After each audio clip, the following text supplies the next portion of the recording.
Grand Rising, everybody. Grand Rising. You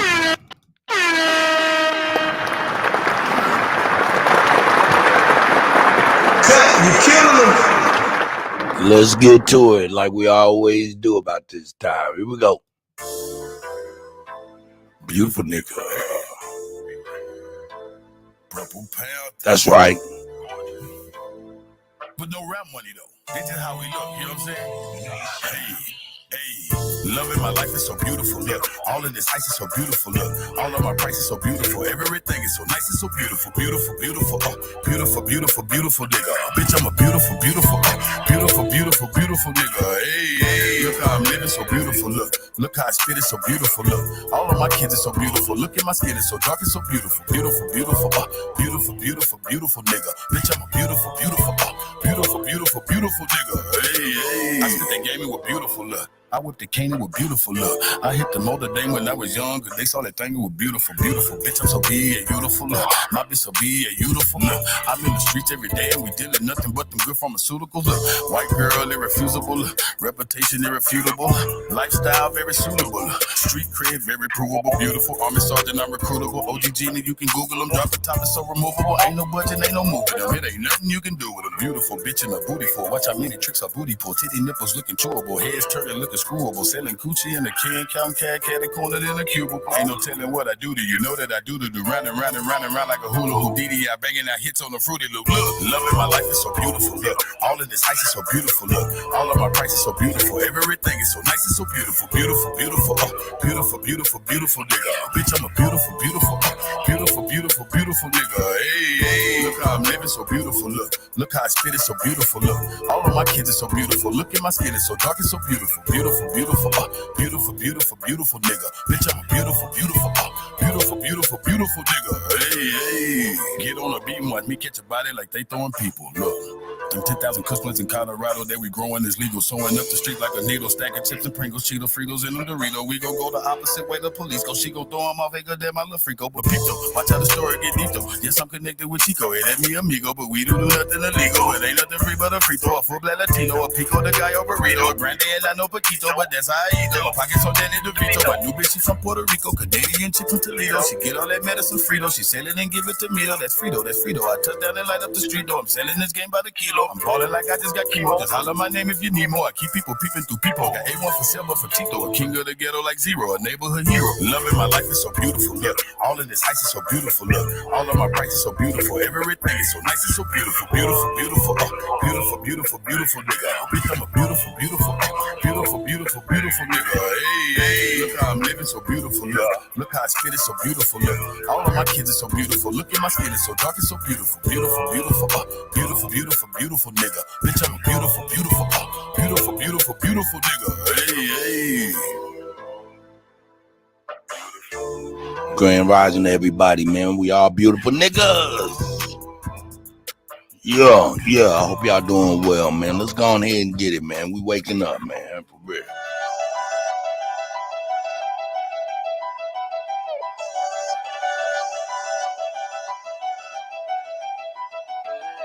No, hell no, we ain't cool, I'm acting brand new. Yeah, cut the niggas out my circle, they not in my loop. I just might shoot to the loop, I be on the move. Yeah, I'm a nigga with an attitude. You can get smacked in your face tattoos. Mad cause your bitch eat nothing like cashews. Yeah, you don't know me like you say you do. Still knock a nigga out at 192. Ooh, I be all about them gray lace. Bad bitch say she graduate from Kent State. Hood niggas still posting the J's. We on now, I don't care about who next. Sorry said she live her best life. Yeah, we hopping on and off of first class flights. Ooh, do it big, great white. Hey, I see you. Garfield Rules. Epic Studies. Kenneth Powell. Yeah. Hey, is that the GOAT? It's the GOAT. That's right. Yeah. You killing them. Oh, nah. Oh, nah. Yeah. I be shaking how I wanna move. I do. Give me Be the ball in the clutch, we not gonna lose. See the hate in your face when I look at you. Probably hating cause you miserable. Yeah. Every time I wake, boy, I thank God. And every time I eat, boy, I say grace. I've been smoking so much, I'm stone-faced. Yeah. I done been through hell trying to win. I have. Probably go to hell, commit too many sins. I was on a binge, I was going nuts. That's right. Yeah. Oh, nah. I'm with a bad little mama, got that ill nana. She come over to my crib in her pajamas. I'm giving out smoke, come get these free bananas. Where I'm from, you can dial with a bandana. That's right. Yo, man, shout out to Greedy, man. Shout out to Greedy out here, man. Epic, I see you, God. Yeah. Oh, nah. Oh, nah. Oh, nah. Yeah. Oh, nah. Nah. Oh, nah. Yeah. I was down on my luck, I had fell off. Had to get it out the mud, now I'm well off. Yeah. Bitch, I got bond money. You might not want me, but your best friend is fond of me. Yeah. Oh, nah. Ooh. Yeah. Yeah. I be in and out your city, I cross state lines. Got that thunder on me, bitch, don't try to take mine. Don't try to take mine, I got that thunder, bitch. Niggas still here by the grace of God, niggas. I done went through hell trying to win. That's a fact. Probably go to hell, commit too many sins. Yeah. Oh, nah. Hey. Oh, nah. Oh, nah. Yeah. Man, I did a benefit this weekend. I thought we just raised $5,000. We ended up raising about $7,000 for the young lady, man, and her funeral expenses and the raising of her children. So shout out to Sarah Downing, you know what I'm saying, and all the Downing family that we did the benefit for, you know, and her untimely death. Man, the universal God and ancestors have received her well.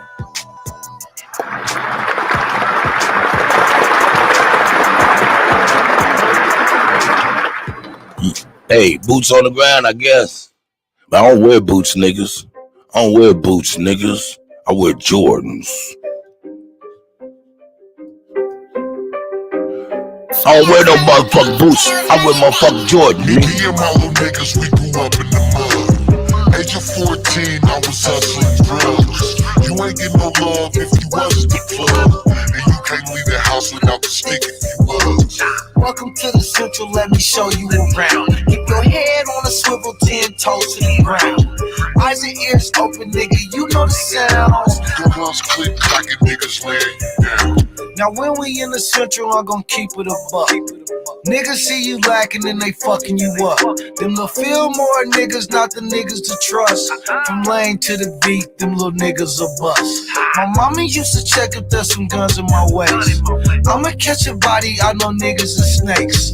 Crosses on my face, pain can't be erased. I miss my nigga Holly, hope he saved me some space. I miss my nigga Melly, got him locked in a cage. Crackers have a nigga like a mouse in a maze. Demons in my dreams, pain can't be erased. I tried to live right, but they ain't always the case. That's right. Me and my little niggas, we grew up in the mud. In the Age of mud. 14, I was hustling drugs. You ain't get no love if you wasn't the plug. You can't leave the house without the stick if you was. Welcome to the Central, let me show you around. Keep your head on a swivel, 10 toes to the ground. Eyes and ears open, nigga, you know the sounds. Guns click, cracking niggas laying you down. I probably sold crack in every spot that they had. Sherry was my mama, but the block was my dad. I know them niggas go, bitch, we was all that we had. Me and my AK look like I saw them in half. 8 baby mamas, I was holding a lot. Raising 3 kings, but I showed them a lot. Man, I love my daughters, but I owe them a lot. And then she called me nephew, probably sold her a rock. Welcome to the Central, shout out Swami and Moon. This is not a place where it was safe to assume. Unless in this assumption there's some guns in the room. All them little niggas got some mud on their shoes. Me and my little niggas, we grew up in the mud. Age of 14, I was hustling drugs. You ain't get no love if you wasn't the plug. And you can't leave the house without the stick if you was. Welcome to the Central, let me show you around. Keep your head on a I'ma swivel 10 toes to the ground. Eyes and ears open, nigga, you know the sounds. Guns click clacking, niggas laying down. Shout out to my nephew Payne. Shout out to my nephew Payne. We going on. Shout out to Chrissy, man. Shout out to my little sister with a punk ass. Punk motherfucker.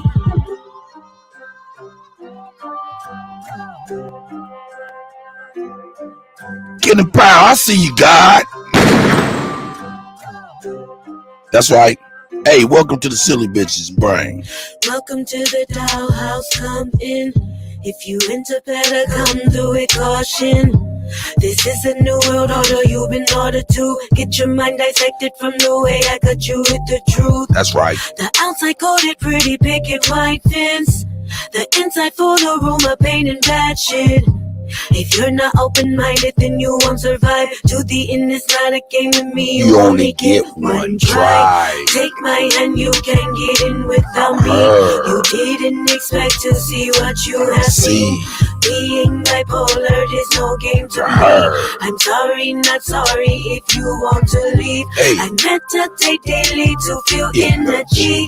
I don't have no time to be wasted with me. But once you've been locked in, there's nowhere to leave. The mind of a psycho bitch lives within me.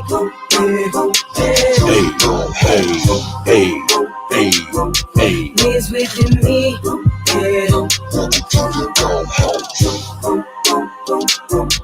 Lives within me. You sure you dare to feel me? Lives in me. Sure you dare to feel me? And let's see your enemy. Sure you want to be with someone damaged as me. Either way, it's up to you. Cross me over, then it's fuck you. Never thought that you would have came in. Figure you be scared like all the other lame men. I wouldn't be surprised. Shamel, I see you, Bon, man. Hit me up with some new songs, man. I will not stop you if you ever want a weak bitch, better go get you a silly hoe. I will not be used or mistreated like I'm so told you if you ever cross me, boy, then it be fuck you. Trying to play me for anything, will never admit to shit. Told you there's no playing with some mind, with the mind of a psycho bitch. That's real. But once I let you in, you can't escape me. The soul of Amy Winehouse lives within me.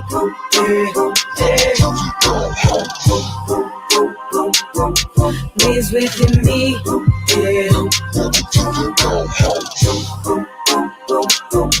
Lives within me. You sure you dare to feel me? Lives in me. Sure you dare to feel me. Hey, my little sister spit. Get it, girl. If you try to step to the Chrissy, that's right. Feel full of peppers who ride or die for they sissy. That's right. To be on funk ain't got no time for the games. So the windows out your car, just me. Fucking civilian. In the place a lot of people don't survive. I have let you see a lot of rooms my doubts have tried to hide. If it wasn't what you thought, I sincerely apologize. Welcome to the dollhouse, and the bitches soon arrive. Niggas. Hey man, niggas is too motherfucking bold faced and edgy to be lying, dog.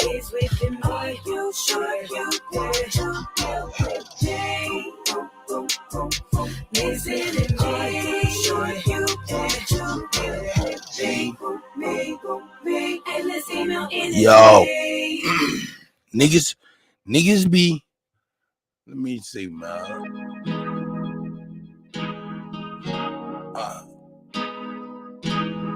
Yeah, I like that.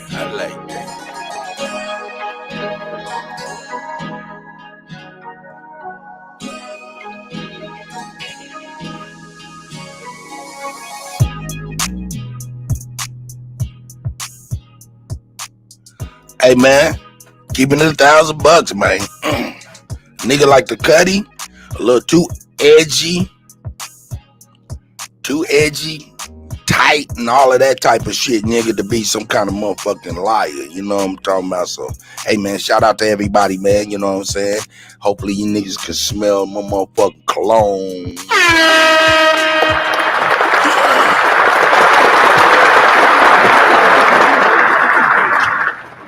Yeah, man, shout out to y'all, man. I ain't got too much to say on my monologue, man. Shit, I just more or less want to send maximum appreciations to each and every one of you guys, man. I appreciate y'all. Ab Strikes Back. I see you guys. Emma Ma, Arthur Brown, Shamel Thomas, Bonnie, you know what I'm saying? You know, Kenny Powell. I see y'all, man. You know what I'm saying? I ain't got too much to say on my monologue. So I guess I'll talk about y'all. I really do appreciate y'all.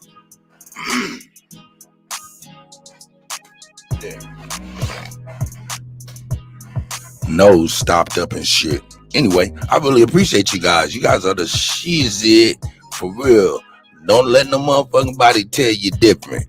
Motherfuckers be out there trying to act brand new, but recognize and realize that you motherfuckers out there that's listening to me right now, you guys are the real doo-doo.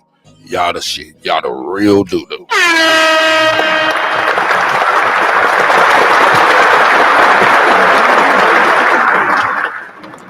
Y'all the real doo-doo, man. Gotta keep it $1,000, man. You know what I'm saying? So, hey, man, I was a little bit late, man. You know what I'm saying?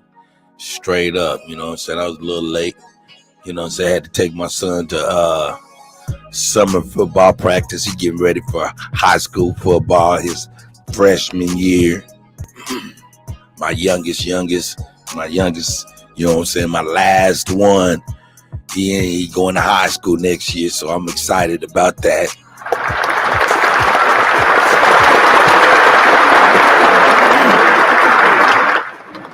I done produced a couple of athletes. You know what I'm talking about.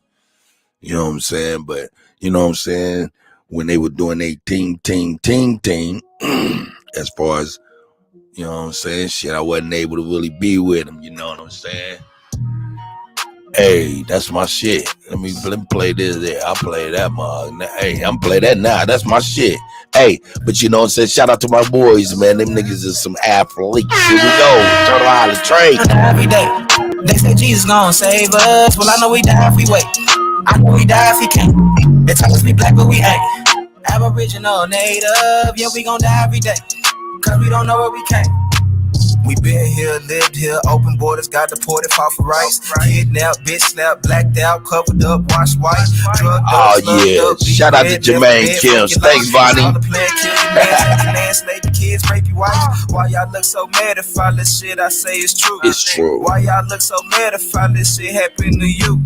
White man quick to tell you was a slave, nothing before me. He himself only been free since 1840. Young recording, I'm an ancient Egyptian from Atlantis, head straight for Canada, that's Israel. Nothing fake about me, no capping rapping, I just fed the ink and I'm digital. No caveman, I'm original. Kentucky fried, extra crispy, wear a lot of gold cause my family history. I'm the guy to know, I bring death to history. Swear we gon' die every day. They said Jesus gonna save us. Well, I know we die if we wait. I know we die if he can't. They tell us we black, but we ain't. Aboriginal, native, yeah, we gon' die every day. Cause we don't know where we came. Swear we gon' die every day. They say Jesus gon' save us. Well, I know we die if we wait. I know we die if he can't. They tell us we black, but we ain't. Aboriginal, native, yeah, we gon' die every day. Cause we don't know where we came. Power, only respect power. Respect power. What's been said can't be said no louder. Stand for something, or you die a coward. They bombed our churches, set our kids on fire. That's right. Police keep erasing cause they backed up by the nation. That's right. Nation ain't complaining cause the Indians still hanging. That's right. Comanche, Sioux, Apache, ain't no history in blackness. That's no right. reason for that chatting. That's right. Bitch up when it's action. Tell them. AR on my body, tell the bro to grab the shot. Nothing new addition, finna hit him with this bobby. The Bobby. I can't shoot the shit. Hey. But 30 shouldn't miss. 54 racist. 104 is click. Anytime we prison, they don't want the shit.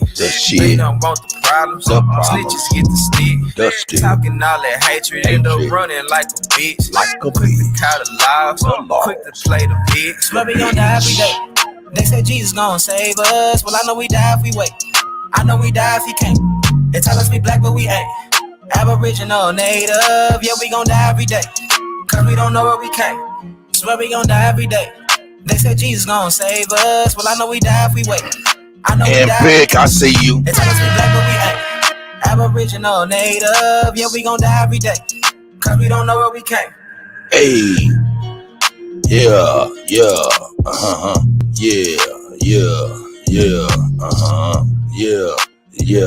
Yeah. Hey, you know what? Shout out to you, Epic, and your son. Hey, man, I'm over here on some lazy man shit. I'm over here, I'm on some lazy man shit. I'm sitting down here in my multimedia computer. I ain't on my turntables. I downloaded all that new stuff onto my DJ turntables by my turntables and shit. But I'm down here on my big laptop. Shout out to your son though, man. Shout out to young man. Shout out to Epic, man. Appreciate y'all, man. I'm gonna get that nigga Azir down here on my laptop too. I mean, on this big computer down here in the studio. Just lazy, man. Just lazy early in the morning. Was running late. But shout out to y'all. I apologize I can't play that, but man, much love to all of y'all. And Pick, I see you, God.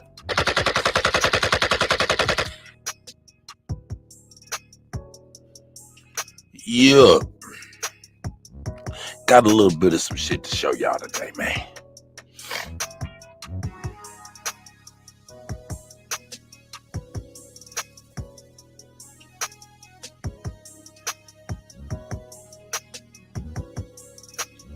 Yeah, let me get this worked out really quick.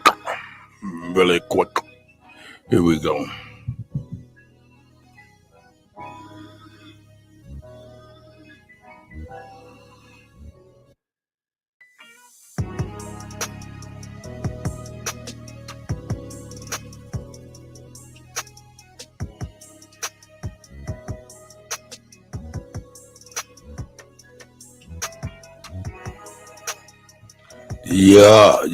Yeah. Heard that I'm over here looking for it, but I can't find it. But it's crazy. It's all good. I don't need that anyway. I don't know if y'all heard about the young man who shot his teacher at school.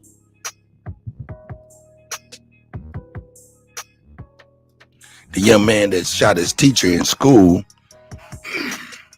11-year-old man, for some odd reason, some dumbass, stupid ass reason, brought a gun to school or something. You know what I'm saying? And shot the teacher, man.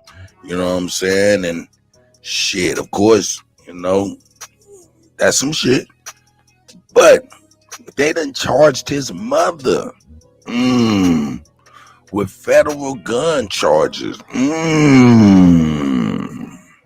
They charged his mother with federal gun charges. Why?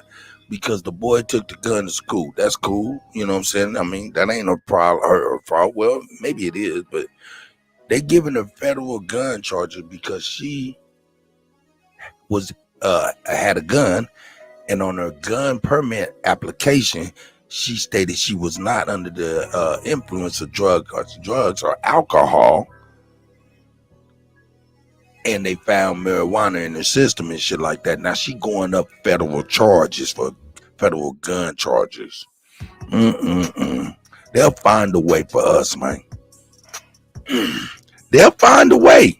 It don't matter what it is. It don't matter who it is. These motherfuckers will find a goddamn way. You understand me? They'll find a motherfucking way.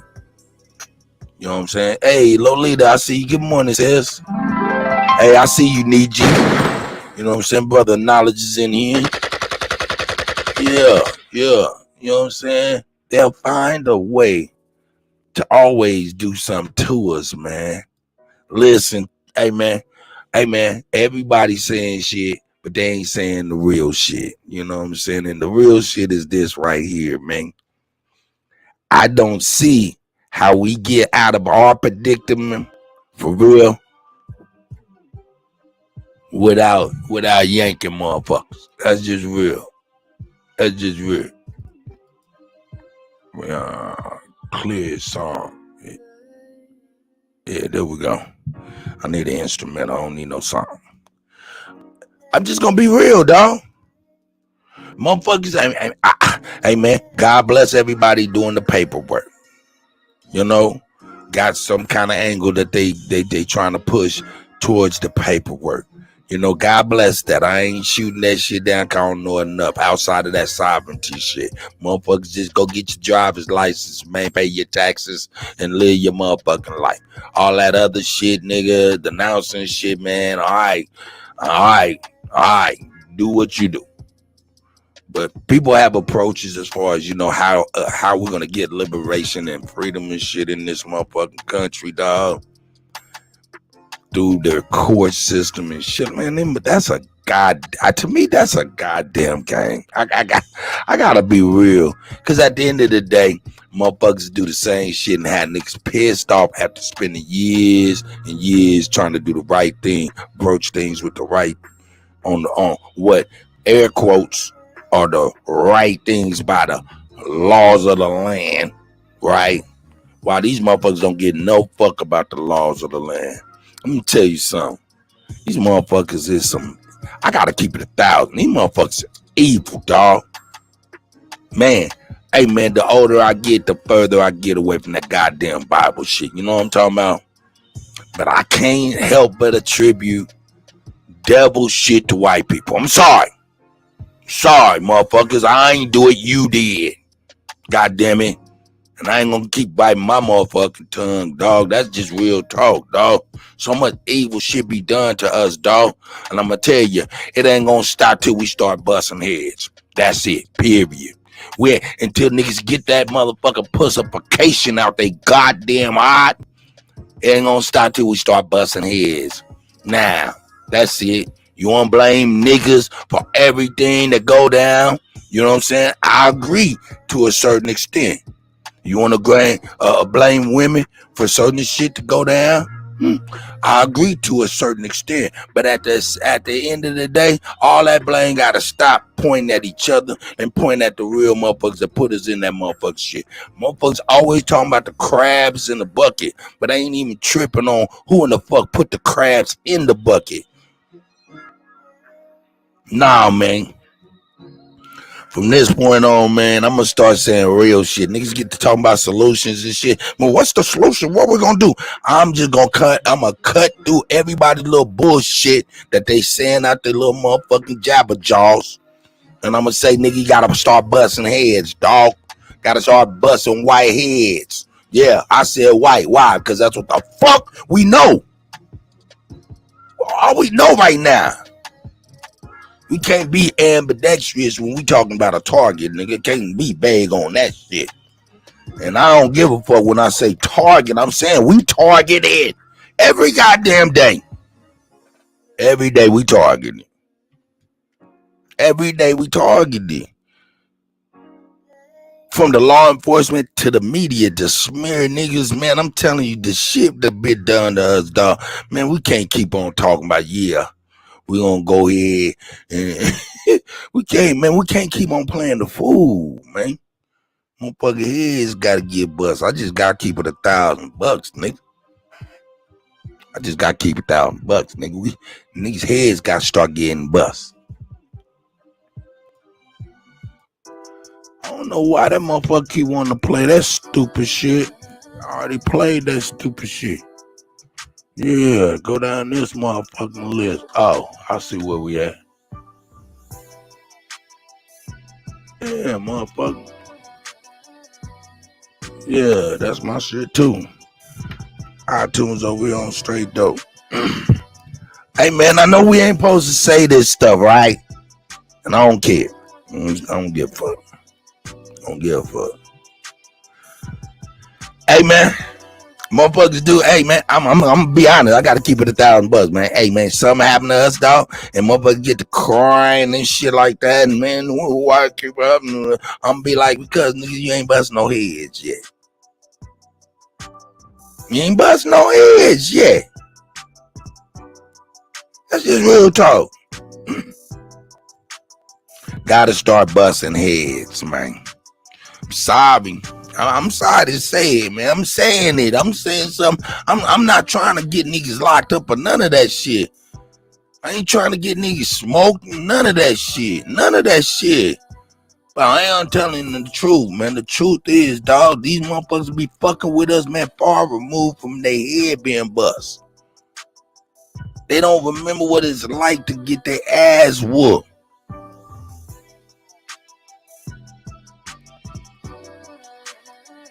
Man, look, I'm just gonna keep it $1,000. I ain't playing with them. I'm not gonna play with you. No white man, no white woman. I don't play no games, dog. I don't play no games with the white folk. None. I don't play no games with the white folk.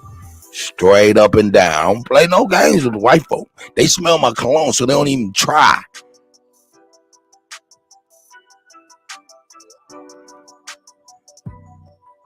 Yeah, I'm DJ Cut. Understand, nigga, I'm itching for a scratch, and that's a motherfucking itching scratch. I'm ready to deliver, no doubt about it. Don't play with me, cause I won't mind breaking your motherfucking neck in front of all your peers, you punk motherfucker. Get to playing with me.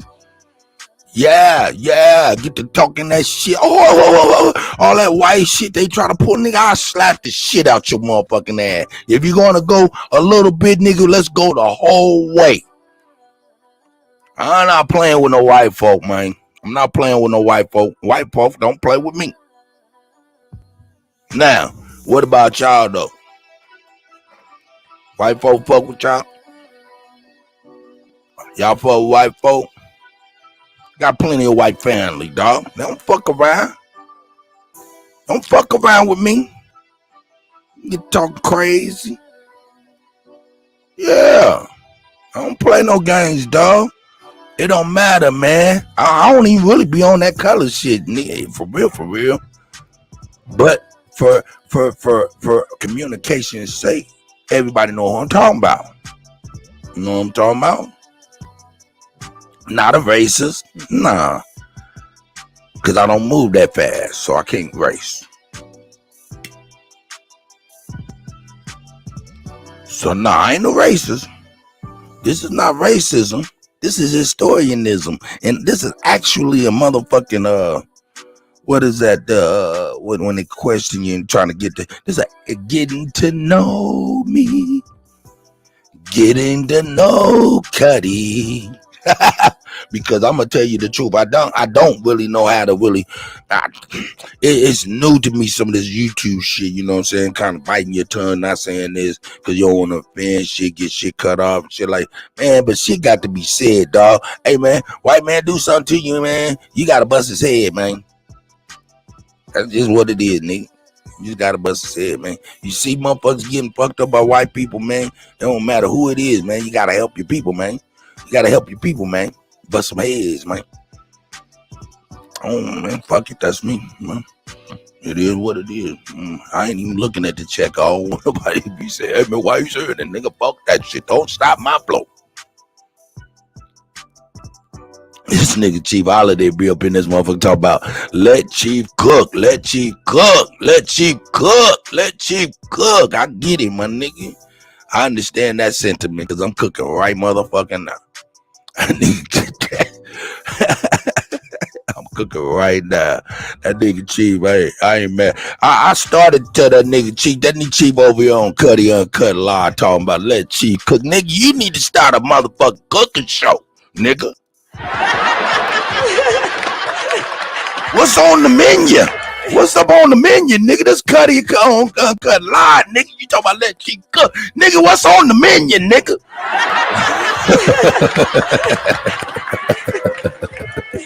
No, man. Early morning laughter, man. I hope you guys are having a great time, man. And I'm sorry about that. Hey, Chief, what's on the menu, nigga? He said, let Chief cook coming soon. I done dropped the jewel on a nigga. Hey, that's the shit, though. I like that shit, nigga. Hey man, we just have a good time, man. I just, you know, hey, I just come on here. I want to tell the truth, man, and the realization is, man, yo, man, we ain't gonna be able to change nothing without a for real confrontation, man. And that confrontation, no matter how motherfuckers is nervous, scared, or whatnot, it ain't gonna come without no motherfucking physical confrontation. That's a fact. That's a fact. I'm sorry. All that other shit is faith. All that other shit is faith. Everything else is faith. And to me, faith ain't nothing but delayed disappointment. I ain't even trying to do none of that. I don't have no faith. I don't believe in shit. So I'm gonna leave it alone at that.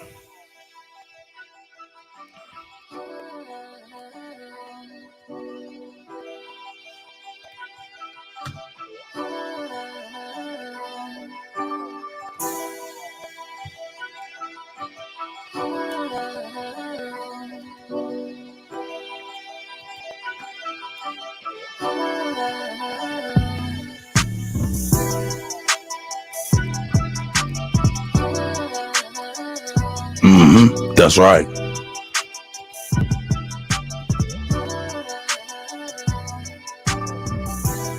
Yeah, let's get on to it. Let's get on to it.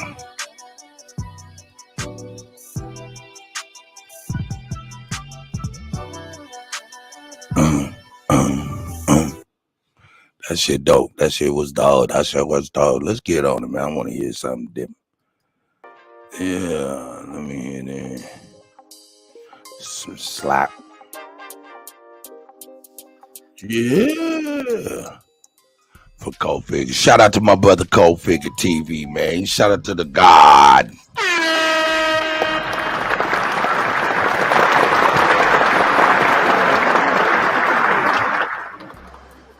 Yeah, man. Check this out, dog. See what I'm saying? This is what I'm talking about, man. This is what I'm talking about, though, man. You know what I'm saying? How we gonna come up against these type motherfuckers? These motherfuckers, man, look. These motherfuckers blow up their own shit. These motherfuckers will do something to their own motherfucking self, only to blame you for doing it. It's called false flagging. When you're dealing with people like that, how the fuck you gonna fill out some paperwork to get some kind of freedom and liberation? Bullshit, nigga. It's bullshit, nigga. Hey, freedom and liberation ain't coming to us without no physical confrontation. I'm just saying that right now. I'm saying it right now. Nobody might be unpopular, but I gotta tell the truth. Shame the devil, even the devil me at the time. I'm telling you the truth right now. Hey, get the pussification out your heart. That's why the motherfuckers so much shit go on. That's why we victimize on so much shit. Cause niggas just so much pussified. For real. Don't even come together, man. For real, for real. And when we do, we coming together on some motherfucking kumbaya, hallelujah, Jesus Christ, Noah, where's the boat type bullshit instead of motherfucking, hey, it's time to ride. Goofy niggas. Goofy niggas. So get what you got going. Nigga, we ain't even begin to even fuck around with these motherfucking false flags, nigga. They'll do something to their own motherfucking self and blame you so they have an excuse to do something to you. And this is who we dealing with. Man, come on, man. Anyway, I'm gonna get it. I digress, nigga. I don't know how we gonna win. TV. I got some late breaking news. Revolutionary community. Ukraine has committed another act of terrorism, y'all. But y'all know they terrorists. Well, I woke up today to check on the butt whooping that Ukraine has been getting since their major counter offense started, that they was trying to keep quiet, but the Russians exposed that they was getting destroyed, demolished. Woke up today to look at this. Look what's on the screen. Ukraine accuses Russia of destroying critical dam, warns of massive flooding. What? Russia did what? So if you type in Ukraine news, all kind of stuff about a dam, Russia blowing up a dam destroying Ukraine. Now, I want to remind you, the reason this dam been doing that type of shit to each other, nigga. Oh, they got weapons of mass destruction. Let's want to kill everybody. Oh, they didn't have nothing. About this dam being blown up instead of their. Isn't that what they did? Yeah, let's go get some weapons of mass destruction. Oh, they didn't have none. Oh, sorry about that. We just killed everybody, destroyed the country. I'm sorry. We made a mistake. I mean, the motherfuckers will straight up lie on you to do some bullshit just to say, oh, our bad. Up our bad. Up our bad, dog. I'm seeing more and more. I'm seeing more and more the hard line. that niggas is really avoiding. It seems like no hardline is this dog. Dog, when is we can't stand no more. Look what they doing to each other. This is white on white crime, nigga. You ain't shit. This shit I'm playing right here. They talking about Russia done blew up a dam that really in reality Ukraine did it to their goddamn self so they can blame Russia so they can get sympathy and help. Shit like that. That white on white crime. Nigga, what am I playing right now, nigga? Am I playing Cold Figure TV? Yes. He just happens to be the motherfucking, what is that motherfucker's name? He just happens to be our version of Alfred Hitchcock narrating bullshit. What is he narrating? He's narrating the ultimate motherfucking scary movie, nigga. Are you not seeing? He's narrating right now all this political shit. This is the ultimate scary movie. Why am I saying that? Because, nigga, this is what they do to each other. Just imagine what the fuck they do to us, nigga. This is a scary movie, nigga. You ain't shit, nigga. As far as when it comes to a motherfucking an individual opposed to countries. Look at what they do to countries against countries. White on white. Nigga, there ain't no hope, nigga. There ain't no hope when you sitting in the corner trying to cope. That's real. Anyway, let's go ahead and finish watching this scary movie, nigga. Cause white on white crime, when I see what they do to each other, that'd be a scary movie. Why? Cause I know we ain't shit in that equation. Look how they do to each other. Man, come on, man. Shit. Butt whooping that Ukraine is getting, and all of your billions of dollars up in smoke and down the drain. But instead, we got to hear about Russia destroying a very crucial and very vital dam. Is this a war crime? I heard all that. Let's just hear a little bit about this. Let me hear a little bit. Ukraine blames Russia. Why would Russia blow up the dam? Now, for critical dam near the front lines of the war in a Russian-controlled area of the Kherson region, this is new video, and it shows an underwater explosion. Look at that. Right near the dam, these surging waters leading to fears of large-scale devastation and the country warning of an environmental disaster. An environmental disaster. Oh, my goodness. Russia done committed an environmental disaster. Oh, shit. Hey, man, shout out to the guy, Woo Word in the building. Shout out to Woo. Man, shout out to Wood. Shout out to everybody. Copper Miss Park, I see you, sis. You know what I'm saying? Charles Johnson, I see y'all, man. Shout out to everybody. Arthur Brown, I see y'all, man. Yeah, man. Continue watching the scary movie, man. I'm trying to tell you. Hey, another scary movie, nigga. It's called Making a Murderer on Netflix, nigga. The way they railroad each other. That's the ultimate scary movie, because, nigga, we ain't shit in that equation. They do each other so scandalous, dog. How the fuck we can, man, hey, dog. It might be head busting time. That's kind of like the Nord Stream pipeline, that big environmental disaster that Russia did when it blew up Russia and German pipeline. And now this damn Russia blows up this dam while it's kicking Ukraine's butt. Russia blew up this dam. Flooding residents. Shout out to Charles Johnson for the 3 pieces of the day. Y'all can read them. Y'all see them. Man. Now, Russia area was flooded. Some Russia, where Russia's at. Now it has some flooded towards where Ukraine at. But what this dam does, what all this flooding does, 3 pieces of the day. 3 pieces of the day. Like some breathing room. Oh my goodness, Russia was kicking our butt. That's what this flooding does right here. That's what it does. I don't really want to hear all that propaganda. But they talking about Russia get a big. Now I want you to hear one more thing. I got to let you hear, because I got to let you hear that they saying this could have been a war crime. So I don't want to hold nothing back. I got to be honest with you.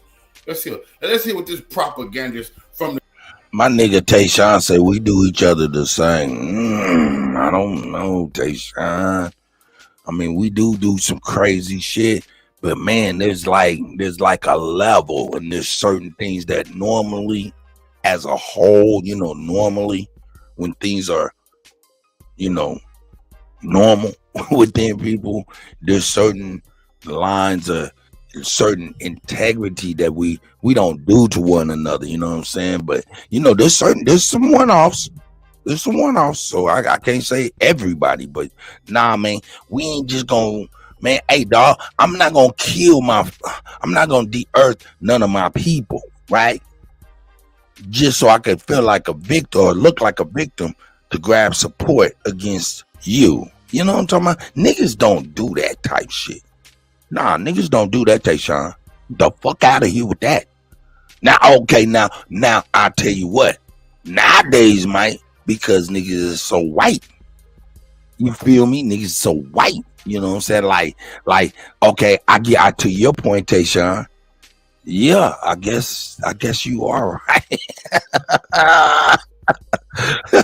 Cause on this YouTube, niggas will false flag, put a name on you, a characteristic on you that is definitely false. So I'm trying to figure it out your way, man. I'm trying to,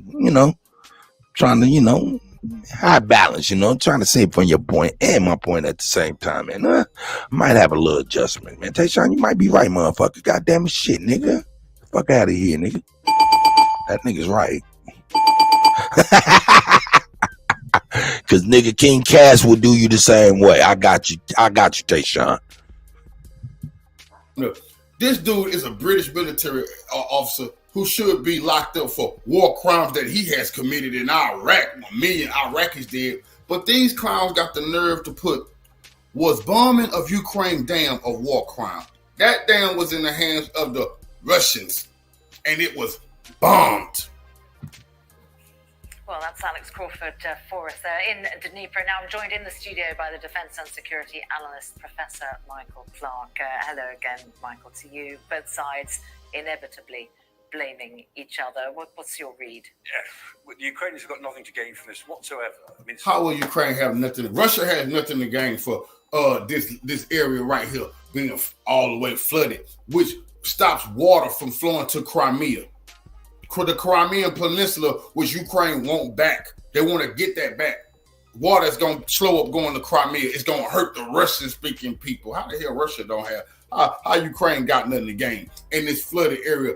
Ukraine also practice hitting this Pacific Bridge. They practice hitting this and openly bragged about it last December.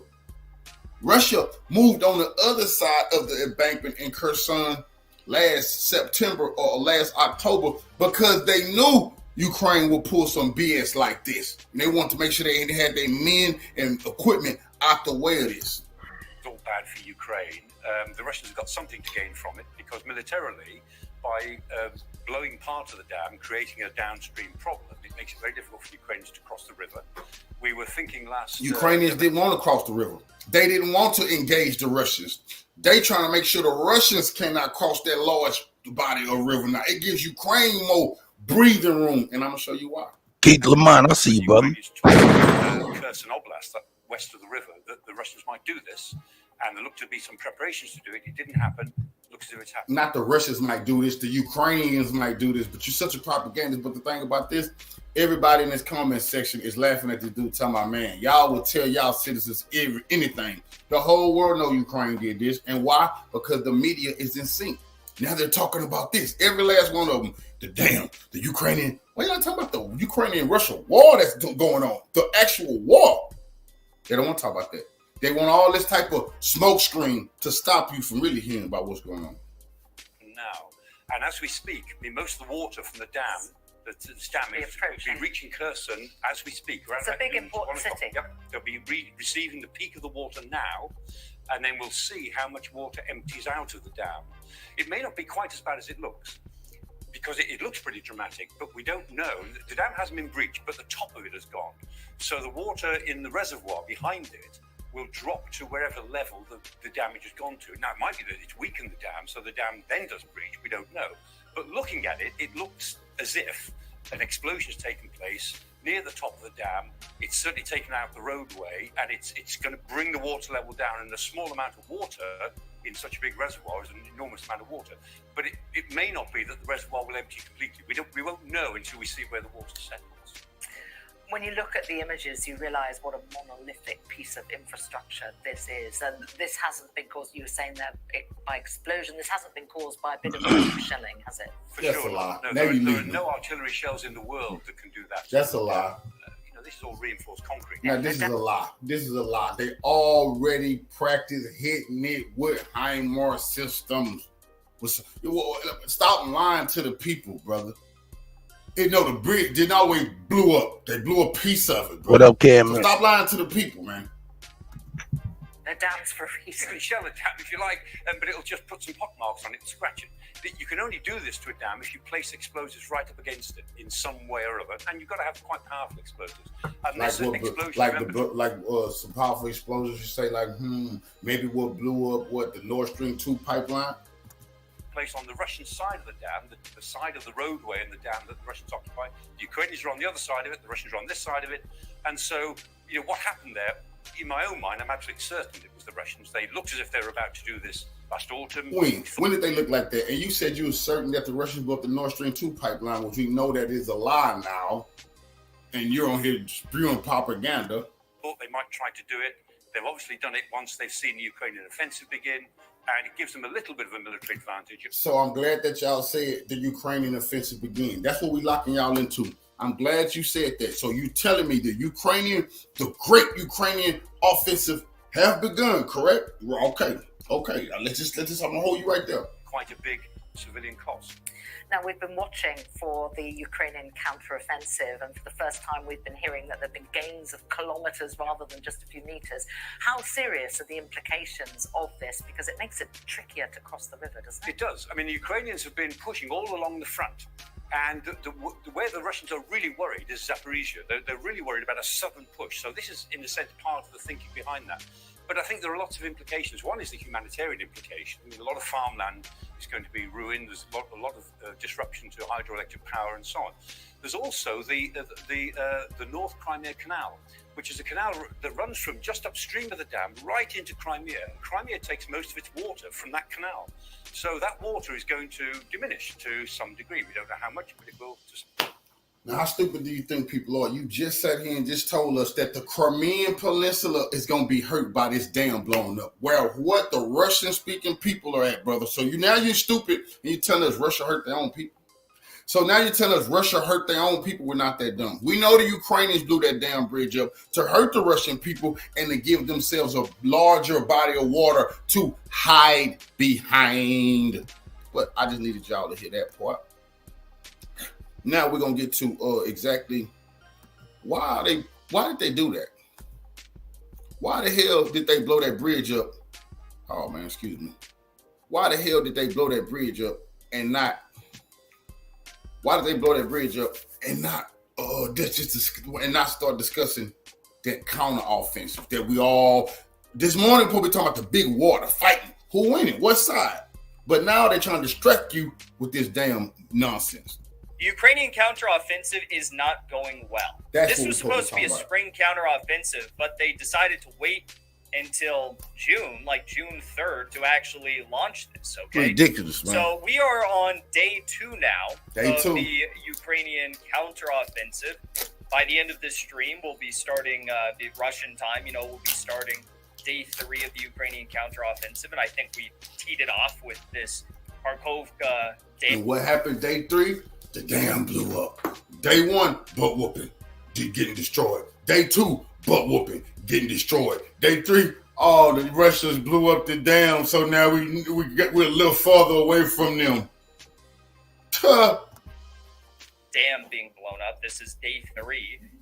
But I want to talk about the first 2 days of the Ukrainian counteroffensive because it is not going well in any way, shape, or form. Come on now. And if you remember, that's Zelensky and all the American generals and military pundits, essentially is what they are, They came out and said that the first 24 hours of the Ukrainian counteroffensive will dictate how the rest of the Ukrainian counteroffensive actually unfolds. Okay, so it's a strong showing within the first 24 hours.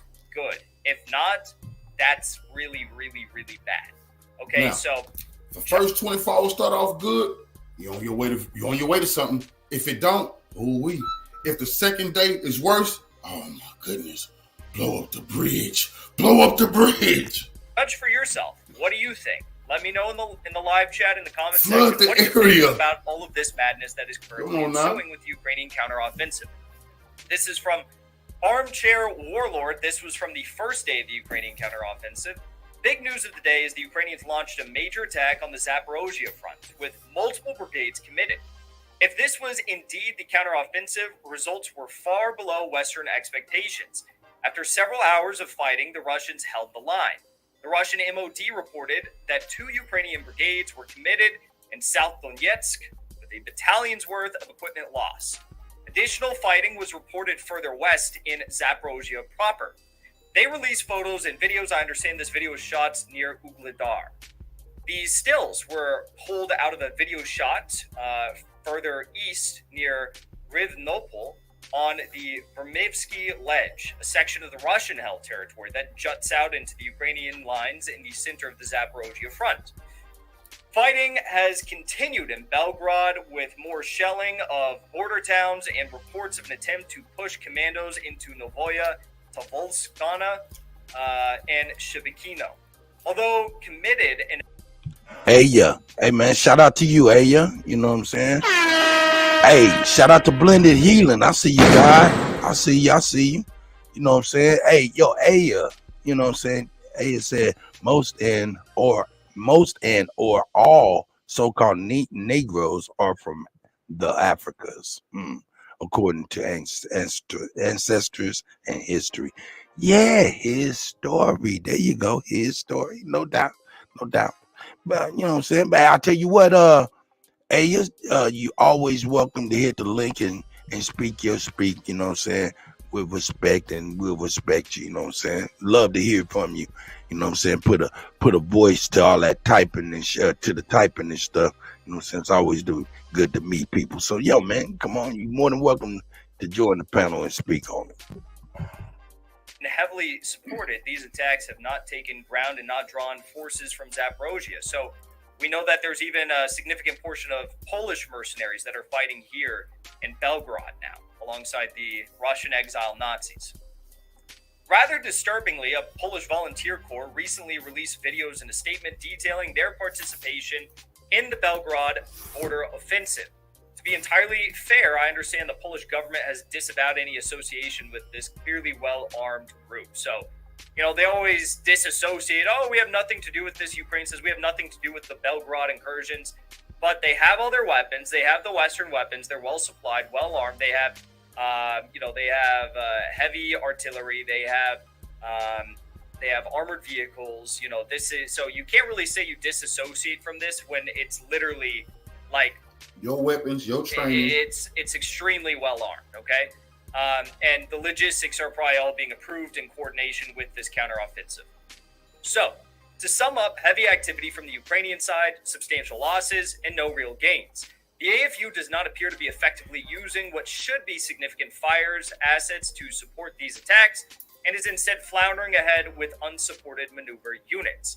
This is why yesterday when we were talking with Scott from Calibrated, he said, well, you know, yeah, this could be the counteroffensive, but it also very well could be that these are probing operations for the counteroffensive to follow. No. Assuming the probing operation. This is the counteroffensive. Remember, y'all, we just heard the British ex-general Professor Michael Clark telling us the counteroffensive don't begin. And that the Russians blew the bridge up because the Ukrainians was doing so good. Okay, the counteroffensive began. The Ukrainians blew that damn bridge up because the Russians is tearing their butt up the first 2 days of the counteroffensive. Specifically in Zaporozhye and near Ugledar went well. They would press ahead with lightning speed. If not, which they didn't do well, then they would probably reassess, try to find new weak points in the Russian lines, and continue on with their plans. Okay, so the MOD has called this the large-scale counteroffensive. According to the MOD, they said the enemy's goal was to breach our defenses in what they assumed was the most vulnerable section of the front line. The enemy has failed to reach its goals. And now, remember, I brought that up yesterday during my live. They attacked the most vulnerable section and got mopped up. The hardened sections, they didn't want no part of that. It would have been way worse. The vulnerable sections, they thought was even prepared for this great counter offense. And was unsuccessful, okay? The MOD said that Ukraine had deployed the 23rd and 31st Mechanized Brigade from its strategic reserves, which were supported in battle by other units. All indications are that Ukraine has lost hundreds of men already in the first day of fighting. I'm here in the 2 days of fighting, they lost 1,500 men and hundreds of and 100 tanks, hundreds of armored fighting vehicles. It just was a mop up. And the second day really didn't change a whole lot. The second day didn't go well either, okay? As for today, the second day of the Ukrainian counteroffensive, this was the update from the Ministry of Defense. Of course, take it with a grain of salt, because when you have something of this magnitude taking place, the special military operation, though Russia is fairly accurate, though Russia is presenting, pretty accurate representation of what's going on the battlefield, we can assume that they may be rounding up some of these numbers insofar as the number of tanks that they took out, or AMX, anti-tank armored vehicles that they're taking out. So let's read. Extremely heavy fighting with minimal Ukrainian gains. Again, this is the second day now. Most significantly, the Russian MOD did an update at 1 a.m. in the morning to announce they had wiped out an entire Ukrainian brigade. So that is huge. That is a massive loss of human life, a massive loss of artillery and munitions, likely, presumably, and also of armored vehicles, as you will see throughout this update. Specifically, they claimed some 1,500 Ukrainian casualties, which would mean that there was probably an uptick of presumably like 1,000 that were KIA on day 2 of the counteroffensive. Again, that's a huge number. I don't know if I necessarily believe that. That is a huge number. But let's continue reading. 28 tanks, including 8 Leopards and 3 French AMX 10 RC assault guns, and 109 other armored vehicles destroyed during a 4-brigade attack. Okay, so again, this number, 28 tanks, including 8 Leopards, that would comprise a large portion of the total amount of tanks that Ukraine has at their disposal, and Leopards that they have at their disposal from Germany. They flooded the air, blew the dam. They got to get, and that's how you know it's coordinated, because the media, every news station just running with it. The dam. Yeah, no doubt. He was the Duke of the Great Lakes is up in the building. He like, cut this shit. This is all cap, nigga. I got you. That's why we got our brother Figure TV. You know what I'm saying? Doing the translation to cut through the bullshit. He cutting through the bullshit pretty nicely. Here we go. Yeah, get it, go. Dre Cobbs, I see you, God. Oh my goodness, the dam. What about the fighting? We'll talk about the dam, but what about the fighting? We all been waiting for this. They said they putting everything into this counteroffensive. They start getting smashed and humiliated, and this is going to be the last counteroffensive that they can do before Russia just end this thing. There were all the chips on the table. They're going all in and getting handled. Now they want to talk about the dam. Why? Because a lot of those wonder weapons from the West, like the Leopard tanks, these German tanks, what they said, the German tanks better than the Russian tanks. The German tanks got smashed real easily by the Russians. That's how I know, it must be looking real bad for them, because now they're talking silence in their videos promoting their water, loose lips, shank slips. Now they all on TV yelling about the dam. Be quiet. I thought we was being quiet. Is that part of the what? Now you want to talk, right? And from the rest of the West, okay? The AMX-10s have been verified. The Russians do routinely sit on footage. So this was initially thought to potentially be Leopards by a lot of analysts on Twitter and Telegram. Since confirmed to have been AMX and I'm trying to get RC assault guns. Okay. The substantial Ukrainian offensive has thus far been stopped at the Russian front and front line. It has not taken significant ground, let alone approached the main Russian defensive belts. The second image is the overall view of Russian defenses with the main battlefield, box. So this is where the main battlefield is currently taking place. So the Zaporozhye front, where you see a lot of these attacks going on. And here is the lines that are being drawn currently with Ukrainian and Russian positions. It is also extremely noteworthy that Russian troops have been counterattacking aggressively to retake lost positions and restore the integrity of the front line, unlike their previous defensive behavior in Kherson, where they allowed the AFU to keep its gains. And Kherson was noteworthy because the Ukrainians didn't move in until after 2 days after the Russians left, because they thought it may have been some sort of an op, some sort of a covert op to look like the Russians are leaving and then entrap them into coming into Kherson. But the truth of the matter was they actually did pull out of Kherson. And today we saw that crazy news that the Kharkovka Dam was blown up, which is going to have a myriad of ramifications for civilians, defensive lines for the Russians, and for the nuclear power plant. We're going to be talking a lot more about that tomorrow.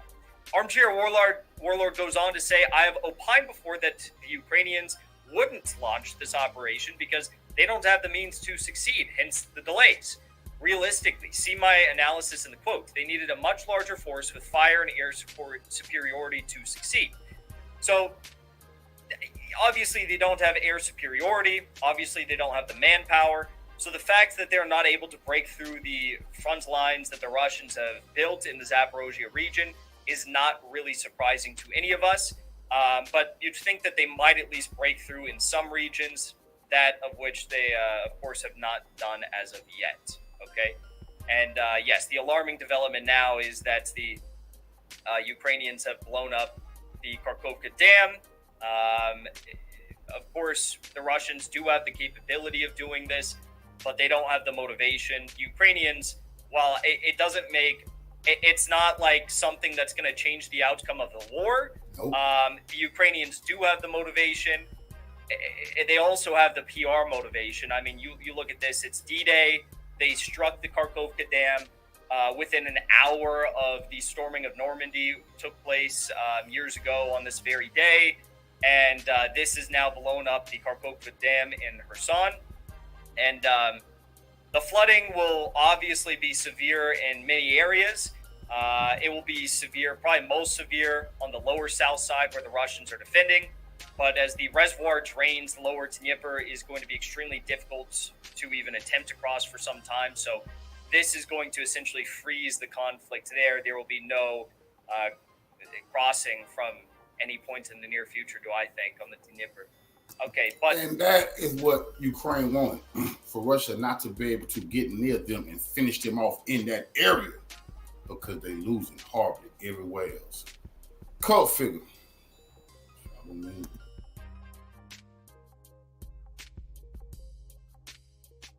ABC News exclusive.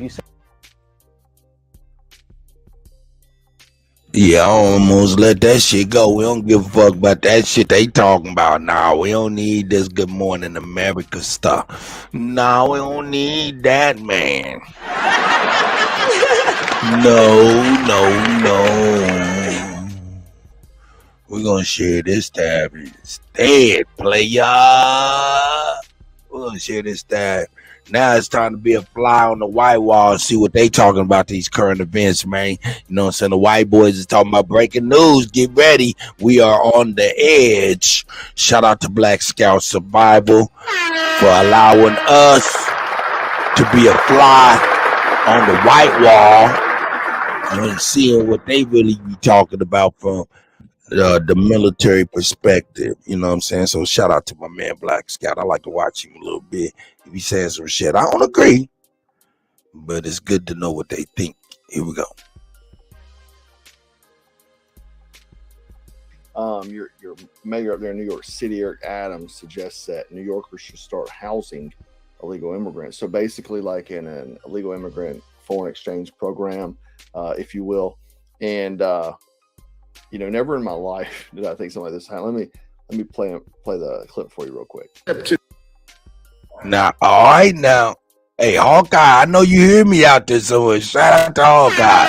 Hawkeye, you gotta accept a Mexican a roommate, man. If you're American, you gotta help them out, man. Go in there and let them get a bedroom in your shit. Sonetta, you gotta let them get a bedroom in your shit. Brother Reggie, all of y'all niggas. Jabari, you got a spot for a Mexican roommate, man. Hey, because Eric Adams said you got to have one for real, for real. Never in my life did I think something like this happen. Let me play the clip for you real quick. Up to this, go to the faith-based locales, and then move to private residence. There are residents who are suffering right now because of economic challenges. They have spare rooms, they have locales, and if we can find a way to get over the 30-day rule and other rules that government has in its place, we can take that. So yeah, he's wanting you to open up your homes to illegal immigrants to come stay, right? And he says it's hard times. Well, thanks to a lot of Democrat-ran cities, that's the case. But never in my life did I think liberals would be so bold, and but they never cease to amaze me. But this seems to be the quickest way you're going to convert tons of Democrats to Republicans. So I would say that. Few things to note. Sorry for the technical difficulties. Took some time getting us up tonight. We do got a lot of information tonight. I think you should stay tuned through the whole video because you're going to be pretty blown away by some things, and we're going to go down the rabbit hole of some other things. All right, I'll look for the clip. I also want to mention last night's video. I had a guest on there, Dave Womack, and we discussed in depth on night vision versus thermal and the way the world's going. I think if you're interested in getting prepared, that would be a great video to watch because we talk about the ins and outs and what may best suit you. So anyway, keeping up with China as they have been. A lot of people are wanting World War III to happen. Me personally, I don't, but I think we're on the cusp of it. There's a lot of reasons why, but the Navy the U.S. Navy just released a video of a Chinese ship performing a maritime maneuver in an unsafe manner, basically across the bow of U.S. destroyer. I got a video for you. I'll show it to you on the Taiwan Strait over the weekend. Here we go. Beyond the lawful, international law guarantees all vessels of high seas navigation over flight and other lawful proceed. Any attempt to limit freedom of navigation in over flight water.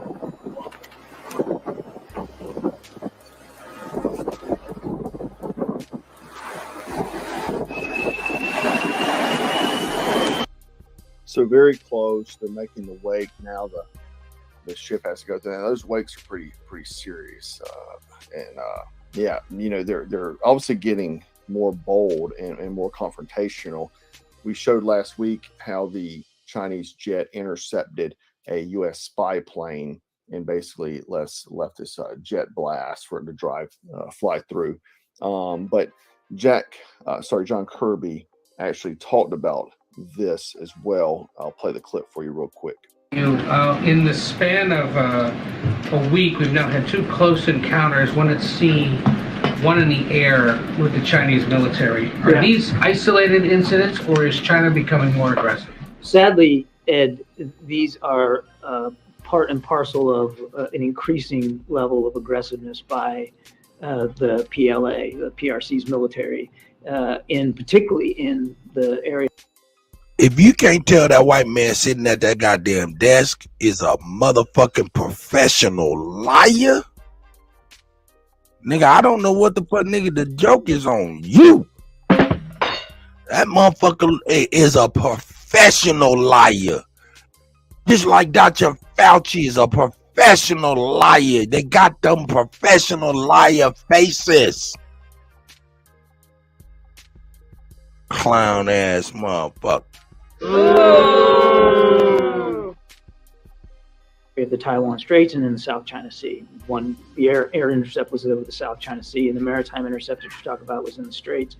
And sadly, this is just part, again, of a growing aggressiveness by the PRC that we're dealing with, and we're prepared to address it. You heard Secretary Austin speak to that out at the Shangri-La Dialogue just this past weekend, and we're going to continue to keep the lines open with the Chinese to make it clear how unacceptable those particular intercepts are.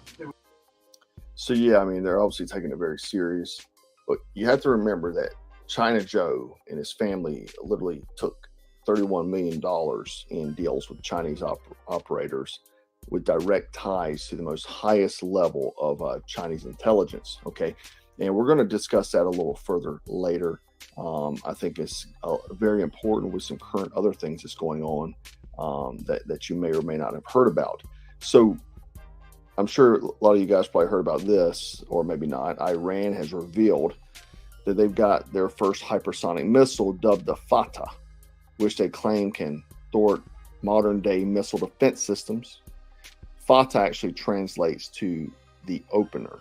Okay, so according to Iran, the hypersonic missile has a speed of up to Mach 15, which is about 11,500 miles per hour, and has a range of 870 miles. They've also claimed that the missile is equipped with movable secondary. Ooh, Arthur Brown say, cut. He's able to broadcast with arms on his wall, but I can't. Nobody can. That's a good point. Ooh, that's a good point. Nozzle and uses solid propellants, allowing for superior maneuverability, right? So obviously, I mean, just all around, wars and rumors of wars is happening. Then we have Russia, and you remember the documents that were leaked by the National Guardsman and his friends. That Washington Post actually got a hold of these documents, and the documents revealed that European intelligence agency had shared information with the CIA in June of 2022 that the Ukraine was planning on bombing the Nord Stream pipeline. And so the documents have very specific evidence regarding the linkage between Ukraine and the bombings in the Baltic Sea, right? So this would mean that essentially that the U.S. government and intelligence officials were aware of the connection over the entire year, but they kept on pushing that Russian BS narrative, right? So shortly after the bombing, if you recall, President Biden said that the following. He said, "Let me say this. It was deliberate act of sabotage, and now the Russians are pumping out disinformation and lies." This was in reference to Moscow accusing NATO and the U.S. of basically the role in bombings. Several of the documents from the National Guardsmen also shown discrepancies between statements of the officials and what the intelligence agencies had documented and were actually doing. So we had the White House and the CIA that were questioned about it, and they declined to comment on the leaked documents.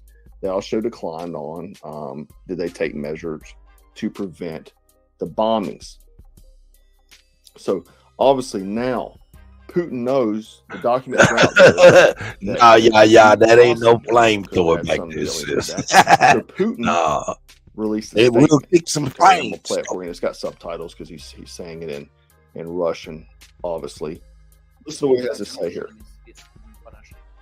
А по отдельным компонентам и более современной, чем у стран НАТО. И при угрозе территориальной целостности нашей страны для защиты России и нашего народа мы, безусловно, используем все имеющиеся в нашем распоряжении средства. Это не блеф. So basically what he's saying is that I know I see it. I'm not bluffing. Nukes superior than NATO's, which, that's a known fact. And they're not scared to use them. I mean, he's not bluffing. And I'm sure most of you heard about the Kakhovka Dam breach. I'm sorry, I can't even. Here, let me show you a real quick photo. That's the after effects of the pipeline there. So this dam that was blown up in Ukraine. I'm sorry, I don't speak Ukrainian. But so obviously both sides are blaming each other. But there's been a speculation, not within our government, but just amongst people, and I think it's a very good possibility that they're speculating that's a false flag to get more involvement from the U.S. and from NATO allies. Okay, so this is like apparently just flooding Ukraine, and so pretty much you don't see the red and yellow pictures on Facebook anymore. You don't see the lapel pin, so they're trying to maybe drive up more support. It's a possibility, or it could be Russia because they found out that the pipeline was attacked by Ukraine or America. And make no mistake about it, guys, this is not necessarily a war with Ukraine. It's a war with NATO, US against Russia, and that's what it is. And we're just using Ukraine as the piggyback, So let's talk about something, and this is going to seem very out there. I know it is, but there's been a lot of talk about UFOs. Okay, lots of it, right? All of a sudden, right? The past 2 years they've kind of been prepping you for it. But Christopher Mellon, a previous deputy secretary of defense for intelligence, has called on the government to release and disclose all reverse engineering projects related to UFOs. He also noted that he referred to 4 witnesses to the All-Domain Anomaly Resolution Office, or AARO, all whom had direct knowledge, who worked on and knew everything about the black, quote-unquote, government operation or program. And this program is supposed to deal with analysis and exploitation of materials recovered from off-world craft. He indicated that other sources have approached him regarding an alleged secret U.S. government reverse engineering program. He laid out several arguments in favor of publicizing any information related to these projects because he said that the American people have a right to know the truth regarding government activities related to reverse engineering of UFOs. Okay. So let's have this other whistleblower. He actually's been doing interviews with News Nation. I'm going to show some clips of it real quick. And he said a lot of things. Okay, I'm not sure if you've seen that, but I would highly suggest you go watch. I want to see if anybody see this on the news episode interview that he did with them. And he's a high-ranking Air Force commander who worked, in these projects, knew people that worked in these projects. The other thing that was crazy about this is that he got DOD approval to come talk about this with News Nation. Ross Coulthart, who is reporting for News Nation on the bombshell whistleblower complaint filed with Congress and the Intelligence Community Inspector General. According to the complaint, in July 2021, Mr. Grush confidentially provided UAP, unidentified aerial phenomena related classified information to the Department of Defense Inspector General. At that time, Mr. Grush communicated classified information about the improper withholding and or concealment of classified material from the U.S. Congress by certain IC elements. News Nation has confirmed Grush's credentials, but he says he can't show us the proof of the alien craft for national security reasons. In a somewhat So there's some things that he can't show specifically. He can answer questions per the DOD approval to give this interview, but there's certain things he can't show, right?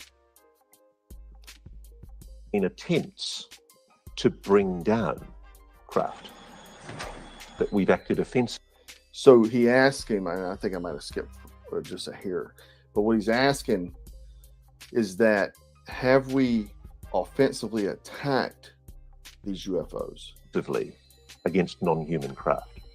There have been instances, and there are certain techniques. Have human beings been hurt or killed by a non-human intelligence?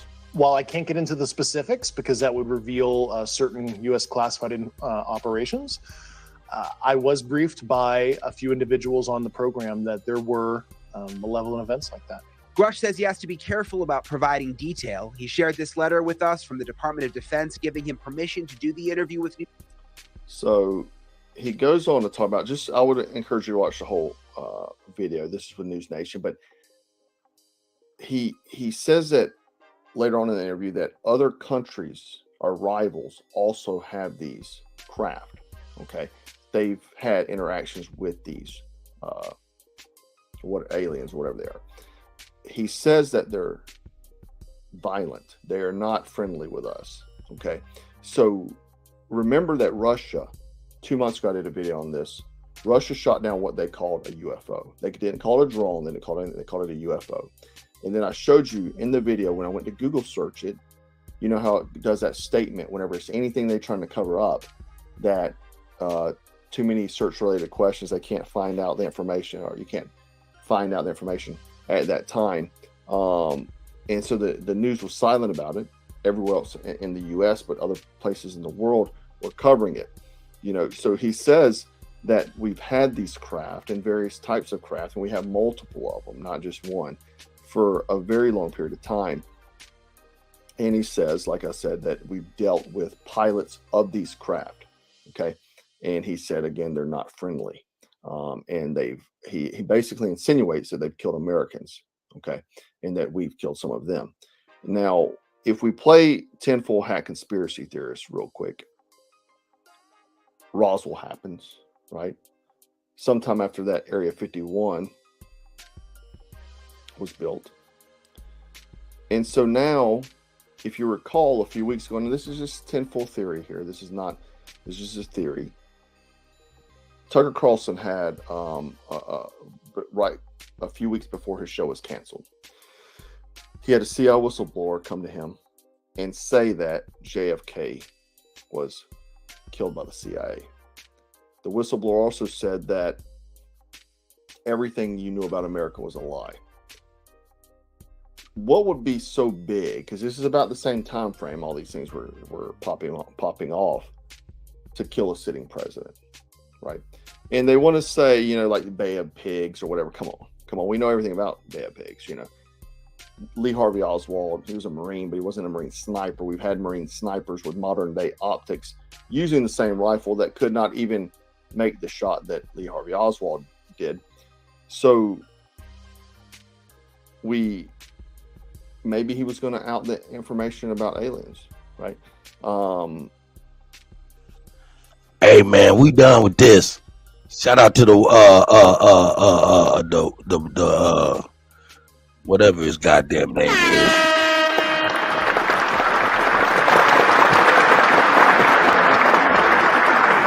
I want y'all, hey man, I don't know if y'all been hearing about this, what's been happening to this football player, Travis Rudolph.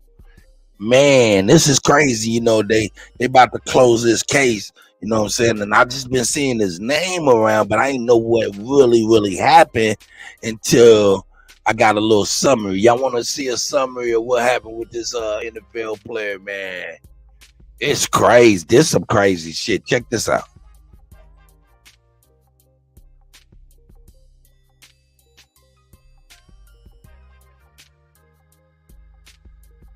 Oh, I'm bugging out. Let me get it right. I'm bugging out.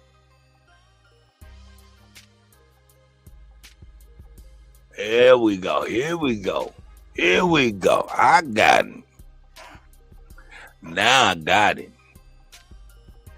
Ex-NFL player Travis Rudolph's situation. I think they're waiting on a verdict for the brother because something happened. Check it out, though. For the first time, Travis Rudolph talks about the night he says 4 men showed up at his front door. Rudolph and his then-girlfriend, Dominique Jones, got into a fight earlier that night. Open this door, bro, because this got me. That nigga said, got me fucked up. That nigga said, open up the door. Dominique Jones got into a fight earlier that night. Open this door, bro, because this got me. Dominique, stop. Police! Afterwards, she texted her brother, Keyshawn Jones. Evidence shows they both made threats towards Rudolph. Tyler, he had pulled out his firearm. And during that time, Tyler pulled out his firearm. Sebastian was like, you messed with the wrong girl. You're going to die tonight. Your thoughts? What? That's when I went back inside and grabbed my firearm. Rudolph firing 39 rounds. The 4 men speeding off. Sebastian Jean Jacques was shot and killed. I'm here to tell you right now, we don't care. Let me tell you. We don't care. I had to do what I had to do, you know what I'm saying, to protect me and my family. For the first time, Travis Rudolph talks about the night he says 4 men showed up at his front door. Rudolph and his then girlfriend, Dominique Jones, got into a fight earlier that night. Open this door, bro, because this got me. Dominique, stop. Police! Help! And they said police.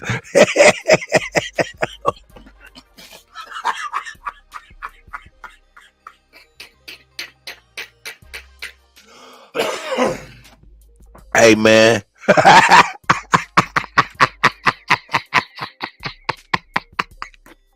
And he said, hell.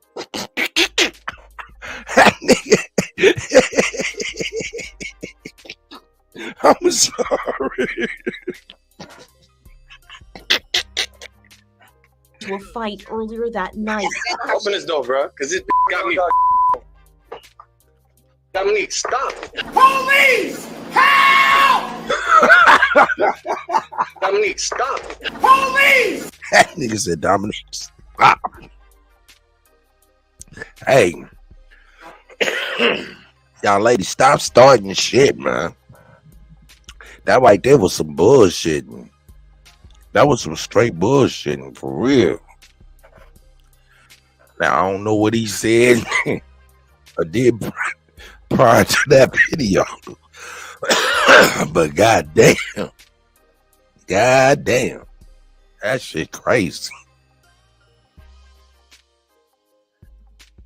Help! Help! Stop. Police! Help! Help! Afterwards, she texted her brother, Keyshawn Jones. Evidence shows they both made threats towards Rudolph. See, that shit ain't cool, dog. That shit ain't cool. That led to somebody passing away, though, for real. Shout out to Anthony. I see you, my guy. That led to somebody passing away, man, from some stupid shit, man. That was some stupid shit. So, ladies, man, stop calling the little homies, man, and the brothers and the uncles and the daddies and shit to confrontation. Stop calling the police, all that shit, because you got to think about past yourself. Think about what could happen, the worst case scenarios. That's real. Now, as far as men, hey, y'all gotta quit antagonizing these ladies, man, because you know what I'm saying, 9 times out of 10 that nigga said a whole lot of hot fly shit before getting to that goddamn door. Said a whole lot of hot fly shit, got on that lady nerve for real, and she had enough. That nigga said, Dominique, stop. Dominique, stop. Dominique was on that head, Mr. Postman. Yeah. Hey, what y'all think about that, though, man? Should my man get off?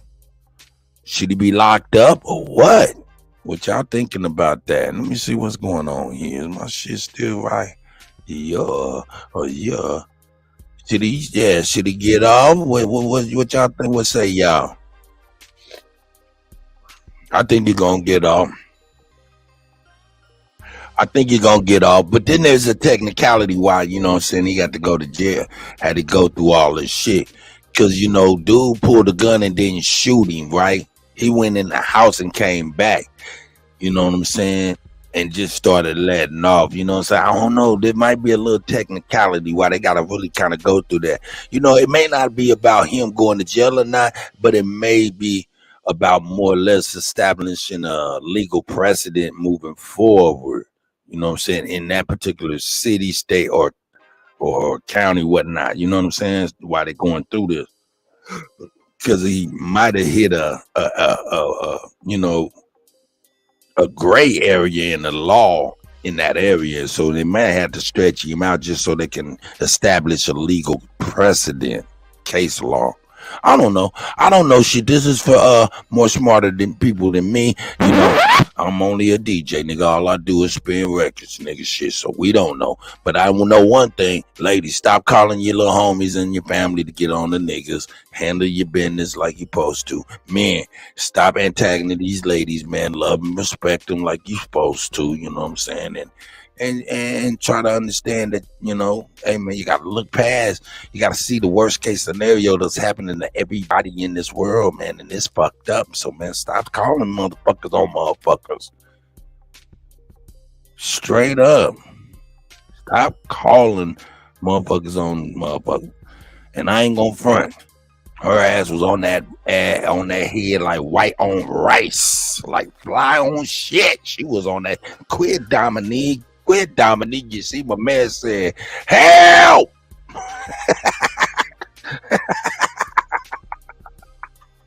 I got to play it again. I'm sorry, I'm an idiot. Oh, bro, because this got me. See, that's what he did. He talked crazy walking up to the house, riding in the car, get up in the doorbell and get to talking, and you called that bitch right there. She probably had enough. I'm giving her the benefit of the doubt. I'm giving her the benefit of the doubt. And then you called her a bitch right then and there in front of people. So, you know, hey, you know, that might hey man, them young niggas too, man. Let's keep it real. Young niggas, if you hear me, hey man, your sister, cousins, whoever, man, get into it with her, man. Hey, stand down, young man. Let them work that shit out. For real. They're gonna work that shit out. Do not be the gasoline on a little small ass little flame. Do not be gasoline. Let them work that shit out. You'll go up in there, you know what I'm saying? Best case scenario, you know what I'm saying? You'll be ostracized by both of them because they both be together and be mad at you. Hey, number one. Worst case scenario, nigga, one of you and your partners is dead and shit. So leave that shit alone. Get out people's relationship. You can't regulate a marriage with no thug gangster shit, nigga. You can't regulate marriage and relationship and love with some gangster shit, nigga. You gonna run through, nigga. You in violation. What, nigga? You will get motherfucking murked by a real nigga come talking crazy about a man's woman. Hey, young niggas, stop. Just let them do what they do. They'll come back. They'll be back. You just don't want them to be back, and you be the reason why they back together. A mutual despise or disdain for you, and all you trying to do is help. So, yeah, get out of people's business. Get out of people's business. What else I'm gonna show y'all, man? Let me see. What else I'm gonna show y'all, man? What else I'm gonna show y'all, man? We gotta get into it. Yeah, we gotta get into it. We gotta get into it. We're gonna go. Y'all want to see what Quincy Jones talking about? That nigga, I'll wait for the left. I'll play that for the left turn. I'll play that for the left turn. You know what I'm talking about? I'll play that for the left turn.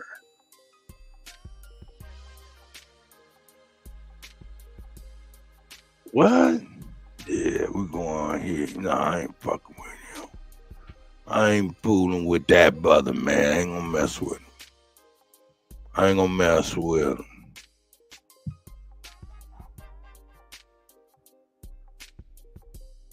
Yeah, where we at here? I'm looking for it right now. Here it is, right here, goddammit. This is what I'm looking for. Here it is. Here it is. I got everything lined up. It don't take me long, but it takes me a little bit. But it don't take long. It don't take too long. Here we go. Check it out. Shout out to M-Rex. Shout out to M-Rex. Shout out to the Earth. Hey, the Earth be saying some crazy shit. Shout out to the Earth, man. The Earth be saying some crazy shit. Let's listen to the Earth, man, and M-Rex. Shout out to M-Rex, the Earth. Get on that. Yes.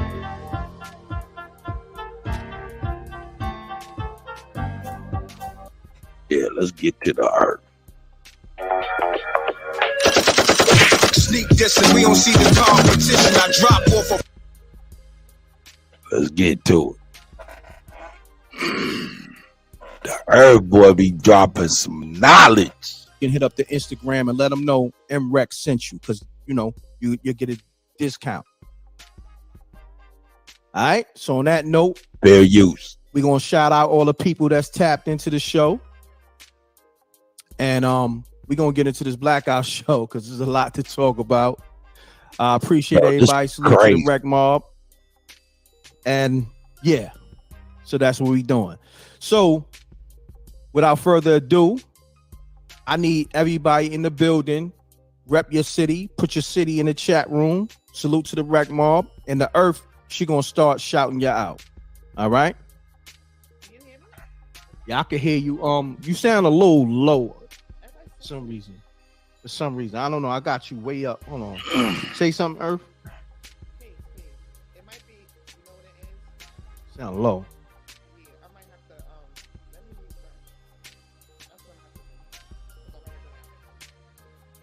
Okay. Earth Monroe. Bear with us, y'all. Earth Monroe on IG. That's pound that like button. IG. Y'all know the MREC room etiquette. Live. TV on YouTube, Okay. man. Shout out to the Earth. Shout out to MREC. Yeah. Peace, Earth. That's a little better. Shout out Queens in the building. And I got it way up too. I got the volume way up. I don't know what's going on. Here, let me get on to it real quick. Matter of fact, where? Shouts to Texas. Shouts to Toronto again. It's somebody.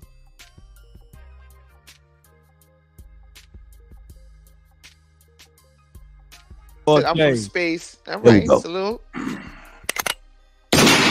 Hold on, somebody said they from space? Yep, they said they from space. Wow. No doubt. Salute. The Zeta Reticular. What's going on? Okay. Nah, they in here. Be more. In here. Be more. Body more in the building. Yes. Shouts to the whole Be More, my man Rip, Forgotten Kings TV. Subscribe to his channel. All right.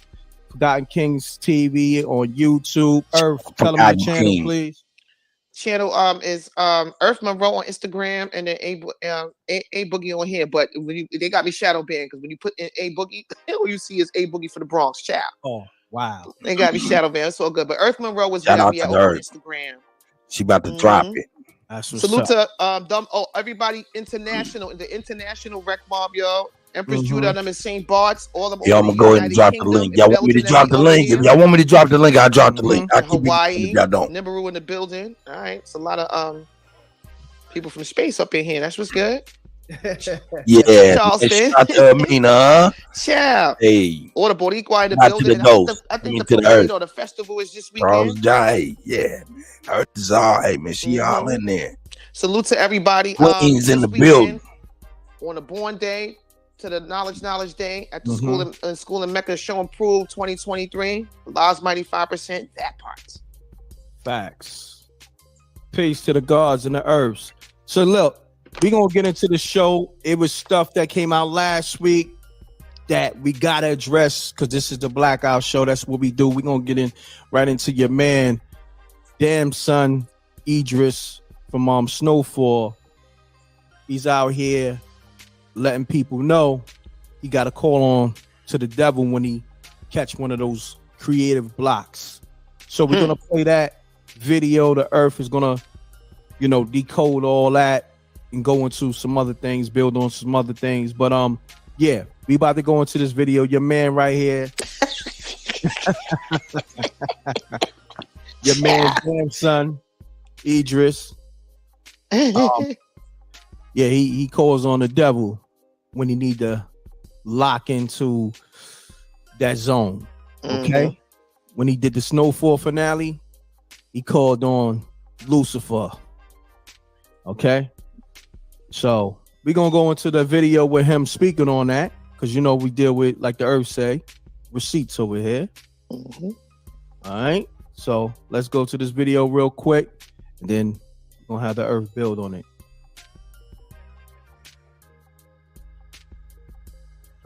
Yeah. I remember sometime we do 10 episodes for my show, and in this last season, I was hitting a block, right? I was like, oh, I'm not doing it right? So then I went in the corner, and then I was looking at the wall, and I was like, come on, devil, right? Come to me, because I had to do something like crazy, right? Had nightmares for a month. So it does come to it or after? After. Like I had nightmares every day. Like I felt that energy. Oh, interesting. You know, and I had I've discussed. Yeah. I remember sometime we do 10 episodes for my show, and in this last season, I was hitting a block, right? I was like, oh, I'm not doing it right? So then I went in the corner, and then I was looking at the wall, and I was like, come on, devil, right? Come to me. So yeah, there you have it. You got your man, damn son, Idris, and damn son, you could just really tap into that God energy that's within you, but you decided to tap in to that Satan energy. Earth, you there? Oh damn, I lost the Earth. So pound that like button. We're gonna get the Earth back. I think something happened. The Earth is gonna build on that. Yeah, I touched on it last week during my live. And yeah, a lot of y'all was surprised, but this is nothing new. This is what these actors do, these celebrities do. The Earth. It says it's too hot. Meanwhile, I'm touching. Oh yeah. Damn, why is it too hot? And it's not even 80, right? It's not hot, and they all updated. But these iPhones they get ready to discard them because they hit you with. They talk about the phone operational of the phone. If it goes under 80%, then all these things start happening to it. But why does the phone go under 80% if it's a new phone and start carrying on? And then it's basically to force you to get a new phone. That's right. If the phone operational is at 20 or 30, 40%. Hey, I'm telling you, because I wasn't going to upgrade my phone for years, and they made me. How did they do that? They sent an update to my phone that kept zapping my motherfucking battery and telling me I ain't had no more space on my brand new SD cards or on my phone and shit like that, to the point where I couldn't even use the phone or none of that. Could say no numbers, none of that. The battery would go out and all of that. They send an update when they want you to buy a new phone and destroy your own phone, especially if you own it. They destroy it. Make it useless. So if you did not know, that's what they do to us to encourage us to spend more motherfucking money and get a new motherfucking phone over and over. I'm telling you, I miss a flip phone. Here we go. May need to get a new phone, but at under 80%, it's to force you to get a new phone real quick. Cut it out. So yeah, this is what they be doing. Yeah, right. But everything's okay now. So I was playing the video right. of damn son speaking on, calling on to the devil. Matter of fact, I'll play it again real quick. Okay.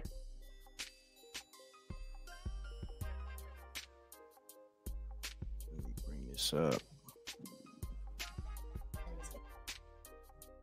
And let me make this knowledge born too before he played the clip. With these devices and this technology, they have you the technology that they put out here for you to believe is new or has just been discovered. This technology is old. It's old work. The GPS been out since the 60s and 50s. Okay, the internet been around since the 50s and 60s.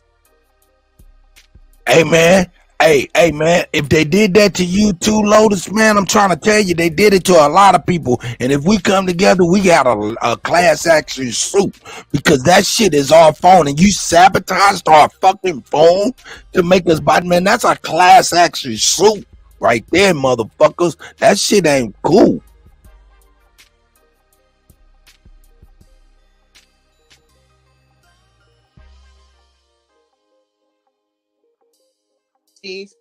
And all these phones and is old technology. It's old technology. Oh yeah, play the right. Okay, I'm listening. There we go. Yeah. I remember sometime we do 10 episodes for my show, and in this last season, I was hitting a block, right? I was like, oh, I'm not doing it right? So I went in the corner, and then I was looking at the wall, and I was like, come on, devil, right? Come to me, because I had to do something like crazy, right? Had nightmares for a month. Look at this punk ass motherfucking nigga. This is a goddamn monkey motherfucking nigga from straight up Africa. This ain't none of our motherfucking people right motherfucker here. Sit up around these motherfucking white people talking this crazy shit. Remind me of Chris Rock sitting around them white boys talking about nigga this and letting them talk about nigga that. Man, look at this fool ass nigga. See, look at that. They get this motherfucker who talking this dumbass shit to play a nigga from California with his punk ass from Tea and Crumpets land. Cause they knew he was gonna be promoting some bullshit. Look at that white boy right there with the beard. That's a famous old motherfucking actor. And that motherfucker looking at that motherfucking nigga like, what in the fuck are you saying? He may agree. He may be shocked that he's saying it on television. But all of this shit is some bullshit. Look at this nigga. Look at this nigga. You think that nigga ain't in the goddamn went through the Nori door? Nigga, that nigga went through the Nori door, got on the Nori elevator, got on the Nori escalator, all of that. 360 deal. That nigga's on his motherfucking 720 deal. Gato, I see my nigga Gato. Man, look at this dumbass nigga talking this shit.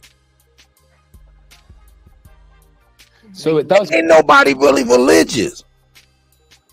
Ain't nobody religious. I don't give a fuck about that religious shit, but I know what he trying to insinuate by when he's saying what he's saying. He trying to encourage demon time. We over here trying to defuse demon time. He is on here with white boys doing a motherfucking movie. Now understand, that's why I don't like that shit. Look, a lot of motherfuckers done died in the 80s and the 90s and shit on that crack and went to the penitentiary 80s, 90s, early 2000s on that crack shit, man. That shit took a lot of generations of our people out. They did that shit. Mandatory minimums took a lot of our people out to the feds. That shit hurts because that's a reality that I live through. I know. And for these motherfuckers to benefit from mass incarceration, mandatory minimums, Jim Crow, Joe Biden's crime law bills, Bill Clinton bitch ass crime bills, right? Man, come on, man. They benefited from that. You wouldn't even have a company called IKEA if it wasn't for the mandatory minimums in the drug war on drugs. Most of the furniture that was made in IKEA for 10, 20 years was made from penitentiary niggas. And your motherfucking ass can't go to IKEA and get shit.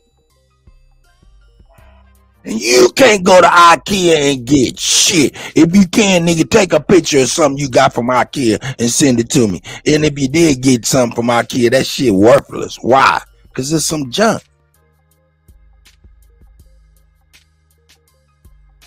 Here it is. They done won on the war of drugs, enslaved us like this. Then they gonna win again.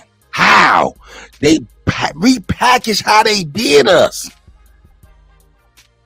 And then they make it into a movie how they did us, a mini-series how they did us. And say, hey, y'all go buy that. And we watch that shit like, ooh, that shit good, that shit good. Ooh, that shit. Nah, that shit was life for real. People died.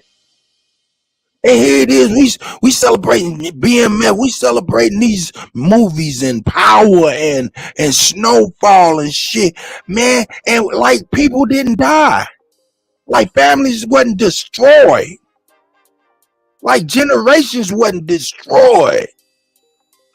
And you got this motherfucker over here talking this shit. You go to England to go get a motherfucker who ain't even experienced none of this shit. And in order for this motherfucker to think that he's doing the right thing by you cracker motherfuckers, he gotta go somewhere where? To some super negative bullshit entity made up in his mind and y'all white mind, just to tap into what niggas used to do on a regular basis. We call it gritting and grinding. It wasn't nothing. And niggas did not tap into the devil to do none of that goddamn shit. You could have got a nigga from LA to do that same motherfucking job. But nah, you ain't do that. Why? Because you is not trying to help no nigga in this motherfucker. And I see this shit. And y'all gotta see this shit. So now fuck Snowfall. Fuck 50 Cent. Fuck Power. Fuck BMF, fuck all of them niggas. Straight up. Straight up. Straight up. And it pains me that I was involved, dog. So ignorant, so stupid, so complicit.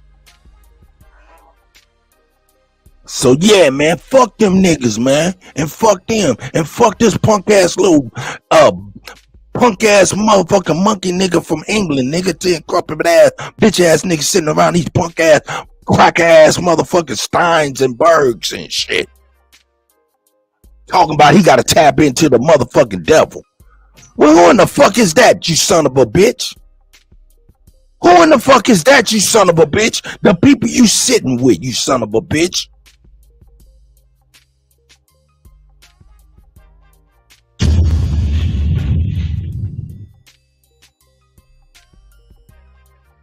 Come to it or after? After. Like I had nightmares every day. Like I felt that energy. Oh, interesting. You know, and I had to pray and do all this stuff to like get rid of it. And you know, you call your mom up and you're like, bring me back to life. And that stuff is real. Ciao. Crazy. Now, meanwhile, on the panel, you got Pedro Pascal.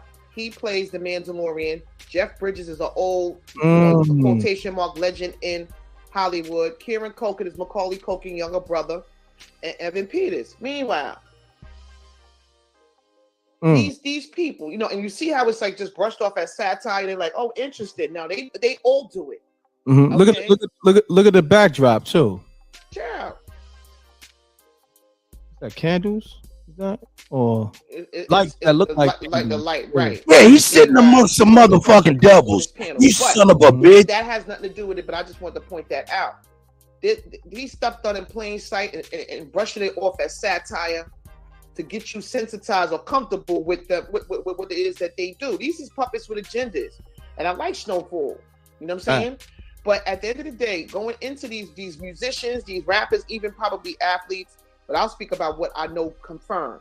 That when you hear about these alter egos, what you may consider to be nicknames, you know what I'm saying? You'll have some sheep that'll be like, oh, they're nicknames. Nah.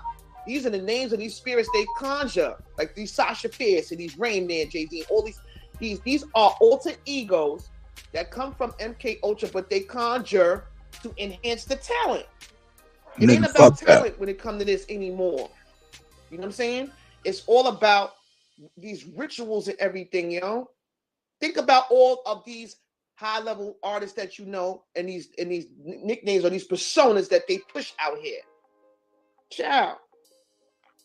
It was not knowledge was made born about Beyonce and what she do or was doing.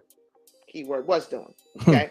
Regarding that Sasha Fierce and saying, oh yeah, I pulled from this different place. Yeah, we know you pulled from this different place. When they be winning their awards on these rituals, they say, well, I'd like to thank God. You thinking that they talking about, you know, quotation marks, Jesus and that. They not. They talking about they God. And that's the Baphomet chat. Period.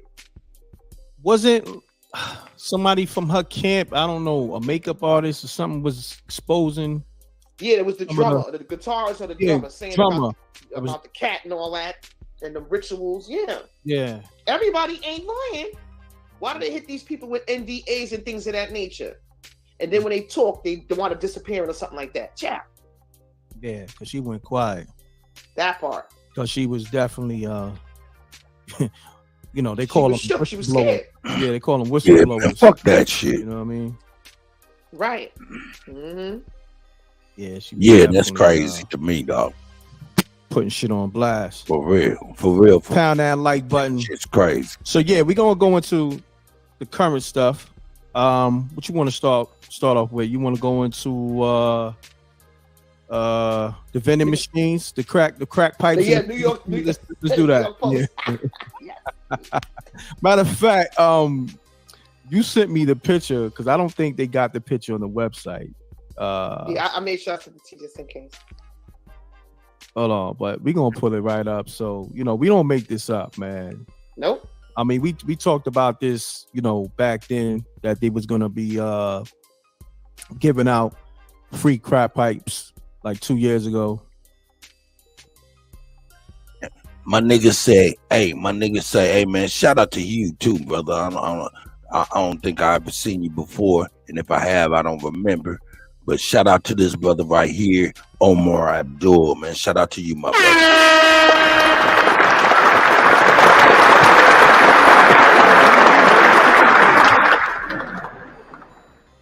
Hey, my brother said, I feel bad. I took out some children food, you know what I'm saying, that I didn't care at the time. Nigga, hey, my nigga, you did that. You did that, nigga. I did that, nigga. I had, nigga, hey, nigga, I'm talking about, nigga, we prided ourselves for having Nike boxes full of motherfucking food stamps, nigga. Nigga, real food stamps, not this credit card shit. Physical stamps. Purple books, blue books. We wanted the purple books, them blue books. And if you know what I'm talking about, you know what I'm talking about. Niggas have full shoe boxes full of motherfucking food stamp books. Shit, nigga, it was real in the field. So yeah, you did that and I did that, and I feel bad about that too, nigga. We didn't even think. We didn't know. See? Ignorance, man.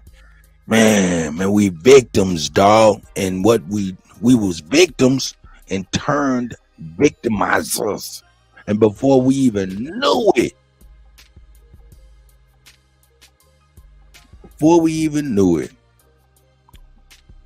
we've done so much damage. It was like silent, soft damage meant to our people, dog. Now, that shit crazy to me. So, I don't like to see that shit repackaged up into no motherfucking white boy talking about cut. Do it better than that. Niggas would have did it like that. How the fuck would you know? How the fuck would you know, you motherfuckers? How the fuck would you know how niggas would have did it? See, this is the shit. And then all the while, the premise of this snowfall in particular is the Central Intelligence Agency and their involvement to dropping the little motherfucker some dope.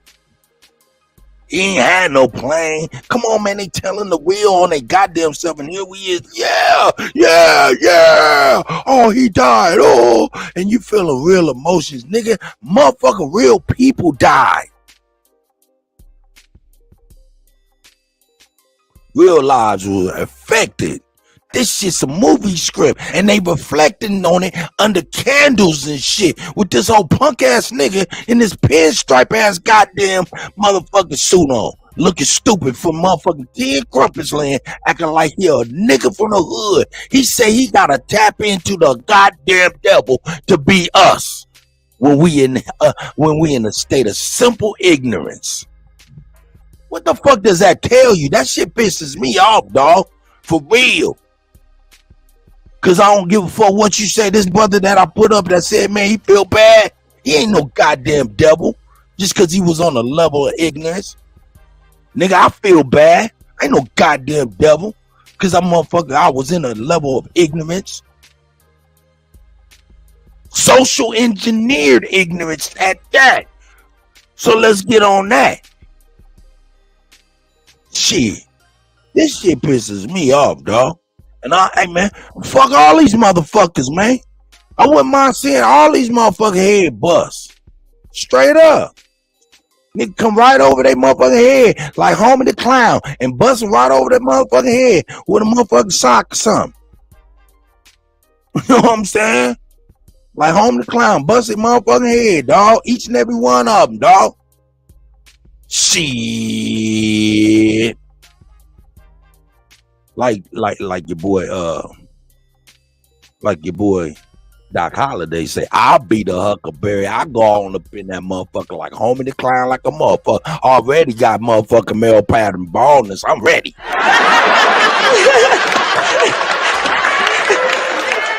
I'm ready, nigga. And I'll grow my male pattern baldness out and I dye that shit red if I can do it. That's right.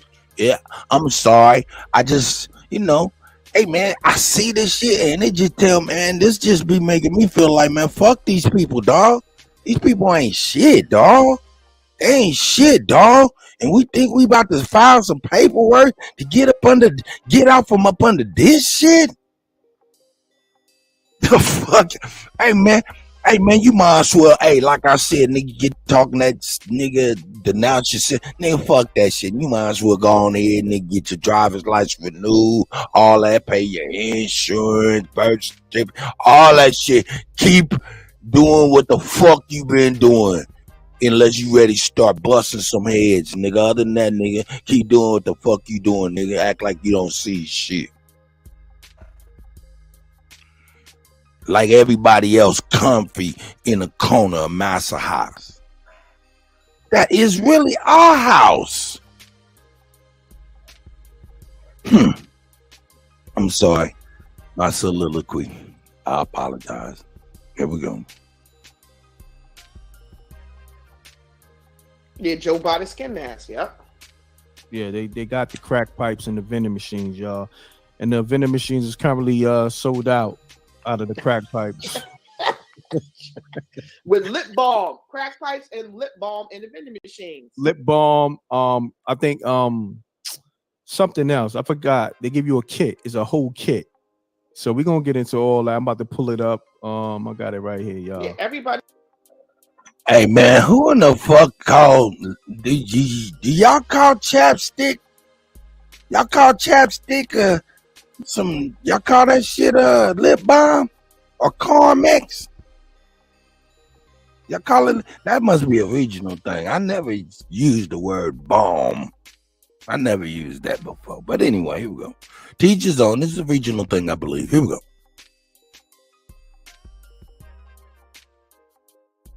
Please hit that like button. The likes ain't matching the numbers in the chat. It's almost like 1,000 people in the chat. It's free, please.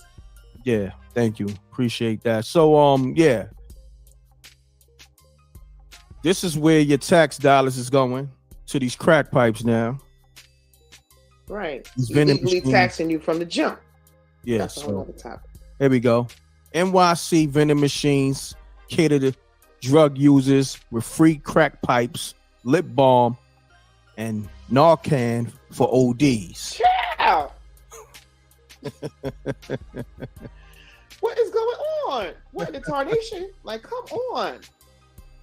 Shit is crazy. But this right here is putting that mayor in the room. Mayor Eric Adams, he already in the room. Is putting him in the room even further. They say New York City, like Gotham, they say they wilding up there.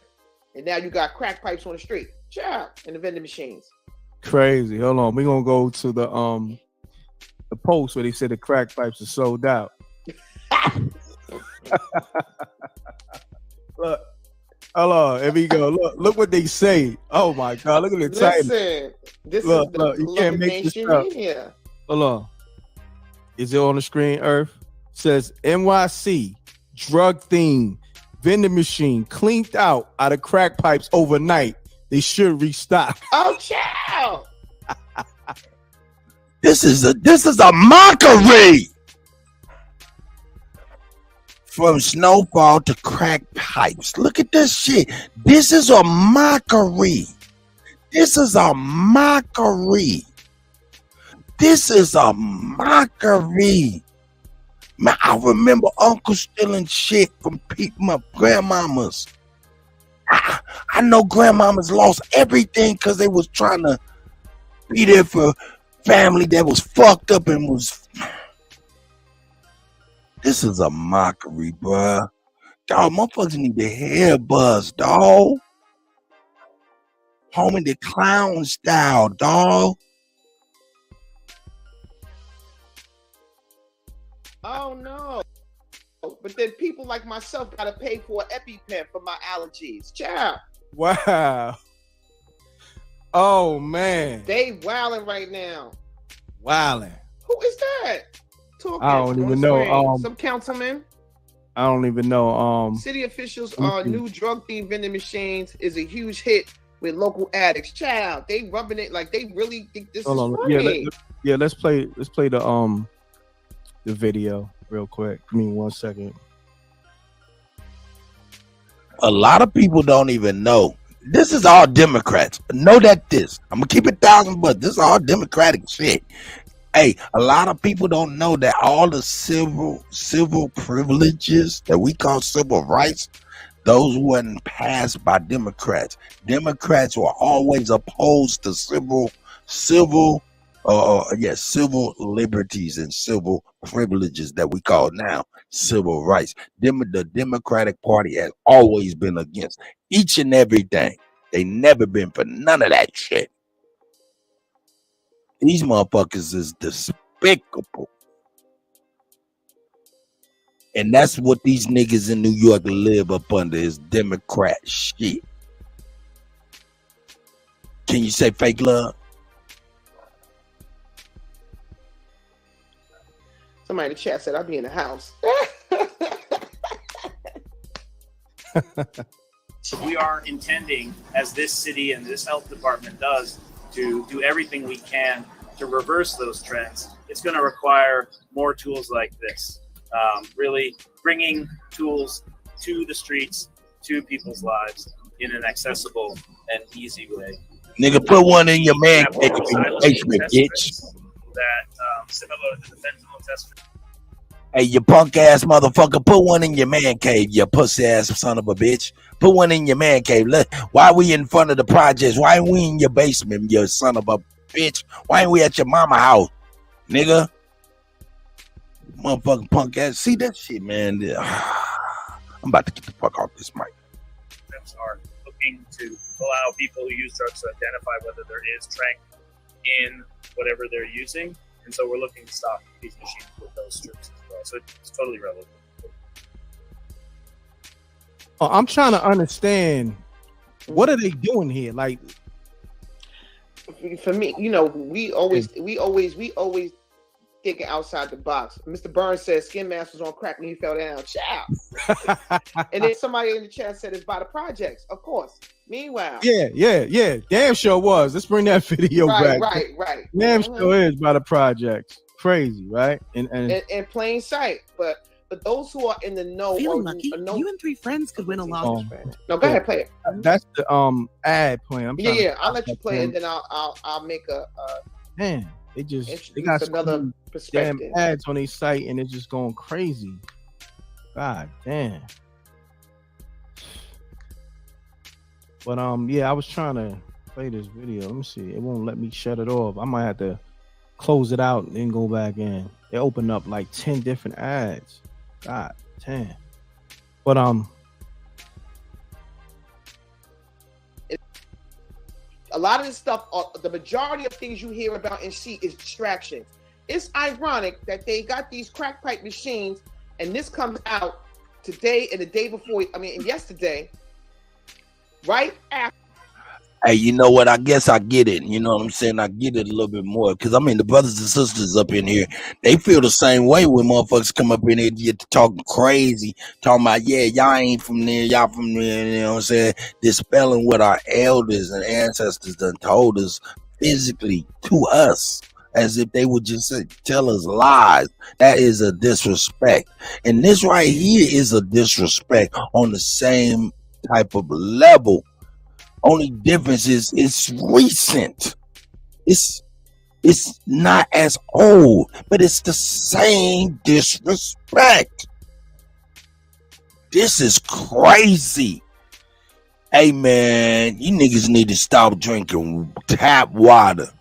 Stop brushing your teeth with that toothpaste shit. Cause you niggas is fluoridated to the point you're sedated.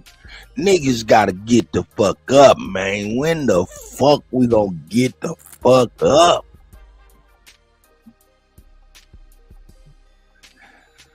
Enough's enough, man. We've taken enough, man. This is enough, man. This is crazy to me, dog. It's crazy to me, man. And I mean, you can change that goddamn dog, bitch. You can do something different. For real. That shit creeping me out. Anyway. After Hunter Biden's all of 10,000 pictures of him smoking crack on the internet with the meth pipe and the crack pipe in his mouth, trying to sensitize people, you know what I'm saying, that this is cool or it's okay. So yeah, we ain't going. Crazy.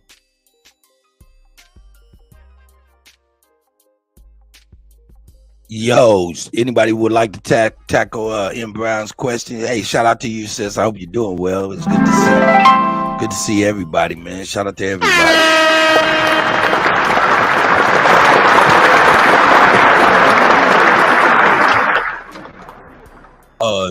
Yeah, anybody want to tackle M. Brown's question in the chat?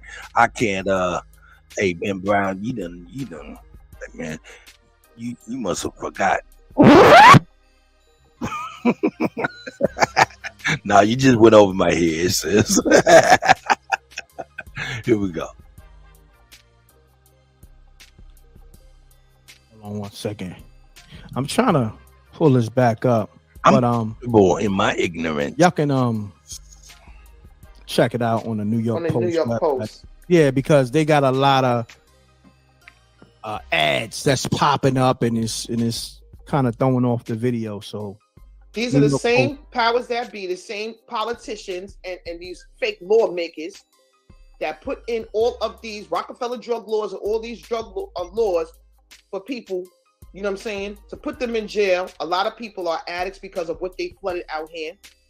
You know what I'm saying? They put these big laws out. Meanwhile, they be one smoking crack with a whole bunch of 3.5 in the console of they fancy cars. Child. Gretchen Whitmer just got caught with an 8-ball of cocaine and child porn and all that in her car, her SUV. The military booked up. So yeah, right. It's to sensitize you to, you know, to be comfortable and saying it's okay. But it's the hypocrisy for me, child. Somebody said next they'll have all different flavors, right? And kids could probably have access. People could break in. You know what I'm saying? And on it, of course, it's by the projects. You know what I'm saying? Oh, child. Next.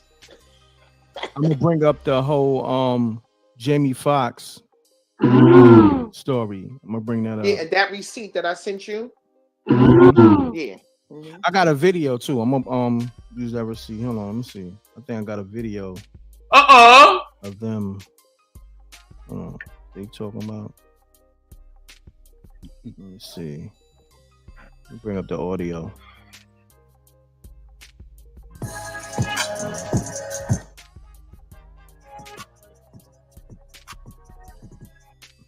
All right, so I'm gonna bring up your receipt because I gotta bring it up from text. Let me see. Boom. See, I'm gonna have to so yeah, we're gonna go into this whole Jamie Foxx thing, man. You know, it's a lot of conflicted reports, but the latest is Jamie Foxx is paralyzed on one side of his body. What they said? Is he completely partially paralyzed and half blind too? Child. Crazy, right? But his so-called daughter said he was home playing pickleball.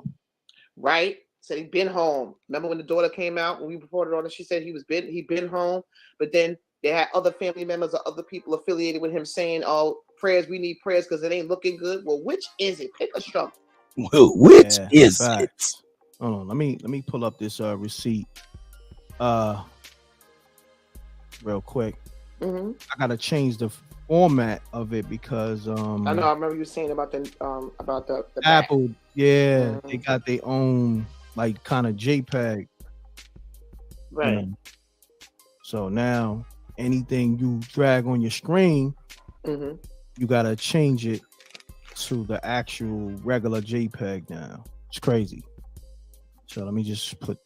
Oh man, It may be a scary situation, but it goes into the power. While the general pulling up the receipt, it goes into the power of manipulation that they use. These media, these gossip pages, you know. Oh man, hold on. Oh, okay, we good. Because you know when you close tabs, it's opening up another tab. And I thought I closed out the whole Hey, Omar, I'm with you. I was like, what the fuck is pickleball, man? I thought that was cold for some old LGBT barbecue community shit, man. I ain't know. I thought that was just cold for some old funny bunny shit, man. I ain't know, man. I don't know, man. I ain't know what that meant, but I guess it's a game though, for real. At first, I didn't know what it was talking about. Here you go. browser, but it's we good. Right. Salute to the 1K in the building. Salute to them. Hit the like button, please. Going to that damn New York Post website did something to my damn computer, man. Oh Lord. Damn. Hold on 1 second. I'm trying to grab the receipt you sent me real quick.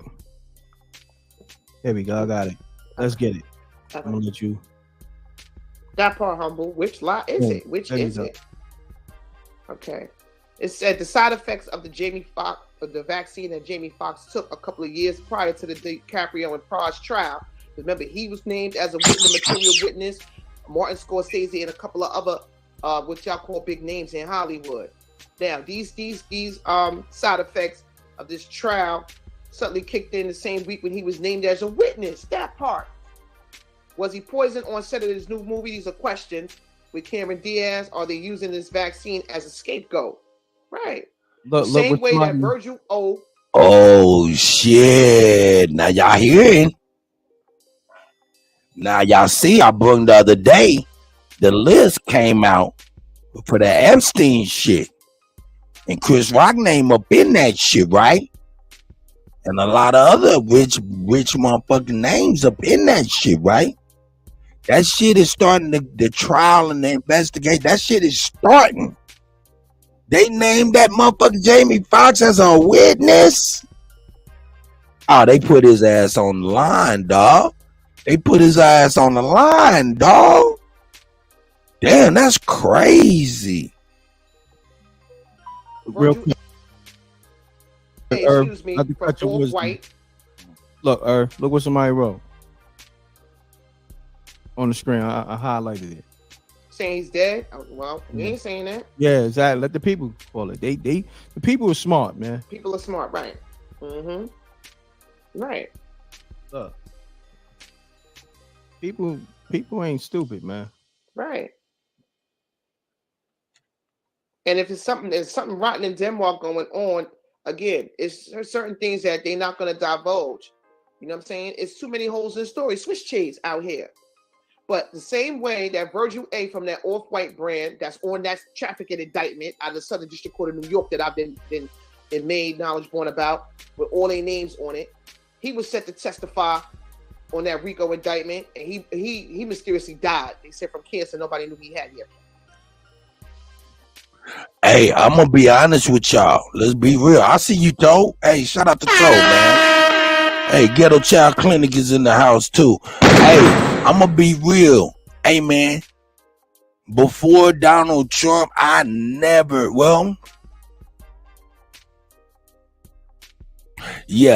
before Donald Trump, we heard about child trafficking and shit like that and little allegations.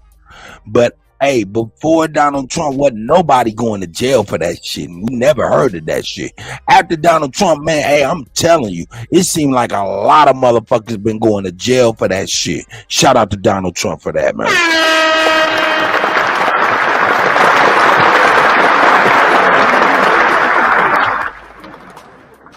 You know, I'm just saying, I'm just keeping it real. For the most part, anybody going to jail for that shit back in the day, man, before Donald Trump, dog, was Mexicans, man, trying to get people across the border. I'm about to take. Come on, man. They playing games. They don't. What happened? Oh, I mean, they demonetized it. I don't care, but why? Yeah, I don't know. This is what they do. Let me take this. And they got the nerve to be running these commercials. Let me take that off. Hey, YouTube a motherfucker. So yeah, I took the commercials off, y'all. Sorry about that, Irv. I'm sorry. That's all right. So yeah. So you got all these conflicted reports on Jamie Foxx. He was home and he's recovering. And now you got he's paralyzed, blind in one eye. And you know, so we don't know what's going on. Somebody in the chat says his new horror film called God is a Bullet. I saw the trailer last week. Demonic symbolism is everywhere. Meanwhile, they publicly told y'all that they're gonna bring in a double to play while he recuperates. Nobody gonna pay the people want to pay to see who y'all want to see. You ain't paying to see a double out here. That's a fact. Look what the people writing. Say he been gone. Shit crazy. That receipt. Pickleball is a code. No one plays pickleball. That part. Exactly. Oh, I was lost. Hey. I was wondering, because no niggas play no pickleball. Nigga, what the fuck is pickleball? Man, I'm going to be honest with you, man. I don't think I could walk up to nobody in this chat and say, hey, man, let's go play some pickleball. First and foremost, niggas be like, what the fuck are you talking about? What is that, nigga? Are you trying to be funny? Is that some bullshit? Because that's how we look. We don't know what the fuck is pickleball, nigga. I'm going to be honest with you. Pickleball, I'm going to be real with you. As an old school producer, man, coming from the ASR10, MPC, you know, the Triton, you know what I'm saying, you know, the ESP, you know what I'm saying, all kind of rolling products, Yamaha products, making beats off a lot of cowboy gear. And then going into the digital realm of making beats, dog. Hey, man, I could never, I mean, I fuck with it, but then I couldn't get behind it. I couldn't get behind it. And what am I talking about? The pickleball of music production. What am I talking about? Hey, man, I could never, hey, man, it was something about the words Fruity Loops that made it to where I couldn't make beats and that shit. I was like, man, fuck that shit. I ain't gonna be telling people I'm over here making beats on Fruity Loops. Nah, fuck that shit, nigga. One of the real reasons why I never fuck with Fruity Loops and making no beats in Fruity Loops is because of the goddamn name. And that's the reason why the fuck niggas don't play pickleball, because of the goddamn name. So now, pickleball is the Fruity Loops of sports. Fruity Loops is the pickleball of production. I'm telling you, that's what it is to me. I'm sorry. I'm sorry. I'm sorry. I'm sorry. Niggas gonna get mad. Hey, look. Shout out to Bobby Knight. Oh shit. Look, I know Bobby like, nigga, fuck that nigga. I'm fucking with y'all, nigga. That nigga Bobby said, stop that, nigga. He said, you ate that Fruit Loop when you. I love Fruit Loops. Shout out to y'all, man. Hey, man, I'm a fucking idiot, dog. I'm an idiot. I knew Bobby was gonna be like, nigga, stop it. Nigga, Fruity Loops is where it's at. Fruity Loops is tight in the motherfucker, man. But hey, you know, it is pickleball might be fun too, Bobby. Let's get out of here. Mm-hmm. Yeah, because when she said it, I'm like, pickleball. That nigga said pickleball. Certain, you know, That's certain how every names, nigga like, you know, say people that are pickleball. of less of an influence that's not big in these circles, they'd have told you that somebody died in an accident, a car accident. You know what I'm saying? You gotta pay attention to these codes out here. You think it's a game, it's really not. These codings in what they put out in the media. You know, difference between somebody being arrested, that's cold. Arrested and executed. We came up with that in 2020 over here. Fact. Or extracted. Okay, extracted means they would, Hey, you know, man. they would snatch the name with something. Bob, we got Never to be seen again. whenever you ready, man. It's But, good, man. you know, it's your we got choice. some- You know, instead of coming. It's always this great energy, fun with because the idol worshiping with a lot of people is real thick. It's all crack. Try discerning better and realizing that, you know, you've been lied to about everything. Hey, shout out Glam for the cash app. I appreciate yourself this. and go and pay attention. You externally personify energy in these puppets, and they sold a line you up, and that's with their agendas and everything else. Everybody out here throwing up that rock sound. What you think that is? You are participating in these rituals, yo. You are a willing participant in these rituals, yo. Even down to these holidays you celebrate. Facts. Ciao. So we're gonna go to the next receipt. Hold on. I know you sent me. Let me get this Jimmy Fox off the screen so we can go to the next one. Yeah. Salute to the 1,100 people in the building. Pound that like button. Appreciate y'all. Right. Salute to the Rec Mob. If you're new to the channel, make sure you subscribe. Okay. Irv, you gonna do part 2 to the Blackout show on the live, or you want to do that? Yeah, I mean, we could do it on IG. That's fine. Okay, so Irv, we're gonna do part 2, but we still got a few more things to, you know, speak on. Yeah, because I got some really, you know how we do on part 2. Ciao. Okay. Mm-hmm. Don't want to infringe on nothing here. This is home base. Not infringing on nothing here. My channel, ciao. Okay. So yeah, y'all gonna have to go to the Earth IG at Earth Moreau. When she go live, you know, I'm gonna stream it from her live so y'all can get to see the page and hear it as well. But y'all gonna have to tap in over there. Make sure you follow her, and so you can get part 2. But we got a few more news stories and a few more things we're gonna cover and build on real quick. Let me go to the private chat, right? Oh yeah, we gotta touch on this. It is what it is at this point. Oh yeah. The Earth is gonna go. This is with them babies. Right. Children. There we go. It's on the screen. Got audio. We sent those ships, Okay, the ships Mercy and Comfort that were sent from Trump to New York.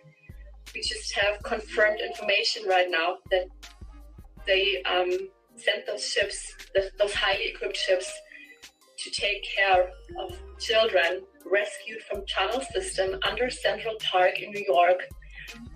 Children that were born in sex slavery in these tunnel systems, kept as sex slaves. They are deformed and completely shattered and broken. I just ask you to stand with these children right now and pray.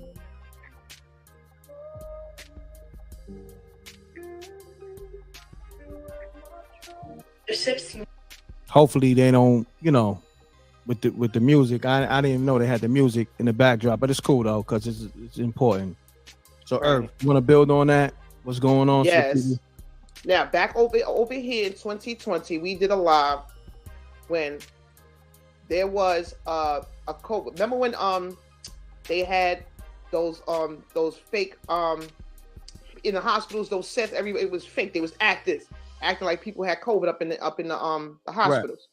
Right. But there was they had it set up in Central Park. Salute to Gene Deco on Central Park. It was a COVID testing site, which you thought was a COVID testing site, but actually it was a military op. They were bringing these children from underground, the tunnels under Central Park.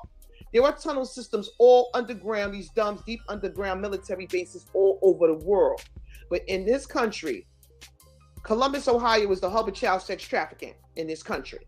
And the majority of these big cities in this country are child sex trafficking hubs and human trafficking hubs. This tunnel led from the East River all the way underground, right underneath St. Patrick's Cathedral, all the way up to the Adam Clayton Powell State Building on 125th Street in Harlem. Okay, where Bill Clinton and That's Hillary crazy. Clinton conveniently had an office there. That's crazy. Donald Trump in 2020 said they sent 250,000. When you heard him say 250,000 ventilators over to Spain and Italy, these countries, those were countries that they were saving children in these ops from underground, and they used the ventilators on them to save these babies because they never breathed a breath of fresh air, never got natural sunlight hit them. They were born and bred and spliced underground. Now, in the video that the general just showed y'all, you see the woman carrying all kind of boxes stacked of baby Pampers. Says Pampers right there on the box. Okay. Now, meanwhile, the government or the deep state used these ventilators to kill your family members and told you it was COVID. $39,000 for every person that died on a ventilator. So why y'all mad at Trump? I don't know. But these are the Marines right here holding these babies that they saved from underground. Little baby. They're going to show in this clip a child that's spliced. They don't show the face, but you're going to see that the ears deformed. You hear her say in the video that these children are deformed. The military has put out there that a lot of these children had to be euthanized. Euthanize is terminology for when you put down an animal. See the baby deformed? They don't show the face. Now, right here is the box with the Pampers. You're going to see it. See? Pampers. They were saving these children. Look at the playpens. But both military medical ships, the Mercy and Comfort, up in New York in 2020.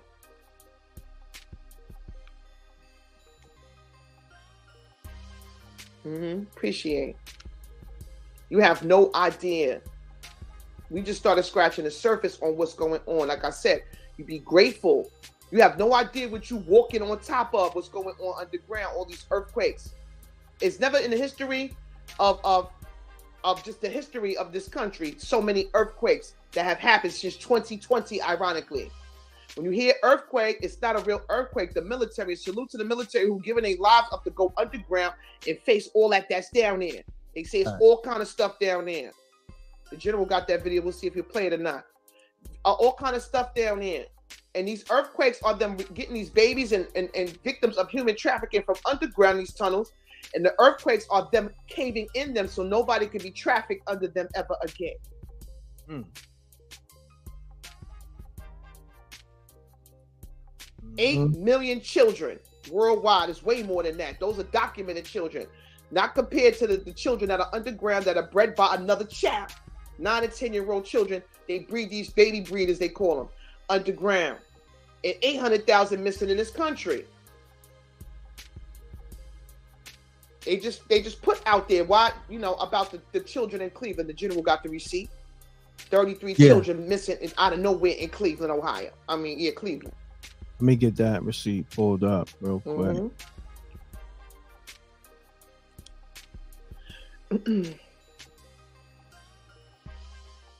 Yeah. You sent me like 4.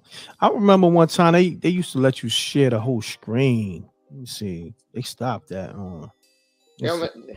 They tightened up. StreamYard used to be able to share the whole screen. And on a private chat, it's not letting you send no pictures, right? No, I DM'd it to you on Instagram. Oh yeah. I'm bugging. I could get it from the DM. Hold on. And salute to this platform, period, because when it comes to just the making knowledge born about all kind of things, not just one-sided or one vision. It's 9 different ways to see things. There's so many different things to talk about.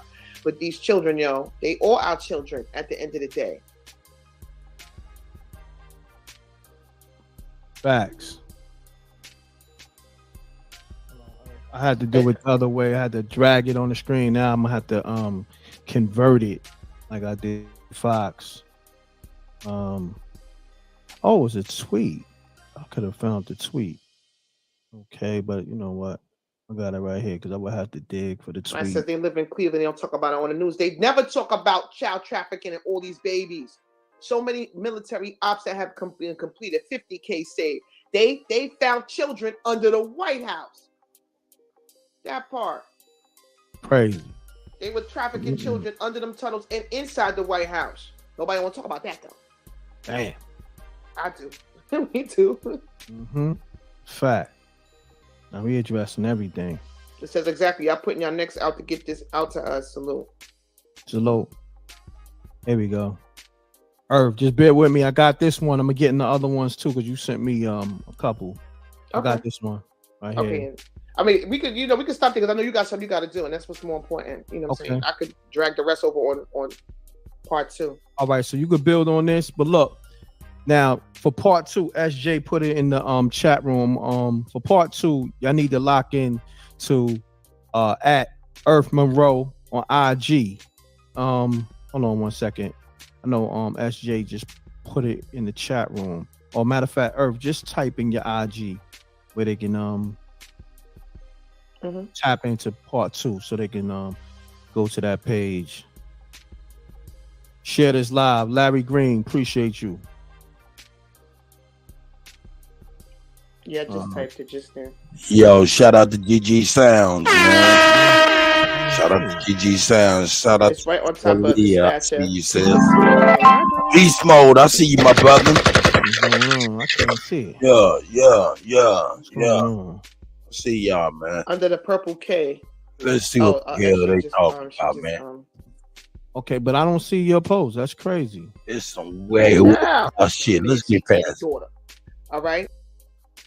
What the hell? Sorry. YouTube changes policy to allow false claims about U.S. presidential elections. Why? Because y'all know y'all stole it. YouTube will now allow 2020 election denialism content and policy reversal. That's that indictment getting pushed through. That's what that is. Ooh. That's powerful. Let's go to I got it right here. Shout out to Chief Holiday, man. Let's see what he got over here. It's the GOAT. See what the GOAT done bun. He don't talk bad. Word is out, man. I know y'all heard about this, man, and saw some videos. All I was trying to do, man, was keep my own things. Word is out, man. I know y'all heard about this, man, and saw some videos. All I was trying to do, man, was keep my own things. Word is out, man. I know y'all heard about this, man, and saw some videos. All I was trying to do, man, was keep my own things. Word is out, man. I know y'all heard about this, man, and saw some videos. Oh no, man. I think that was older though, man. I don't think that was a new video. Elections. Why? Because y'all know y'all stole it. YouTube will now allow 2020 election denialism content and policy reversal. That's that indictment getting pushed through. That's what that is. Yeah, I think I got it right here. I think it might be a video. Pull this up. Where's it at?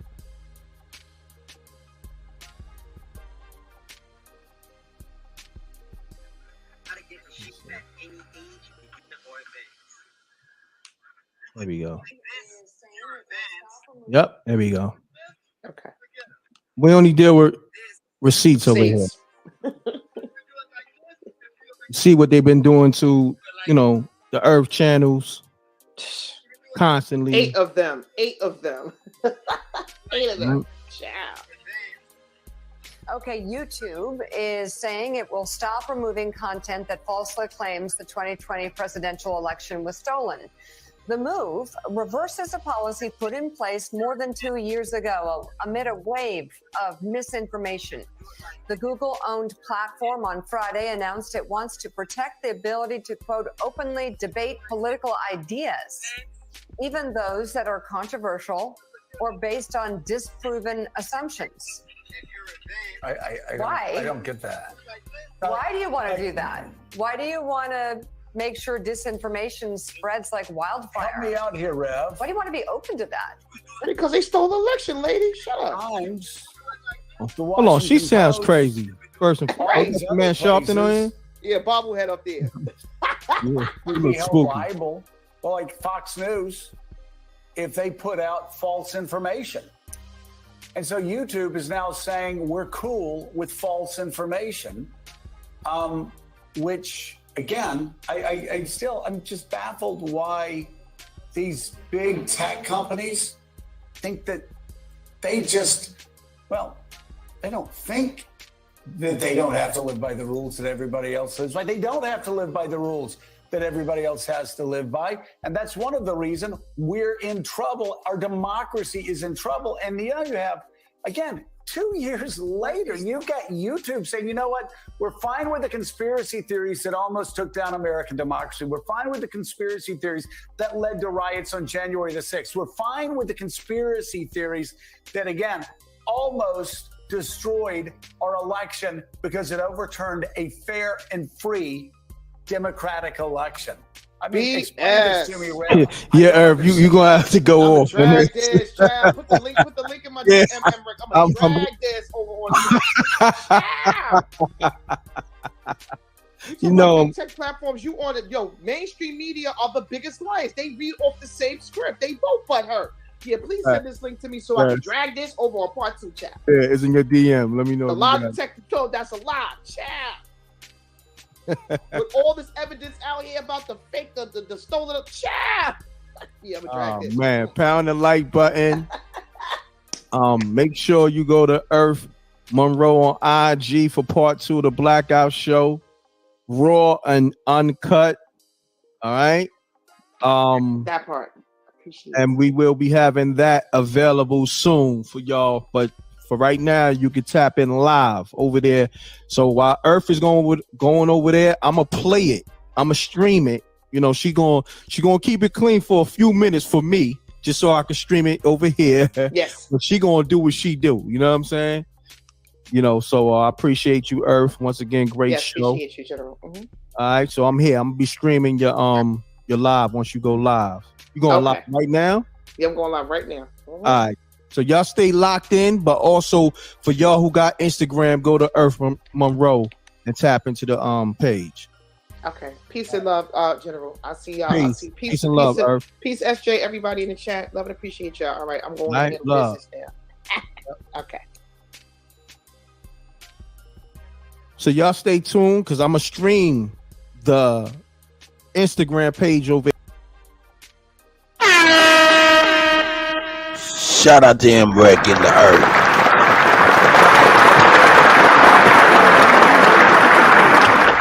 Shout out to him breaking the earth, man. You know what I'm saying? We're gonna move on. You know what I'm saying? I'm gonna get into this, man. It's crazy, man. Hey, man, there's a lot of shit going on, man. A lot of shit going on. Just bringing it to you. Just bringing it to you. A lot of shit going on. But, man, that's how I feel about them old dope movies, so-called gangster movies and shit. You know, man, fuck that shit. Black exploitation 3.0. You know what I'm saying? I don't be liking that shit. Shout out to the Earth and MREC. That was MREC TV on YouTube. C Moses. Shout out to them.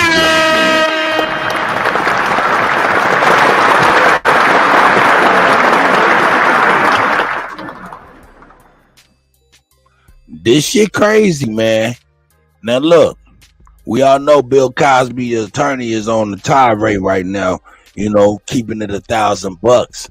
Man, this man said some shit, man, and I think we all need to listen to this, man. I think we all need to listen to this. This incredible. This incredible. Yeah, this is incredible, but hey, this the times we living in. Check it out. Shout out to old God that's saying, man, here we go. One of the most dangerous words for black people is no. I seen that. In slavery, I seen every that. That's time dope. a slave said no, he got lynched or burned. I'm gonna use it. Whenever we say no to something we don't agree with what they're doing, they take whatever our livelihood is at that time away. However, if you say no when you see it happening to someone else, then it might not ever get to you. And when you sit on the sidelines and you don't say, hey, I see what they're doing to this guy on here, let's speak out. You know, will America ever let LeBron James in his old age leave this earth as King James? I don't know.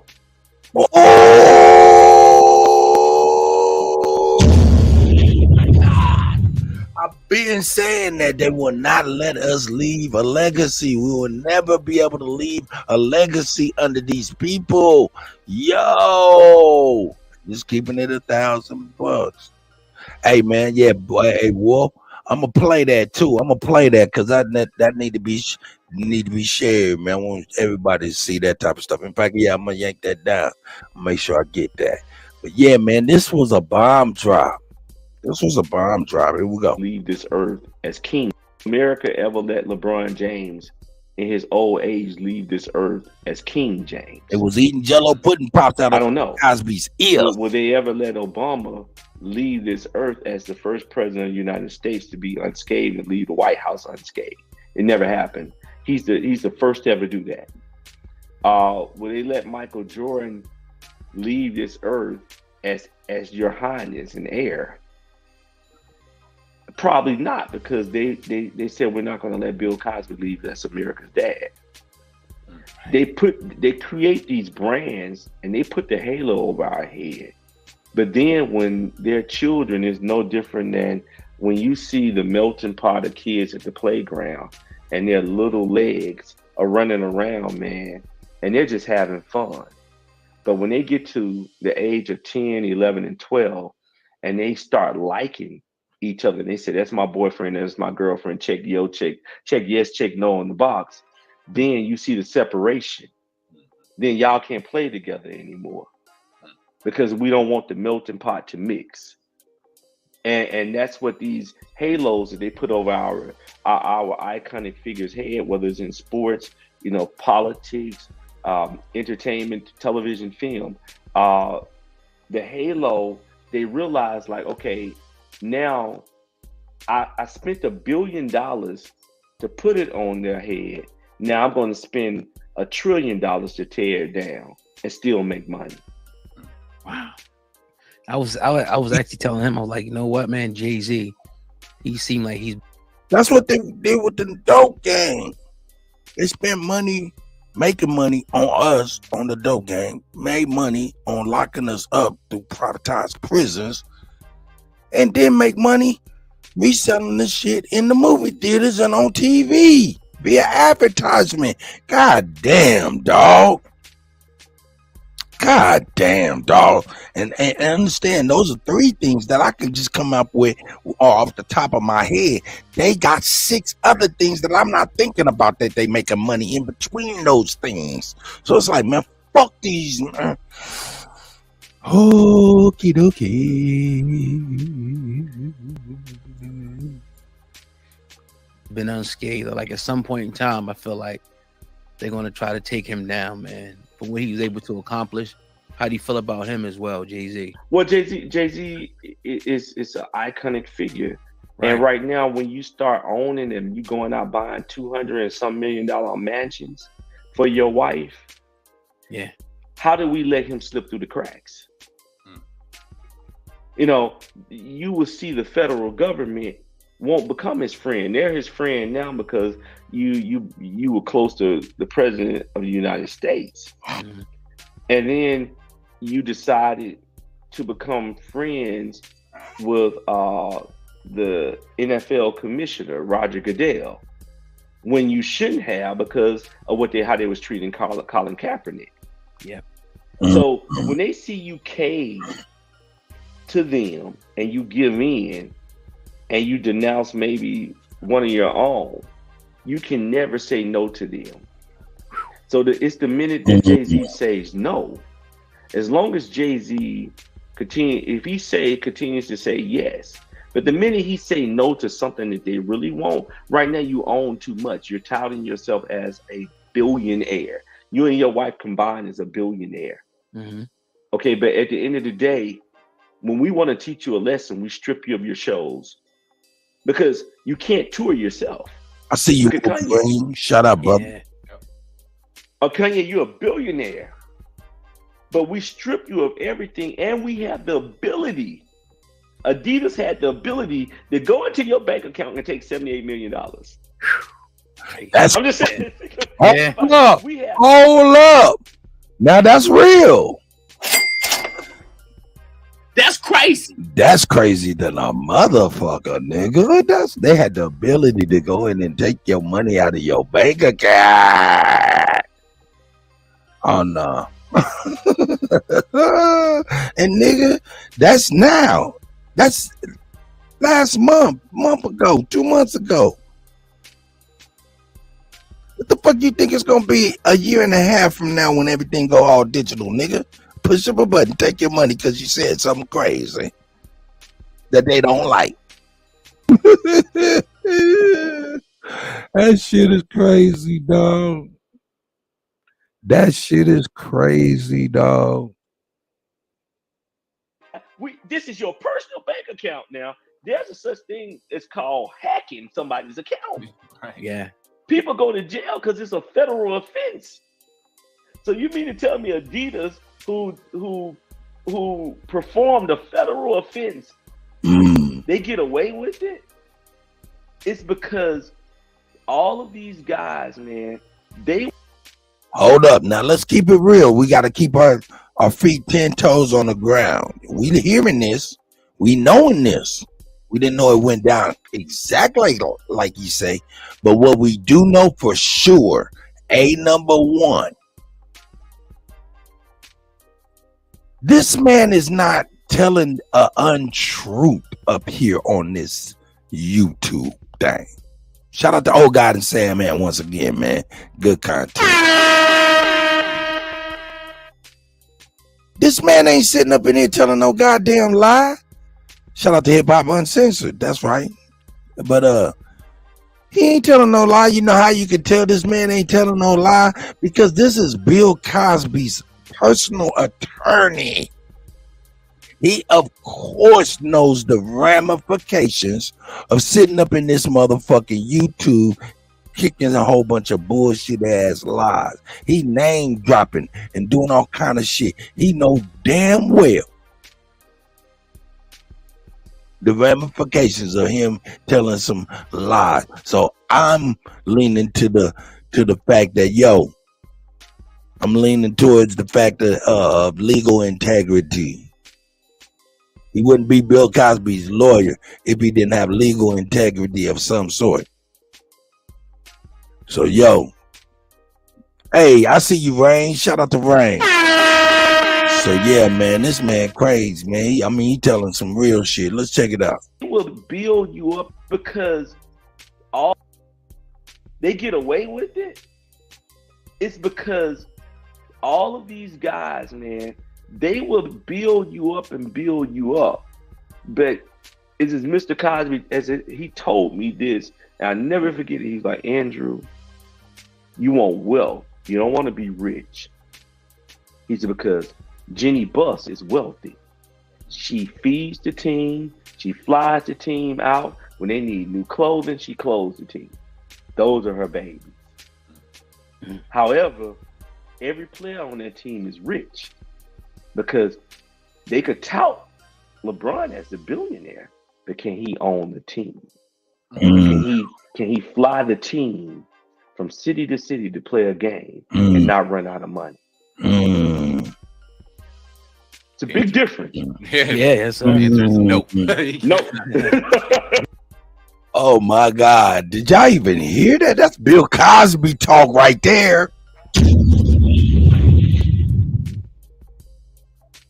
Can you believe that? That's Bill Cosby talk right there, dog.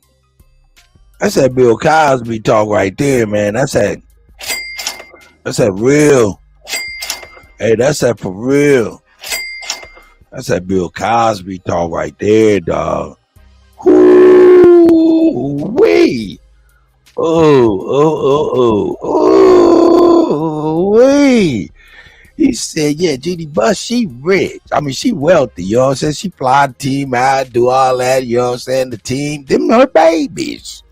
But we look at them, they rich.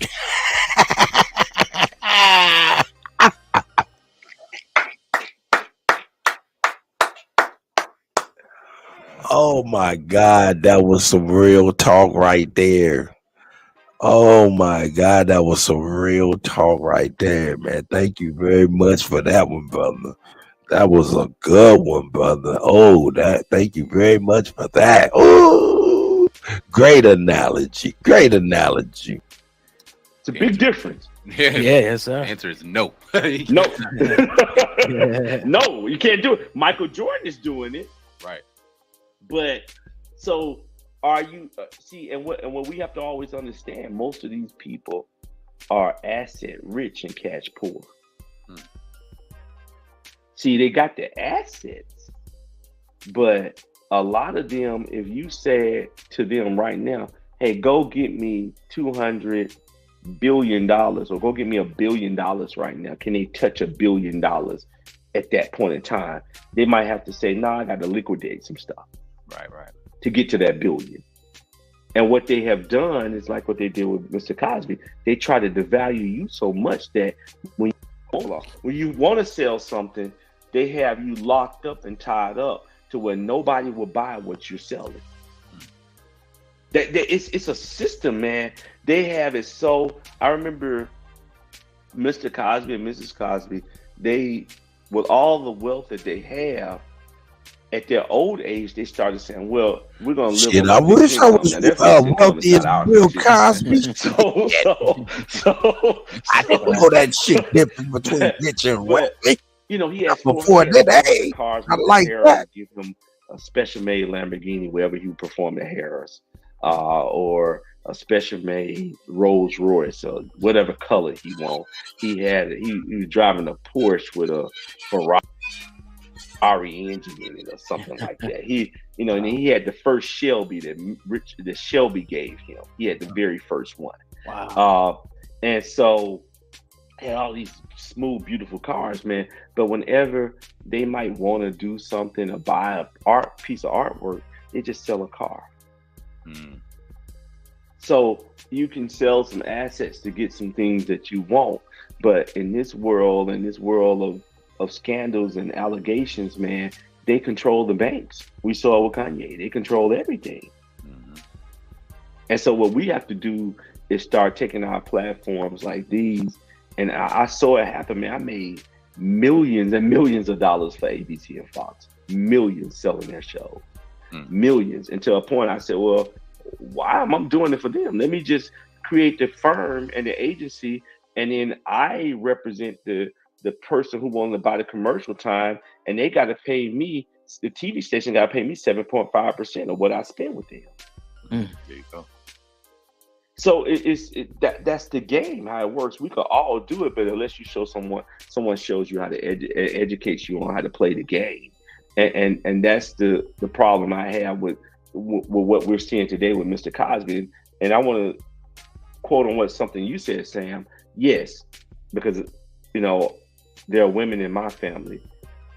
Bad things have happened to some women out here. Yes, we're not out here saying that women haven't faced some horrible things in their life, but I know a victim. I have female friends who have been victim of rape and abuse and everything. But at the end of the day, man, I tell people, take the time to read, man, this stuff, and read what these women are saying and listen carefully. These are not victims, man. These are just women who want to victimize greed. Good to go, man. We definitely Hey, appreciate man, it. thank you for everything, man. Y'all have a beautiful weekend, man. Thanks for having me on. Nah, always. Thank you so much. Appreciate your time. Appreciate you always picking up the phone.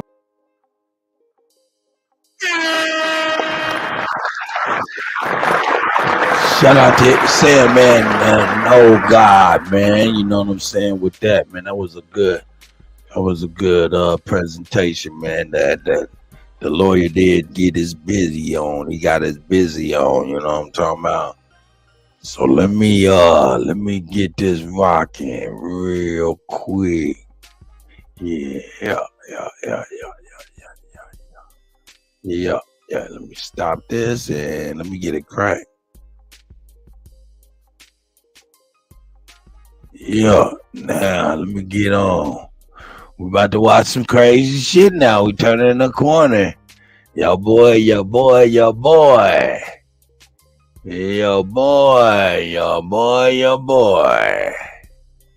Where's that?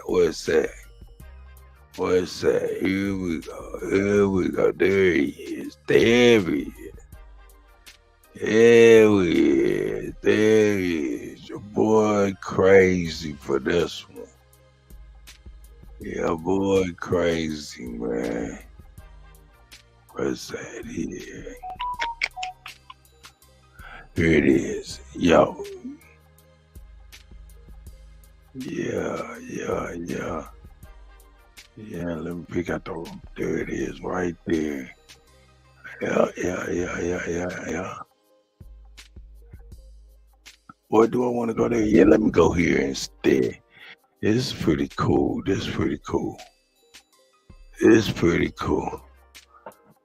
All right, here we go.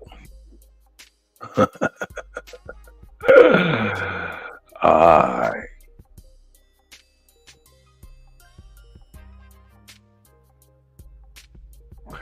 Yeah. Let this load up real quick. And we'll get on it. And in the meantime, I'll let the link out. I'll put the link out. All right.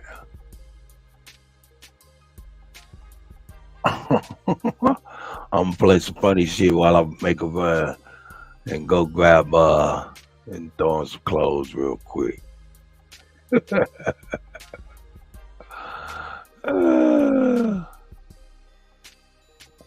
This shit crazy as a motherfucker. Boom.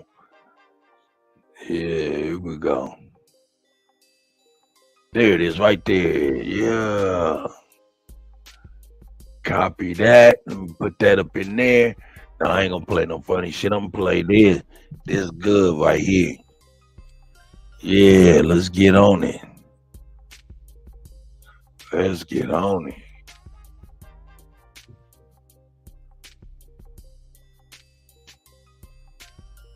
Yeah, it's on itself. Yeah, here we go. Let it load itself up here real quick.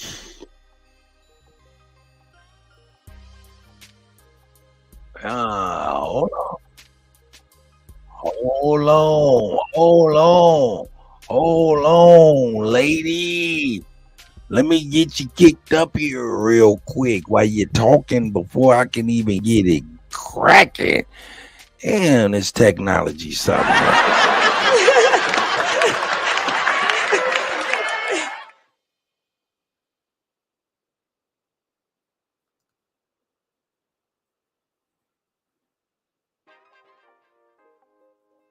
All right, now we got it kicked up.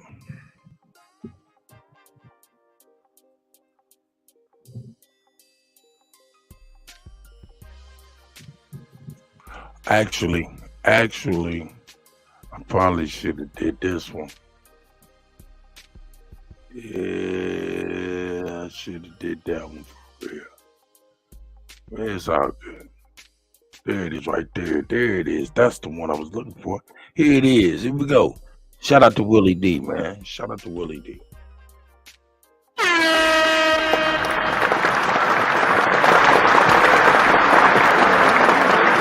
I'll play this one when I get back. When I get back, I'm gonna run upstairs and throw on some clothes. In the meantime, in between time, I'll drop the link so y'all can come on in, and I'll let you up as soon as I get back and throw on some clothes real quick. Peace. It's conspiracy theory time, y'all. That's the wrong video. Check Let it me out, get the right? right. Is CIA documents expose horrifying secrets. So if you knew, you know what to do. Hit that subscribe button. Join the fam. Hit that like button for more. Once again, shout out to Willie D.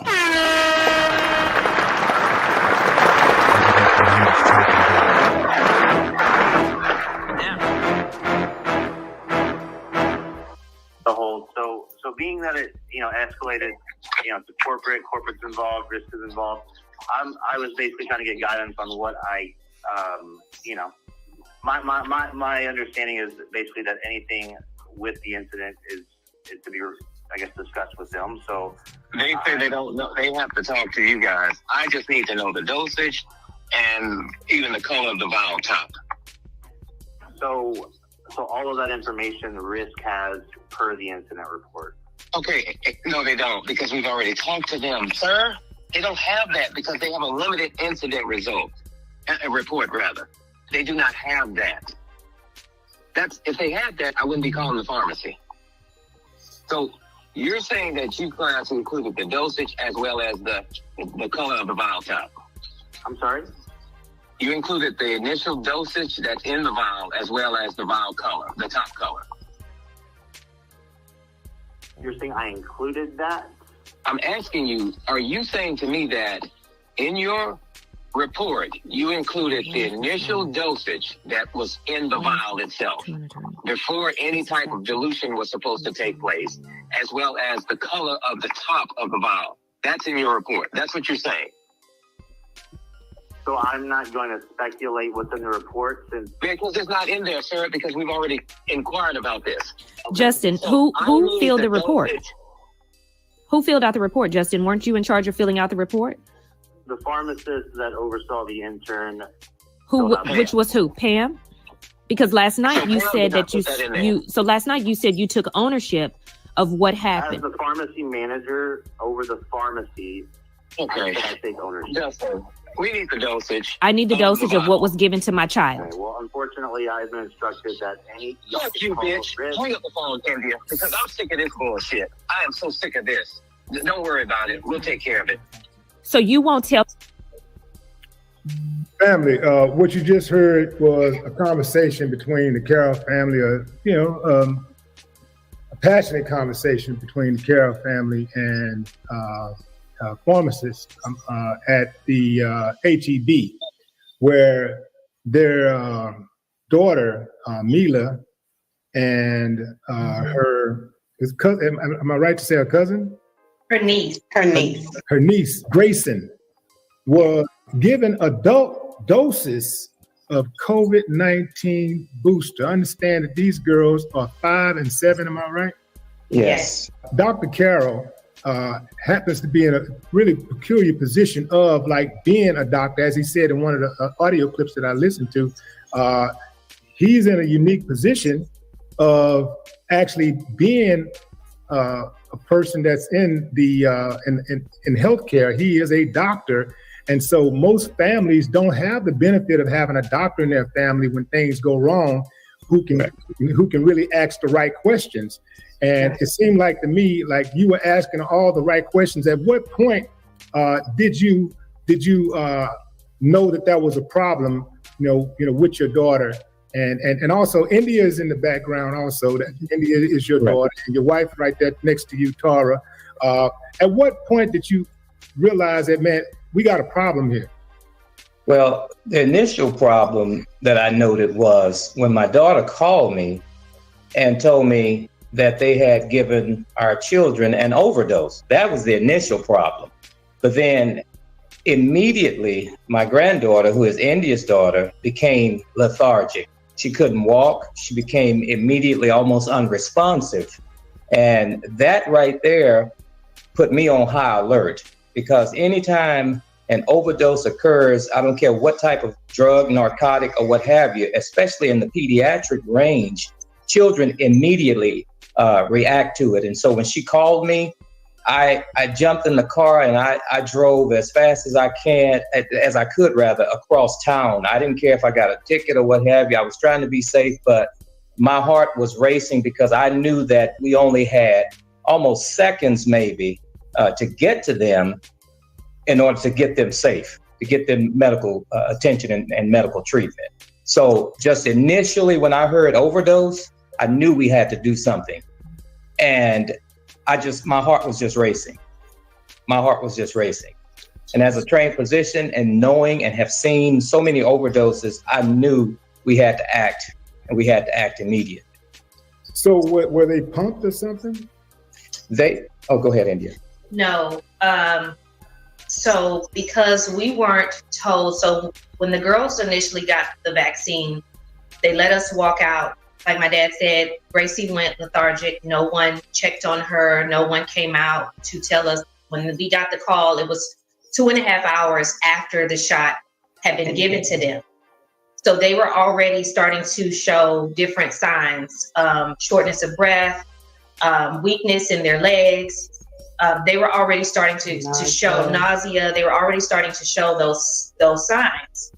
And so we took them to the emergency room because after the call, they did not tell us. HEB, the pharmacist from HEB did not tell us what was the next step. And so because of my dad and we knew to call, we need to call their doctor's office. And of course it's after hours, but we need to get on the phone with someone to tell us what's next. So they told us you need to get them to the emergency room for an overdosage, because they did not initially tell us what they gave them and what was given. The emergency room had to go off of looks and just vitals, because they said confidently we cannot give them anything because we don't know what they were given. So HEB refused to tell us, as you can hear in some of the audio, they refused to tell us what they gave them. And Brother Willie D, I called numerous times because I know that they had to have some type of printed log, some type of printed protocol based on my own experience as a physician and also working with pharmacists on different levels. There had to be some type of documentation saying this is the amount that was given, but nothing was afforded to us. Nobody wanted to offer us any type of dose, how it was administered, just absolutely nothing, no packaging, nothing. I was told by the store manager, her name is Jennifer, I was told that we can't print anything for you, and if you need to wait until tomorrow. Right. And I said, my child is sick. I need to know how to treat her. You have to give me paperwork. She said, if you feel that badly about it, Mom, then you should leave the store. Yes. And go take them if you feel that badly about it. And what she said was, the pharmacy is closed and the best we can do for you is have someone to call you tomorrow. So why don't you just leave my store? Because I need to get home to my children. Wow. The initial call came in to me from the pharmacy manager. His name is Justin Jones. And he was so matter of fact, nonchalant. I believe it was hello. I believe you came in the store with Grayson Connery and Amila Carroll. I said, I did. I said, I'm Mila Carroll's mom. Grayson is my granddaughter. He said, well, this is the dreaded phone call anyone hates to make. You know, I have children. He went into all of that. And I said, sir, what are you trying to tell me? He said, well, you know, it's what we hate to say. We gave your children an overdose, verbatim. I said, an overdose? He goes, I said, what did you give them? It's between what a child would take and an adult. Never an exact amount. Sir, what do you mean? I don't understand that. It's between what we are supposed to give the children and what we're supposed to give the adult. Well, which did you give? Well, here's a silver lining in all of the overdose we've given them.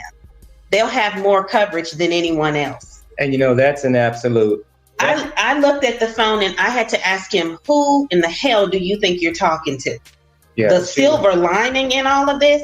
And that what he said off the top of his head, because there's no research that indicates that an overdose at all. As a matter of fact, an overdose could be detrimental. It could be life-threatening. And so no research shows that an extra dose of this COVID-19 booster for the children causes any increase in their immune response. Matter of fact, all the research that's been extrapolated shows that an overdose can be deadly and can cause long-term effects, adverse effects, and all kinds of other drug interactions, especially if they're on other types of medications. And so he was really dismissive to my wife and to my daughter. Do I take them to the emergency room? Well, I mean, you can just watch them. And if you see anything, I have children. So, I would hate to make this call to anyone. And I know if it happened to my kids, I said, sir, this isn't about your children. This is about what you've injected into my children.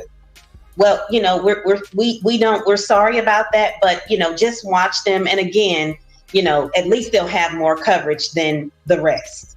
Yeah. So I found it very disturbing and very disrespectful listening to them talk. Absolutely. They would not even tell you the amount of dosage that they actually gave the baby. No. Very, very just condescending and dismissive, like you said. Absolutely. So at any point, did they offer any type of apologies or something? Did they say No. like? No. The pharmacist told me that he said, the only thing I can tell you, I said, as you can hear, we're stressing that we need to know, how did this happen? Why would you let this happen to two beautiful, bright baby girls, my child? And he said, well, I mean, they're here. Wow. Who? Yes. Justin Jones. Let me just pause for a moment and make a public service announcement.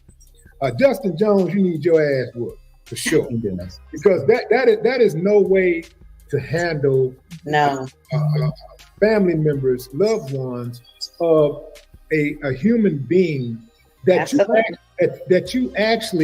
was actually under your care, and you dropped the ball. And from what I'm understanding, sounds like medical malpractice. Absolutely. Exactly what it is. This is something serious, and this is why I'm assuming that you reached out to my good friend, attorney. Absolutely. Artie, why don't you jump in here and tell us, when you got the call, what was your assessment of this case? Yeah, absolutely. First of all, thank you for having us on here, Willie. And hats off to the parents of both Grayson and Mila. I mean, when they called my office, I could just feel the frustration coming across the phone when I spoke with Miss Swain. I spoke with India first. And as a mother, so not just as an attorney, I handle personal injury cases, but one of the things that makes it special is that I definitely put myself in the place of those individuals that I represent. And I could just feel it coming across the phone when I spoke with Miss Swain first, India first, I spoke with her mother, Tara, next. And then I subsequently spoke with Dr. Carroll. And I just told him, I said, absolutely, we'll take this case. And the fact that, they gave me the details first, disgusted. The first thought that came to my mind was disgusting. The second thought that came to my mind was the book that I talked about on several panels that I'd been on, Medical Apartheid. And one of the quotes that stood out was the fact that it says, of all of the forms of injustice and inequality in healthcare, is one of the most shocking and inhumane things that can occur. And that's what we have right now. We don't just have a case of these two young, beautiful girls who have been subjected to, God knows, we don't even know what exactly they were injected with. We have a pharmacist, a careless, lackluster pharmacy. We have HEB, which claims to be a neighborhood store, treating these two young Black girls as if they're just less than animals in a cage. I mean, you wouldn't inject two animals in a cage without logging what's been given to them, what are the processes, what are they suffering from. In all honesty, it reminded me of the Tuskegee study.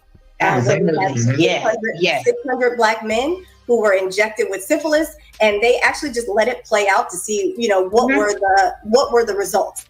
And that's what we have right here. We have a set of great parents who came immediately to the aid to find out. HEB admitted that they had injected these two little girls with an adult dosage. Again, nothing was logged.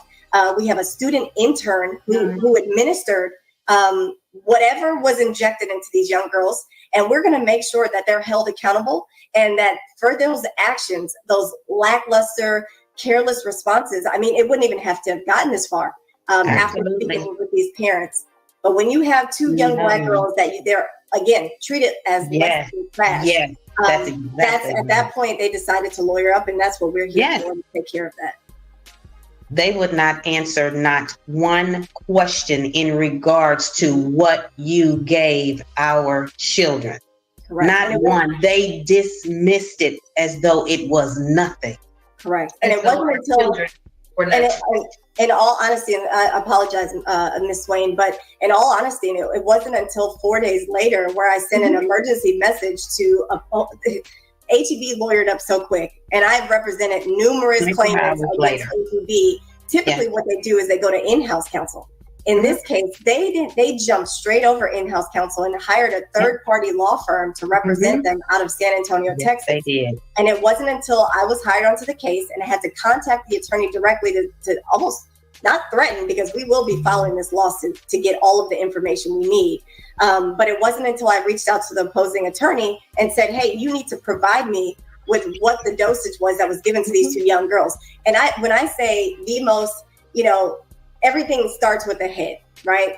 And it's a very horrific example of how HEB leads their pharmacy and their organization. Because even that attorney, when she returned my phone call, didn't even speak directly to me. She spoke with my secretary, left the dosage, and then got off the phone. So ridiculous. Yeah, this it trickles from the head down, and anybody out there, do not get injected at HEB until not answer as far as why this happened, and they're held responsible for what they did to these two little girls. Yeah, they literally shut us down as parents. We were not allowed to make any phone calls to find out what you injected into our children. And no one. Go ahead, India. And just to piggyback off of Ms. Jones, no one, not even Friday afterwards, not even standing in the store, no one said, are they okay? No one. Where are your babies? Where are your children? Are they okay? Are they breathing? Are they living? Are they okay? No one said that. That attorney told me on the phone, don't call them. They won't answer any questions. Would you like for me to mail you a letter? This lets me know that this is not a one-off. Correct. Exactly. Absolutely. A part of their culture. It seems like absolutely. Yes. Culture, because when you listen to the pharmacist talk, and he's condescending and dismissive, and then you feel, well, he's a pharmacist, he doesn't probably, we'll dismiss that, he got a lot to lose, he's directly involved. So let me just talk to the attorney, who's supposed to be more objective and see things both ways. And the attorney gets on the phone, and she's dismissive. And is as dismissive and condescending. Absolutely. Culture. That's the culture there. So it makes one wonder how many more. Yes. How many more Milas are out there? You know, I asked that question because I asked that because I wanted to know how we got here. Yes. I needed to understand, how was this possible? You are to entrust, I am to entrust you to give my child something in the middle of a pandemic to keep her safe, to keep my sister safe. I asked, how is this a possible thing? Yeah. The pharmacist said, I don't know. I said, what is your success rate here? Do you do this all the time? What is your take rates for this? What does this pharmacy look like? Are you just giving people things and you're not logging them? You're not. He said, that's irrelevant. Wow. Yeah. Yeah, this really makes you wonder how many more Milas and Graces. Absolutely. Like I'm willing to bet that there are. I'm willing to bet after this story gets out, I do everything in my power to make sure it happens. And I know I'm going to thank you. Thank you. My other friends in the media to make sure this thing gets out. I'm willing to bet that people will come out of the woodworks and say, happened to me. Yes. And I want to know how many people in our culture, because to be dismissed and immediately the power of a parent, you know, there's a certain power that as a mom I hold for my child. I am superhero. I am to stand in front. I am to protect at all times. For that power to be sucked out because I entrusted someone with my baby. To be told she doesn't matter. You have to wait. We don't know what's going to happen in the next 24 hours, nor do we care.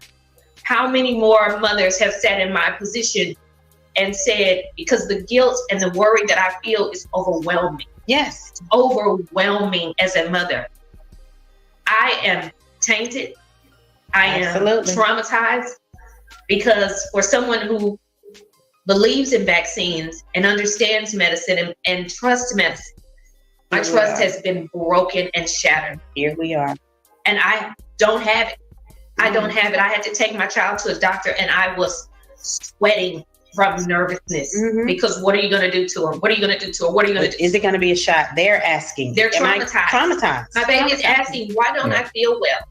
What's wrong with me? Mila I can't answer that. Yeah, she asked, why would they do that to us? My 7-year-old asked me, Mom, why would they do that to us? What do you tell your kids? That makes it even difficult for me because I've always, and my wife and my daughter will tell you, I've always advocated vaccinations. Absolutely. Because of the studies that I've done, my research, my education, I've advocated that. And now I have to deal with trying to rebuild that type of thought process, that trust that they once had, now they don't have. And that's difficult. It's been a real stress. It's been a strain. And as a father, I'm angry. Absolutely. I'm so angry that they would do something like that. And you know, even when the attorney called, I guess she thought I was just another black man. Because immediately, really, she started being condescending. And I had to just almost throw rank against her or throw my education. I said, well, hold on just a second, lady. Yeah. I get it. You're being an attorney. I said, but you're not talking to some Joe Blow. In order for me to get a decent conversation, I had to pretty much throw out my credentials just to get a decent conversation from her.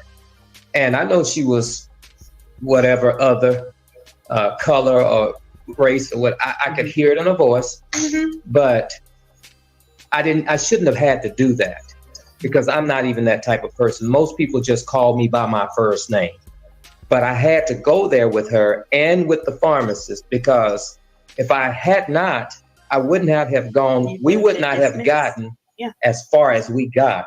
The little that we did get, we wouldn't have gotten that. They would have totally dismissed us, and we would have been sent out the door. Excuse me for being so emotional, but you know, I'm just really angry. I'm just so angry to have experienced such condescension, and I'm going to even borderline say racism because I know that would not have happened if I was some other race creed, color, nationality, or what have you. But we know why it happened. Mm-hmm. You know, and we know why we were just dismissed so easily. Mm-hmm. And, you know, personally, I don't feel like, even though I know this is the reality, I've been there, done this before, as far as having to pull out every credential that I have in the closet just to get one or two answers. Yeah. Which is just still a drop in the bucket of a plethora of answers that are still not answered. Right. That are still not given to us. We still have so many questions that are unanswered. That we are have unanswered. Children that are showing symptoms from runny noses. They wake up one day with rashes. They'll go away. The rashes will come back. They're lethargic. They're tired. You got vomiting, diarrhea. Activities at school today that they were so excited to participate, and then we got there and they couldn't. It was a fun run. Our children literally could not. It wasn't an entire track. It was half of a track, a third of a track. They couldn't even do it. But this is what we have to look at and watch. And all we get is you have to watch them.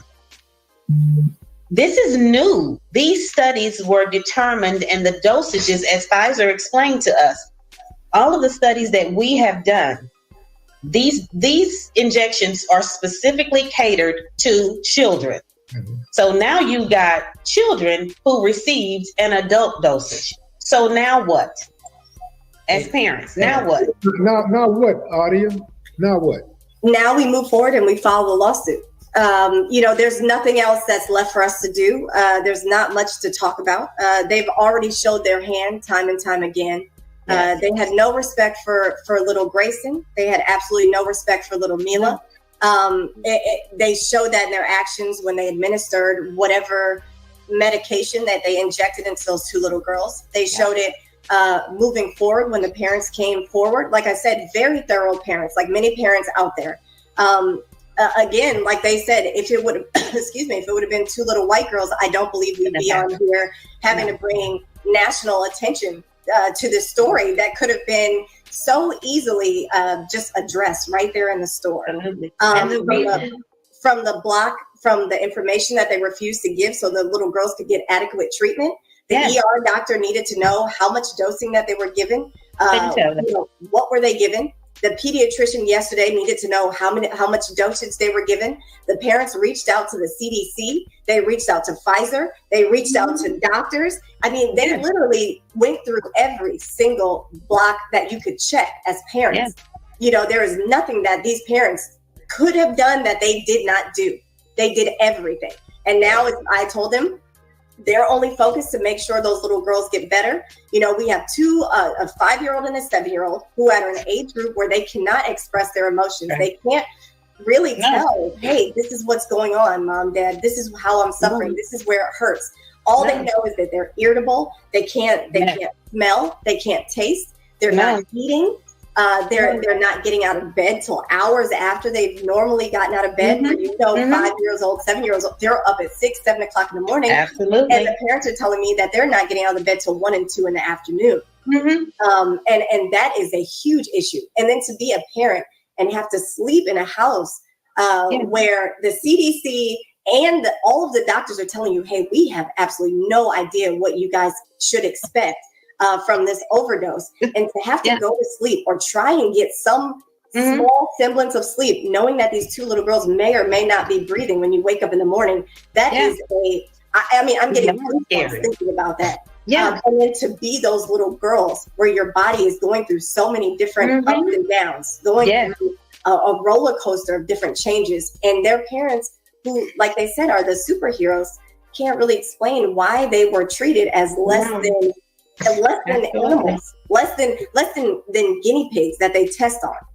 And so our next step will absolutely be to file a lawsuit. And whereas they didn't want to give answers before, it will be a court order for them to provide the answers that we need. But again, the fact that we even have to go to this step and go through discovery and require them to turn over the information that they should have freely given is absolutely disgusting. I'm disgusted with HEB. And to be honest, you know, you control where you spend your money, and that's who you give your power to for dinner. I didn't go to HEB. I went to Central Market. simply because my clients had to deal with this. And it's just, it's disgusting. But our next step will be absolutely to file a lawsuit against HEB and also the clinic if it is a separate entity. Yeah. We don't know how this experience is going to affect the girls' social life down the line. We don't know how it's going to affect their reproduction. No. Yo. Shout out to everybody. Shout out to everybody. Let me stop this shit. Shout out to everybody, man. We got a little bit of breaking news that the revolutionaries can use. You know what I'm talking about? Got a little bit of news, man. Shit keep happening, man. And that shit keep happening. You know, the Kutty gonna bring it. You know, this Kutty UnKutt live. So, you know, I'm gonna bring it. If you did not know, now you know, man. It's always something fucking with us and our people, right? Here we go. Let's get it. Says white woman who fatally shot black neighbor is arrested in Florida. The Marion County Sheriff's Office says a white Florida woman accused of fatally shooting her black neighbor last week has been arrested. Now I'm gonna tell you something. I have not heard this before, but we're gonna check it out right now. Maybe some of y'all have. Hey, Ali Baba Aru, I know that's your neck of the woods. You know what I'm saying? You Florida man. You know what I'm saying? We're going to get back to HEB in just a minute. HEB is crazy. Coppertone. Ain't that shit crazy? Shout out to Coppertone in the building. You know what I'm saying? Shout out to Rain, Omar, and everybody. You know what I'm saying? Hey, you know what I'm saying? Hey, you killing them. That's right, Superman. You already know. Hey, man, let's check this shit out, man. Hey, man, we're going to start calling Ali Baba Aru. We're going to call that nigga Florida man. You know, Florida man did something crazy in the motherfucker in Florida, man. Florida man blow the motherfucker. Hey, man, I see Bap, man. Shout out to Bap, man.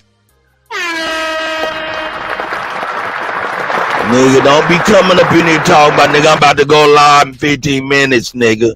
Give me some motherfucking time, nigga. I got the motherfucking stretch. Yeah, nigga. Shout out to Bap up in the goddamn building. Man, let's see what this lady done did, old goofy ass white lady, man. Fuck this bitch. Here we go. Push play. To a Florida mother of four who police say was Hey, man, shot to fuck death this bitch by a too. neighbor. That woman is now in custody as the family of UnKutt, also known as AJ Owens, demands justice. Oh, nah. I don't know now. I don't know. She went over there to whoop that ass. Here we go. I'm sorry. I don't know what happened. Let me stop it. I'm an ignorant fool, and y'all know this by now. A neighbor. That woman is now in custody as the family of UnKutt, also known as AJ Owens, demands justice. Victor Oquendo is there in Florida for us with this story. Good morning, Victor. Good morning, Robin. The sheriff's office says they've been working around the clock ever since the shooting, which happened just behind us, conducting interviews, reviewing evidence and surveillance, and ultimately determining that the suspect's actions were not justifiable under Florida's Stand Your Ground law. Overnight, a Florida woman accused of shooting her neighbor, now in police custody. Tonight, we have arrested 58-year-old. She was gonna kill me for the killing of Miss A.J. Owens. Lawrence was arrested and charged with manslaughter for the shooting of mom of four, Ajika, A.J. Owens, when she knocked on her door. According to police, on Friday, a group of children were playing in a field next to Lawrence's home. One of A.J. Owens' children forgot their iPad and went back to retrieve it. Lawrence allegedly threw a pair of skates at the child. Owens then approached Lawrence's home and was shot through the door as she knocked. The 35-year-old pronounced dead at the hospital. That shit crazy as a motherfucker. That's when I went in and I started doing scanning for open wounds. Franklin Colon heard the gunshot and ran out to help Owens. Has she lost a lot of blood? She did, yes, sir. You could see the blood on the ground. Authorities arresting Lawrence days after the incident once they determined Florida's Stand Your Ground law, which heavily depends on a presumption. Yes, sir. You could see the blood on the ground. Man, look at that bitch, man. That look like everybody's motherfucking elementary school teacher. Bitch could have been there talking crazy, doing some crazy shit, running their motherfucking house and be ready to shoot your ass. Look at these people, man. They come in all different varieties. Y'all better leave these people alone, man. Gotta leave these people alone, man. These motherfuckers, see, that's some bullshit, though, man. These kids out there playing and shit, and they out here over here acting all crazy like that, man. Yeah, man. But the lady just knocked on her door, and she's charged with manslaughter, dog. I don't know. That should be upgraded to me, if you ask me, man. She shot through the door. First and foremost, you provoked the art. You threw a skate. You are isn't that assault on a child? You threw a skate at a child? Shit. First, and then when somebody knock on your door and be like, yo, what the fuck are you doing? Or just knock on your door, you shooting through the door? Oh, no. You can't do that. She got to get the fuck on out of here. She got to get the fuck on out of here. Hey, man. Hey, man. Like I said, man, too many motherfuckers far removed from getting their head bust. We got to start busting heads like Homie the Clown. You got to start carrying around a sock. You know what I'm saying? And start hitting motherfuckers like, bah, Homie don't play that. we gotta bring Homie the Clown back, dog. Shit. And look at this old punk ass. This bitch supposed to be making cookies, man. And we got all these little white ass old bitches, man. These bitches is straight up killer bitches, dog. All they want to do is straight kill babies, man. And that's real, man. These killer cookies. These bitches back in our day, these bitches look like that be making the best oatmeal raisin cookies. They ain't making no motherfucking oatmeal raisin cookies no more. Nah. They planning your parenthood, player. They planning your parenthood, player. And that's a bad deal. Bad deal. Yeah, man. Yeah.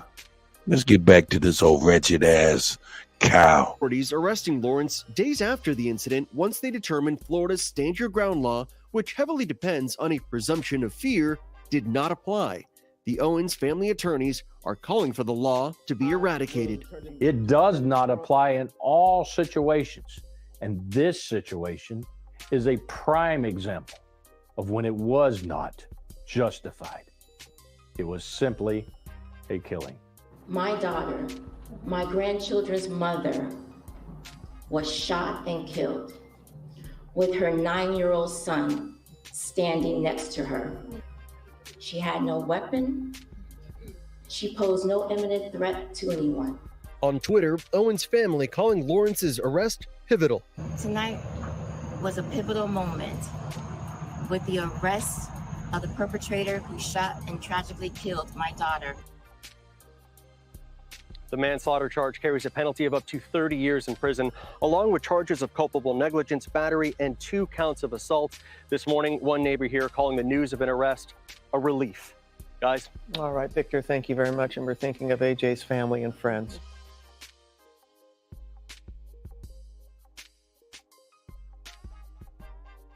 Yeah, man. So, hey, man, that was a little bit of breaking news I had to buy, man. You know what I'm saying? We just keep on catching L's like this, dog. Just keep on catching L's like this. This is supposed to be cool and shit. Nah, this ain't cool at all, man. We're going to go on back to our regularly scheduled programming, man. Just had a bit of breaking news, man. Here we go. Back to our regularly scheduled programming. May the universal God and the ancestors have received the sister well, man. And may the universal God and the ancestors guide her children and her family well. This shit is crazy.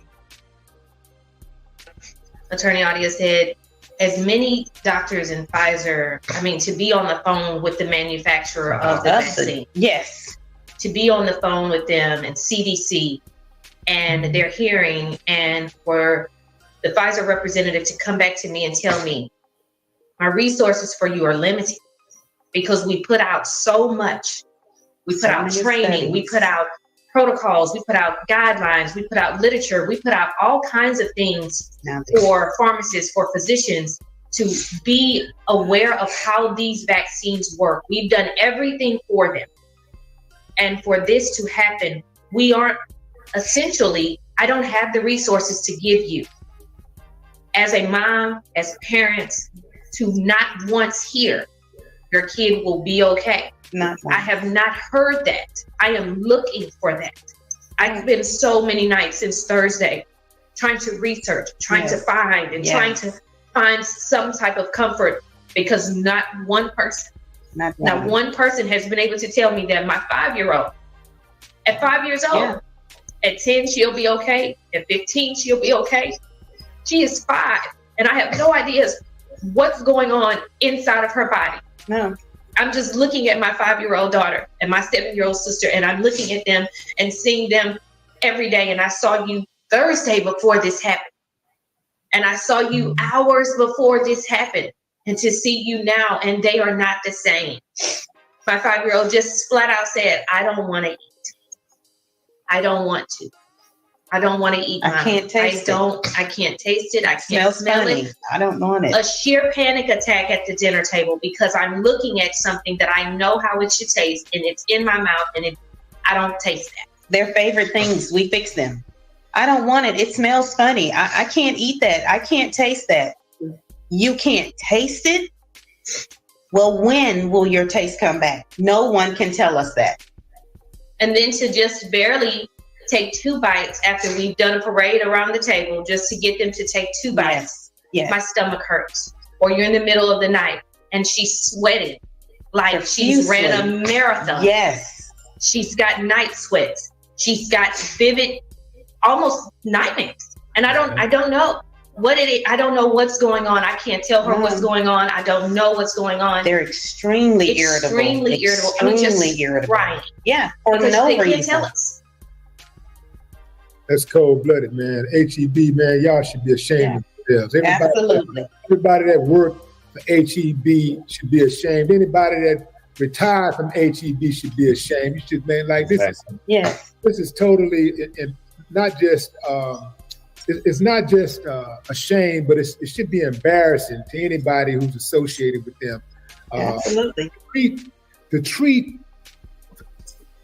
the loved ones of people who was under your care, where you actually dropped the ball and you caused so much pain and distress, you know, and to have that attitude where you just, like just basically discarding them like they're nothing.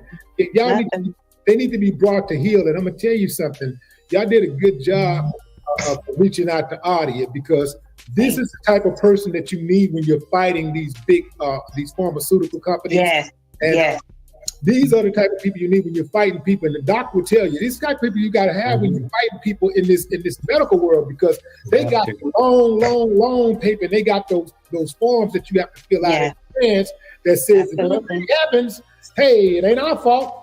They've already tried that. They tried that not 24 hours later. Right. The director that we spoke with of HEB, her name was Susan Rector. Yes.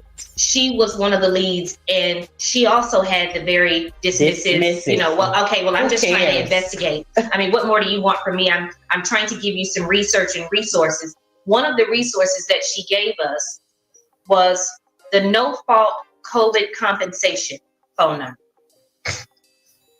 Right. Just call this phone number. I said, who is this to? I mean, I don't know. They'll answer some questions for you. And I mean, you could just call. I mean, I don't know. I'm just trying to help you do some research. So I said, what are we researching?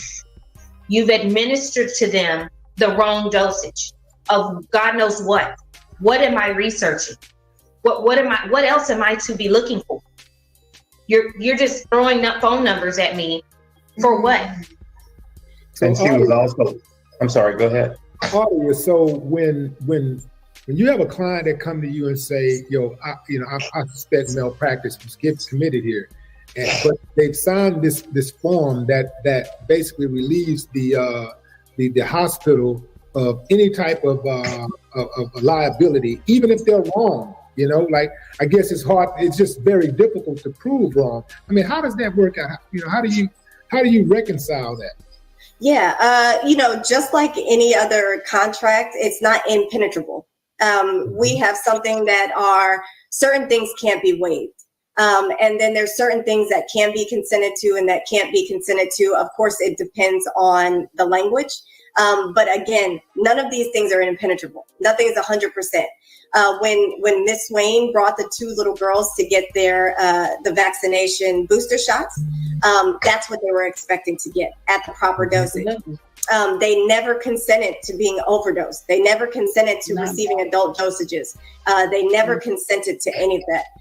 So it's based on the language, what was consented to, what was mutually agreed upon.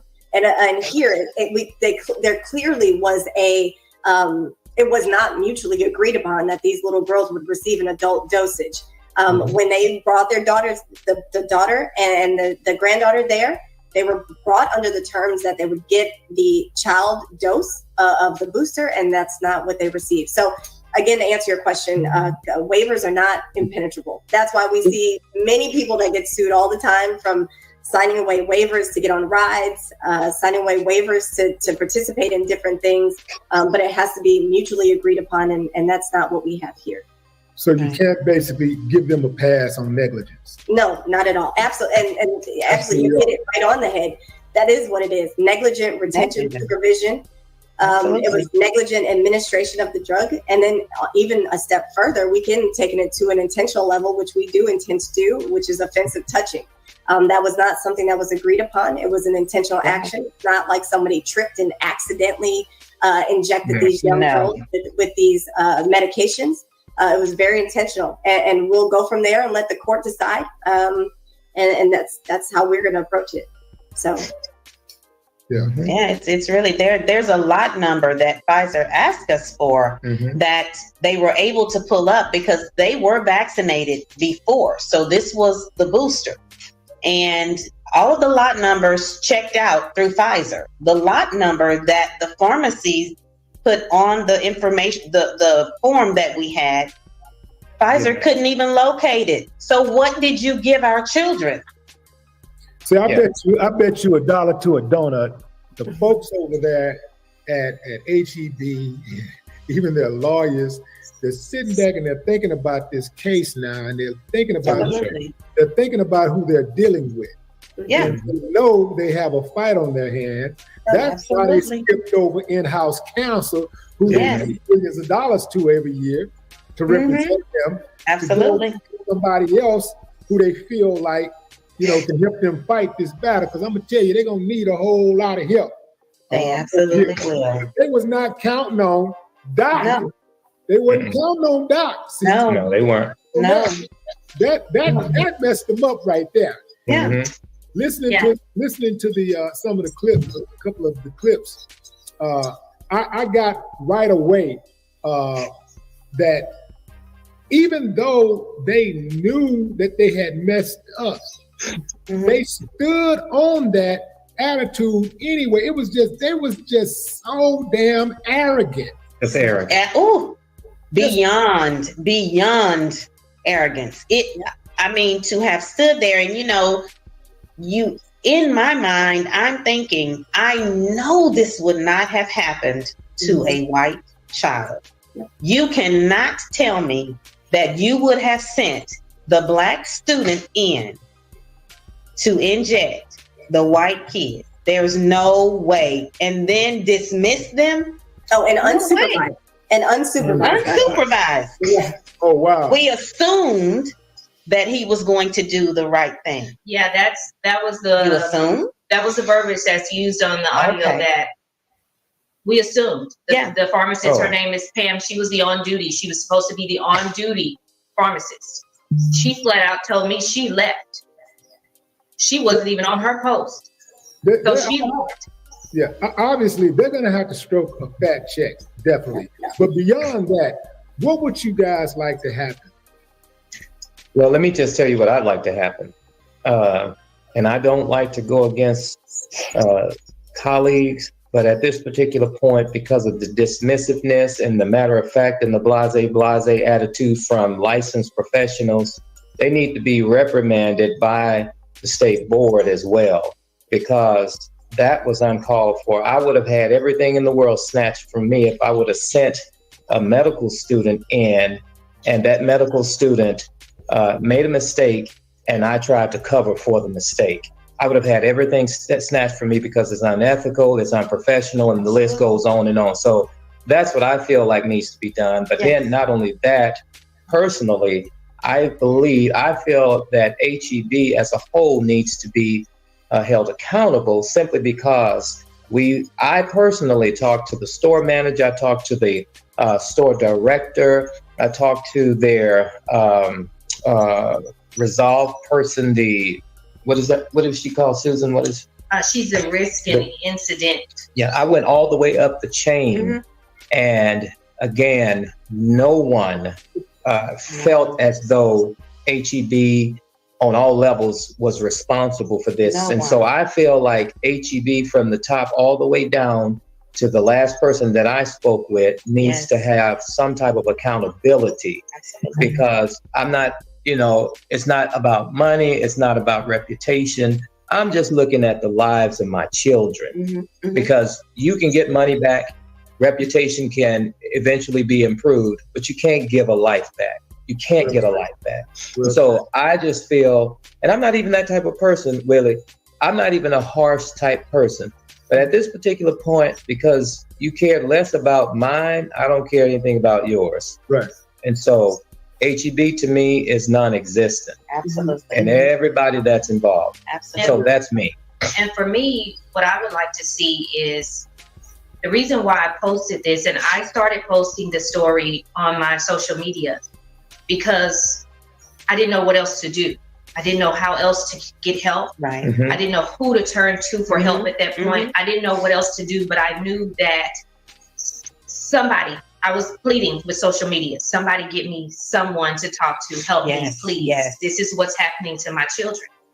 And for me, what I would like to see is, especially in our culture and millennials and different age groups, to fully understand the systematic injustice that African Americans are facing outside of police brutality, but in the medical field.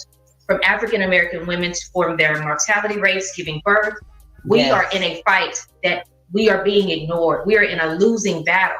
And I didn't even realize that I was in that fight until I'm begging you and asking you, what did you give my child? And you won't answer.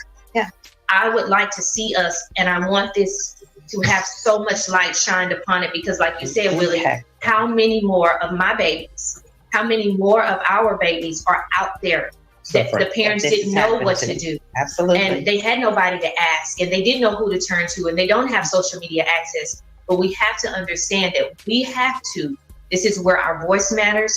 This is where it counts. And like I said on my social media, I will fight forever for my babies. I will fight forever for them until it is no more. I will fight forever for them, because this is inhumane. This isn't right. And I will not stand until someone is held accountable for this, until this light is shined upon, no matter what it costs. But we have to understand that this is where we matter, and we have to stand together. And I want this to be blown up so big to where we understand, because that is why African Americans are so hesitant on trusting doctors and so hesitant in going to get medicine, because they do things like this to us. And we have to stand up and say, no, this is not okay. This is not okay, HEB. You will not do Grayson and Mila like this. This is not okay. You won't do the next parents like this, because this right here is going to catapult a change. And I am passionate about it, because I could have lost my everything. Absolutely. I could have, and I don't ever want any other mother to feel like I feel today. They failed my children. I am carrying that. They failed them. And I don't ever want anybody else to feel the immense and overwhelming amount of stress and worry that I have on my back for simply just trying to do what our government said we should do to keep our children safe. There you have it. Yeah, absolutely. I want to go to the comments, a couple comments real quick. Joyce Bishop says, if Pfizer couldn't locate the lot number, then where did the batch come from? That's information that we will uncover once we file the lawsuit. They will have to turn over that information, their internal reports, the batch number. It seemed like some information was scribbled over by the HB pharmacist. That was originally there was some pre-printed information as far as the batch numbers. Somebody from the pharmacy scribbled over it, and that number that was scribbled over, the number that subsequently replaced it, was the number that was not appearing as a batch number under Pfizer. So we will get answers. We will find out what the core of the issue was, what the documentation states, what they put in their internal report, that they were so heavily guarding against these parents who were deserving of that information. So Toda Ya says, please tell them to take the kids to a doctor and get them checked for blood clots in the leg, lung, and heart. Yes. So what steps have you guys taken? I know you said you took them to the hospital. We took them, we did. Emergency room first, and also to their pediatrician, who has known them since they came from the womb, literally, all of them. And she did a full examination, and she picked up right as soon as she saw them. She said, "This isn't their normal behavior." She knew it right off the top, right off the bat, because she knows them. Yeah, but this isn't normal behavior. I was there with them, and so I witnessed from physician to physician. She did from head to toe. She did the whole full gamut. So for your caller or the person who asked the question, we've already taken that step. And she's sending them to an immunologist. We have an appointment with them the end of the week. And also she wants to follow up with them next week and once a week, because it changes. And she said, we have to monitor them closely. So I need to see them every week. And I'm thankful that I'm here to be able to keep an eye on them as well. But they will be following up, very, very cyclic with their pediatrician. Yes. Yeah, well, thank you, India, Tara, and Dr. Kara. Thank you for having us. Thank you for having us. Thank you. Thank you to, I want to thank everybody on social media that came to my page, that gave me an amazing blessing of an attorney. Thank you all so much for everyone who is tagging. Please share, because we don't want to be in this race alone. No. Our babies are in the forefront, but we don't want to be in this race alone. No. So thank you all to everyone. Yes, Adia, you are an amazing blessing to us. That next 24 hours, I got in the car. We were so discouraged. You know, they shut us down, HEB. We were calling around Pfizer, CDC. And I got in the car and I had to run errands. And I said, you know what, God, you've got to send us someone, because this just cannot be it for our children. We were at a loss. And a great friend. And here you are. Thank you. Thank you. And thank you, Willie, for picking our story up. Yes. Thank you so much. Thank you, man. Thank you so much. To bring awareness. This cannot be the end for HEB. There are concerned parents out there, and I know this isn't the first time. I know it's not. I even asked the pharmacy student who administered it, is this your first time injecting children? He said, no, I do it all the time. Wow. Yeah. Wow. Well, thank you guys again for sharing your story. And I don't have to hope, but I'm looking forward to seeing what level of justice you guys get out of this. I know absolutely. Get absolutely. Justice. But I do wish the girls well. They don't deserve you're like this, and they deserve to have a full, healthy life. What these people did to them was wrong, and I can't wait till justice comes. Yes. Absolutely. Absolutely. Thank you again. Absolutely. Thank you so much. Fam, I'm gonna tell you something. This is type of stuff that goes on far too often. And but this is a perfect storm here for justice. This is a perfect storm. You have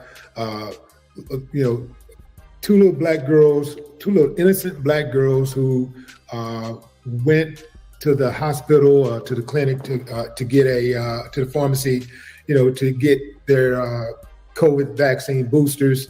And, the parents were doing what they thought was the responsible thing to do, being proactive and taking their kids to get the shot.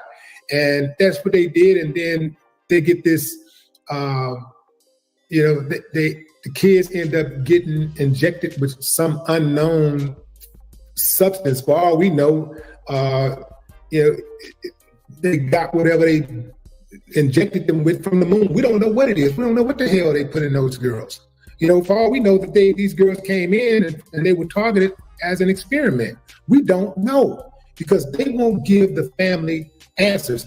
There's a chance that it didn't even have to go this far if they had told the family what it was that they gave them, and then now that they can pinpoint how to fight it. They can come up with some type of remedy, but they don't know. So it's a wait and see situation, and they don't know. It's heartbreaking because I know how they must feel. Like not knowing if those babies are going to be all right, not knowing, like since the kids 5-7 years old, all those years, as far as they knew, those kids were going to have normal lives, right?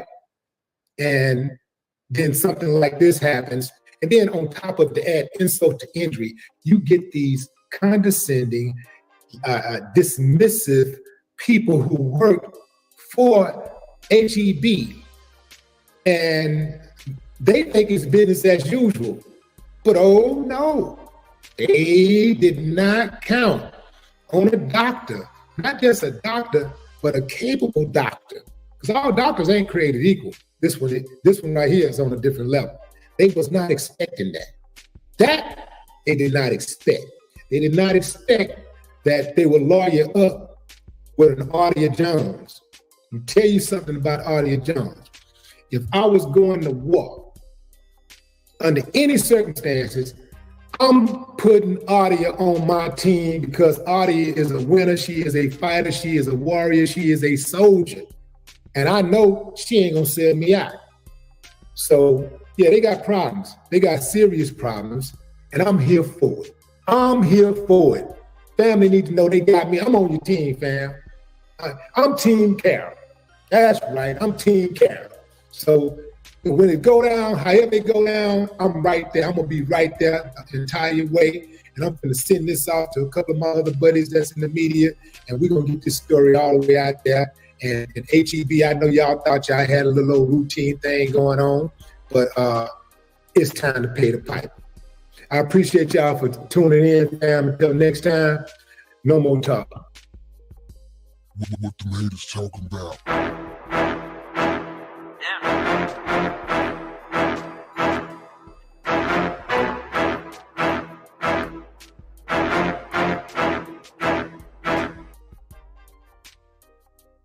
I think black people, American, they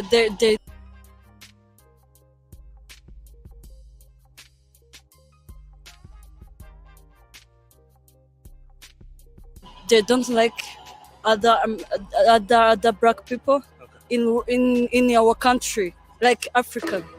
In this video, we will ask Rwandan women what they think about black people in America. Make sure to like the video and subscribe to the channel. If you want help, my bad. We ain't watching this shit. Email me or send a message. We ain't watching this shit no more at all. We ain't watching this shit at all. Let me see. Had to let my people out real quick. Let me see. We're gonna paste and go. We're going to this here CIA program. You know what I'm talking about? Here we go. Let's get it.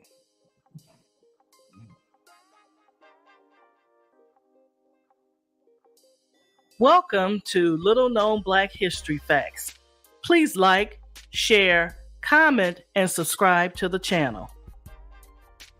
The Ghetto Informant Program. how the FBI used thousands of informants to infiltrate the Black community. 66 years prior to the Declaration of Independence, the Meritorious Manumission Act of 1710 was enacted in colonial Virginia. This law provided for freeing a slave for good deeds and could be granted to a slave who informed or snitched on a fellow slave who was planning a slave rebellion or to run away. The slave rebellions of Denmark Vesey and Nat Turner were thwarted by infiltrators. Almost every Black social movement since then has been infiltrated and negatively impacted by the use of informants.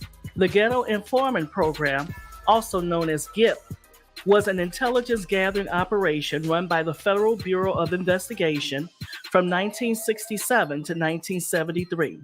The order for the GIP program came in from Attorney General Ramsey Clark to FBI Director J. Edgar Hoover.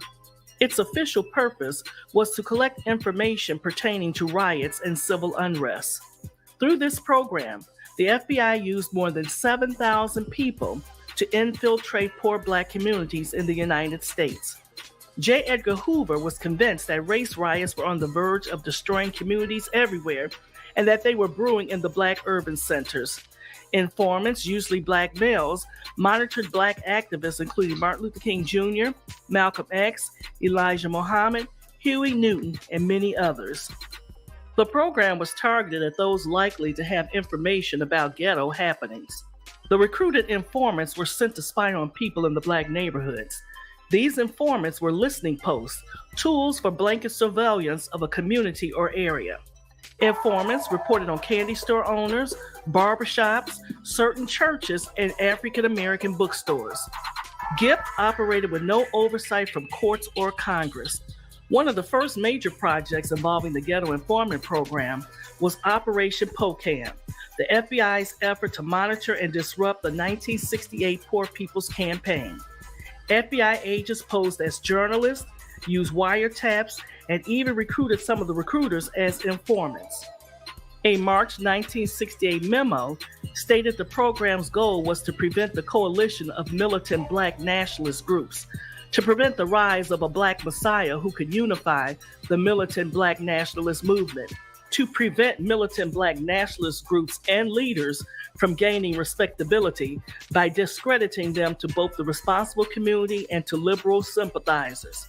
It also aimed to prevent the long-range growth of militant Black organizations, especially among Black youth. Informants were asked to keep tabs on gang activity, to follow ex-convicts, and then warn the FBI if anything was about to go down. At least 67 informants were members of the Black Panther Party, who were tasked with spreading disinformation on the Black Panthers, as well as sending reports to the FBI. Let's take a look at a few well-documented informants. The Marcus Garvey Must Go campaign. When Marcus Garvey first arrived in the United States in 1916, he quickly found his way to many of New York's most prominent Black radical activists and intellectuals. The and at least briefly, Garvey enjoyed their support. But by 1920, A. Philip Randolph, W.E.B. Du Bois, and other Black leaders who had supported Garvey after his arrival believed that Garvey's program for Black advancement was unsound and that Garvey himself was a fraud. Prominent Black critics derided Garvey's proposed solutions for the problems of African Americans. They believed that his plans for Black progress— Look at this old punk ass nigga. Hey man, I don't give a fuck what y'all say. Hey man, I don't care. Even if I was back in them times, that nigga couldn't tell me shit. And niggas that followed that nigga right there, I'd have been like, man, why y'all following him? Y'all don't see that nigga a weirdo? That nigga a weirdo. I don't give a fuck. That face right there is regenerated over and over and over and over and over through the generations, through time. And each and every nigga that I know with that type of a fucking face is a slime ball, straight ass white nigga.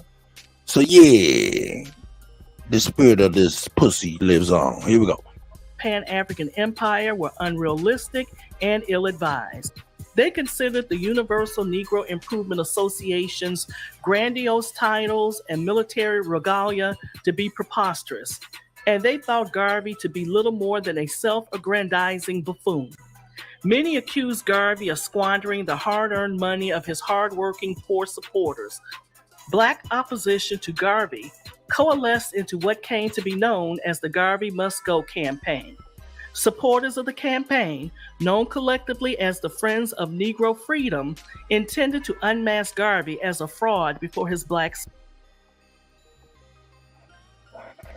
Him too. Look at this nigga right here, man. Come on, keep it real. This old punk ass Benzino face motherfucker. Ain't nobody following this nigga. Just like ain't nobody for real following Benzino. Nigga, Benzino face motherfucker. Ain't nobody following you, nigga. Supporters. They also appealed to the federal government to step up investigations of irregularities in the Black Now, what was our line people and to look thinking, into man? What was our allegations people of violence thinking? We on the was part of desperate. Garvey's inner circle. We still desperate. James Wormley Jones was a black police officer and the first black FBI special agent who went undercover to take Garvey down. His information was the nail in the coffin J. Edgar Hoover needed to arrest Garvey. On November 19, 1919, Jones was appointed as the first African-American special agent by A. Bruce Beluska, who at that time was the director. Yeah, Kato, get that nigga that old funny looking ass old fucking Marcus of Queensberry ass mustache. Give his punk ass that funny ass shit. Of the Bureau of Investigation. Soon after he joined the organization, the name was changed to the Federal Bureau of Investigation and was headed by newly appointed director J. Edgar Hoover. Jones's first undercover assignment came in 1921 when he infiltrated the African Blood Brotherhood, a secret armed African-American black liberation group headquartered in New York City. While working with the... Hey, New York City. Get a rope. Get a rope. Get a rope. New York City, boy. Hey, New York. Hey, man. Hey, New York. Hey, man, y'all done had y'all fair share. Y'all got some super slimy shit that happened under y'all watch, man, in y'all jurisdiction. God damn. Look at all the people that done went out and all the shit done went on over the time in New York, nigga. Y'all got the nerve to be looking like, man, come on. I got love for New York, man, but y'all got to take it down a couple volumes with the bravado and the machismo. That shit right there is unnecessary because y'all got some dastardly deeds under y'all belts. For y'all to be having some motherfucking machismo. You know what I'm saying? That's real. Hey, Alabama up in this bitch. Hey, Alabama, I'm gonna tell you off top from the very beginning. Cut, don't be coming with this 20 questions for me today, nigga. I ain't dealing with 20 questions at all. Not me. But shout out to the elder. Brother, you're not just spinning records and killing them. I'm on a short leash for a doctor's appointment, and that's why. No, that HEB shit, that went straight to the heart. I know. Now, I'm pissed. Bro, whether we're circling back on Sarah Rector, because these are young girls, and how Sarah Rector was done, again, on your doorstep. There you go. So she has her mansion in That's KC. This COVID, I'm sorry, the jabby jab, the jabberwocky, the jabberoo, since you don't want to get a strike. Funny that you can't be striked about it, but this is a Pfizer decision, right? Now, HEB, CVS, Walgreens, these are places where our people are going as points of contact for healthcare, right? Yeah. Why don't we have our own clinics? I'm not going 20 questions. That's a rhetorical question. Now, for you to answer it, I'm saying, is that not the reason why we don't have communities? Okay, so if we don't have doctors, we don't have, whether we want to put this under the campaign of only builders, which it should be, we don't have pharmacists, we don't have apothecaries. That's what it was called. And I'm going to tie this together with where you're showing right now with the Black Star Line, 1916. The reason I'm tying this together with connected dots, not by asking you 20 questions. You only spin records. I'm giving you some records. This is off, man. Giving you some records. It got me pissed off. Giving you some records. I ain't bullshit. The records are, we had business districts with, they called them apothecaries. They called them drugstores. They called them hardware, grocery stores. Those were owned by Aborigines, not niggas, Negro, colored, black.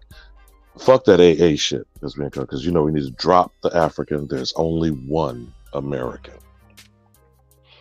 These were American institutions defined as Aboriginal copper-colored people had these business districts, and they were terrorized. They were bombed out of existence so that Kroger, HEB, CVS, Walgreens, you hear what I'm doing, right? Oh, yeah, definitely. I'm naming the criminals that have displaced the Aboriginal business operations that we continue to give up, lie about, being deceived that we're told we're out of Africa. Now, since I've said that, circling back to RBG, red, black, and green, is that not what this nigga we're supposed to be told? What did you just show? What did you just show? No 20 questions, just repeating the information. Right. Did you not show a motherfucker called himself the provisional president of Africa? Yes, I did. No doubt about that. No doubt about that. That sounds like, I'm sorry, Jefferson Davis, the provisional president of the Confederate States of America. I don't know who the fuck elected him president of the 11 states in rebellion. I'm sorry, the 11 colonial governments that became ratified as states in the United Snakes of America criminal enterprise. So we have a habit of people, they're called, I think, authoritarians and dictators. I think that's what they're called, Kutty. I mean, I don't know. I'm confused. I apologize. But these are sickly, pedophile, patriarchal, misogynistic men. Not directing it at anyone in person. Right. Or personally, just talking about some historical figures. Jefferson Davis, Marcus Garvey, alleged mulattoes, black men, standing on a people who have been called niggers, Negroes, colors, mulatto, black people. I don't think, can you hear me though? Do you understand the words that are coming out of my mouth? These are people, individuals, who have fleeced, in this case of Marcus Mosiah Garvey, between $1 and $2 million, according to that banner you're sharing right there. The Black Line fraud. I think you know what the Black Star Line was, right? It was a shipping operation of import-export. It was to ship niggas in America who were told they're lost sons and daughters of Africa. So let's play this out for a moment here, whether you consider this a grift, a con, or a fraud. He was continuing 100 years later. This is 1916. From 1816 to 1818, the American Colonization Society. Them Negro faces you just showed. And a motherfucker middle name Wormley, I think was one of the people that you showed. William Edgar Burghardt. Some people don't know what Webb stood for. William Edgar Burghardt Dubois,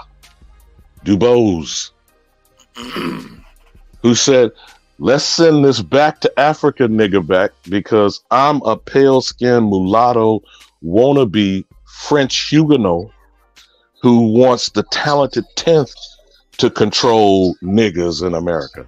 Not some dark motherfucker from Jamaica. You know what I see, Alabama? Mm. The French and the English fighting over the American nigga. Carving our asses up as black nigga Indians. Cut. But they think Now this motherfucker with the universal, use the words as they are, universal Negro improvement. Now, his association was to improve the Negro. The National Association for the Advancement of Colored People was to advance copper-colored people out of their homes, off their farms, and into white universities. Is that correct, Super? I mean, what does the talented 10th mean to you, brother? Wow. I'm going to the lowest denominator. Wow. One of them is an Englishman and one of them is a Frenchman. Where is Garvey from?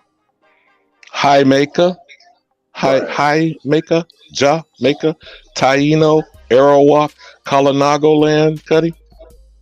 So it's the French fighting the English over the nigga. What was the first word? Kutty, if you Google World War Zero, you know that's what they're calling it now in the contemporary Google search world, little motherfucker. We were taught in school the French and Indian War or the 7 Years' War. Will you remember that, Super? Yeah. It's now, if you Google World War Zero, Kutty, you will find the monarchs that were in the First World War established from them trying to carve up what you want to call Canada today to the northern border states from the East Coast to the Northwest Territory. Would you like to mention some of those monarchs, Super? Shit, they still on the money in Canada right now. The women. Okay, who was the first one we were taught that came and encountered the Aboriginals? The Dutch? And that, by the way, is an unending treaty that was just honored by Queen Elizabeth before she died. You see that, Cut? What does the World War Zero say to you, Cut? World War Zero is an American coalition launched by John Kerry in 2019 to fight. No, that's a contemporary thing now. So you have to look up a little further at some other things when they go historical reference. When you go back to the search links, you see it attaches French and Indian War. That's the World War Zero. Okay, all right, let's see. And by the way, these are the monarchs that were here carving this up. That would be Spain, Portugal, France, England, Deutschland, which would ultimately become Germany. Now remember the Dutch East Indian Company, right, Super? Yep. Well, I said English, well German, more. Well, remember the Dutch gave us New Amsterdam. Right. And this first supposed treaty was between, I don't know if it was the Iroquois or the Algonquin, that I think this is in 2007. It's between 2007 and 2010 because the treaty was before the Jamestown settlement, Kutty. But this is on the Canadian side of the border. I just can't right now. It escapes me the name of the treaty, but this was with the Dutch supposedly interacting with our Aboriginal ancestors for fur trading. The French and Indian War explained. Is that what you're talking about there? Mm-hmm. Okay. And by the way, as you pull that up, that also gave us the criminal George Washington and how he triggered that shit. Have you heard that before, Super? The new documentary about George Washington and his incompetence as a 21-year-old that caused the French Indian War to jump off? I haven't seen it. Oh, it's a real interesting From the documentary if very y'all get a chance beginning, to. colonialism But I in want America people meant to competition. European focus countries on were that eager the to Dutch gobble are up as some much dark land. skinned motherfuckers. My bad, brothers. I'm saying I want people to still focus that these people are dark skinned people, just like Garvey and that other dude. See how they look. These are the people that started this shit. And the Dutch are dark skinned The swarthy, Kutty. That's what he's talking about. The swarthy and the tawny. But go ahead. Yeah, I'm right here. And Kutty, I just sent you a link in the back chat, and that speaks to our like the We Not Africans, because that nigga Rod Hayes, a young elder, went in on that, because little, you know what I'm saying, couple little peons, little Sabir Bay try to come out and talk about, you know what I'm saying, niggas over here are still Africans. So that nigga Rod Hayes came out, nigga spitting fire last night, like broke the whole Straight shit up. down, the whole scenario. The, you know what I'm saying, how they came in, and you know what I'm saying, the tactics and the strategies that these particular Moors from all these English and European little states over there. Oh yeah, it's getting broke down. Okay, tell me this. All right, I'm gonna play that now. Alabama, you want me to play this video right here? French and Indian War explained in 3 minutes. That gives you context, Cuddy. But remember, it's them saying it. So always remember that when we're getting information, we're getting it from them, the descendants of the colonizers, which is going to give you what flavor to the message? Vanilla. Mayonnaise. No, it's gonna be chocolate. That's what Mayonnaise. It ain't mayonnaise. It's chocolate. It's gonna be dark. vanilla made. That's the throw off. That's the hijack. They put them people up there and changed the faces to hide their face. It wasn't the other way around. Like I'm saying, the Dutch, the ones that came over here, they was dark skinned people. Hey yo, Chief, man, Chief Indian style, my nigga. What's your name again? I forgot, man. Your name is not Chief Indian. It's something Chief else. Jonesy? Is that Jonesy? Yeah, that's Jonesy. Yeah, that's Jonesy. Hey, Jonesy.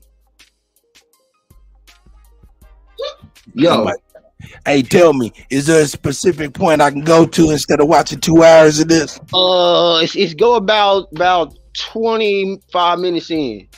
They chop it up for a little bit. It's do a breakdown about 25 minutes in. He start going in on the breakdown. That nigga, yeah, because he had some technical difficulties at the beginning. But yeah, that nigga Rod Hayes is on there about 25 minutes. He start going in. Yeah, I'm just playing check it it right out. now. You let me know what to do. I'm playing it right now. You let me know what to do. Go ahead. See, go ahead and just let the lady produce. Go ahead and let it rip. That's all. They don't gotta do nothing else. Just check our receipts. She gonna tell you the same thing I did. Andrew Jackson, Trail of Tears, switch him out. The ones of us who stayed on the land, they tried to take the land. They used sharecropper agreements to wrestle the land from under the rightful landowners, using the system of levies and liens as based on Scottish Rite Freemasonry, Morris Zionist motherfucking shit. Usury in the first degree. Oh.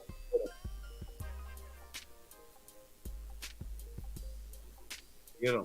Ding, ding, ding, ding, ding, ding, ding, ding, ding. Same thing where they use that sharecropping thing, and then they sabotaged our crops while they were saying that we said like that we had to pay them a certain amount of crops, right? But then they would sabotage the shit so we couldn't pay them. Then they some kind of way Fernando us out of our some kind of game out of our land. It's all finessing, man. They finessed us good with the black hand.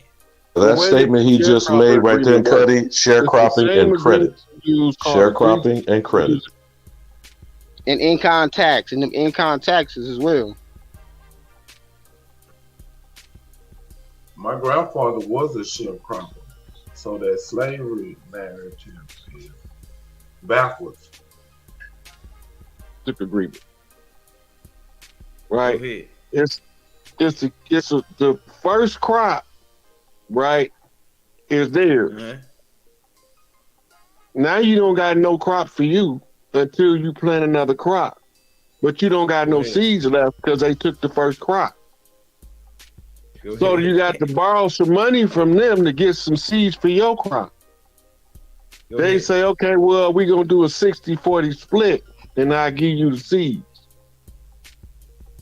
They do the 60-40 split, but some kind of way the 40 end up flipping to the person who bought the seeds, and the person who lent them the money end up getting the 60 split when it was supposed to be the other way around. Then once they do that, they put levies and start putting liens on the property every year until they satisfy their squatter right to, or they lender's right to confiscate the property.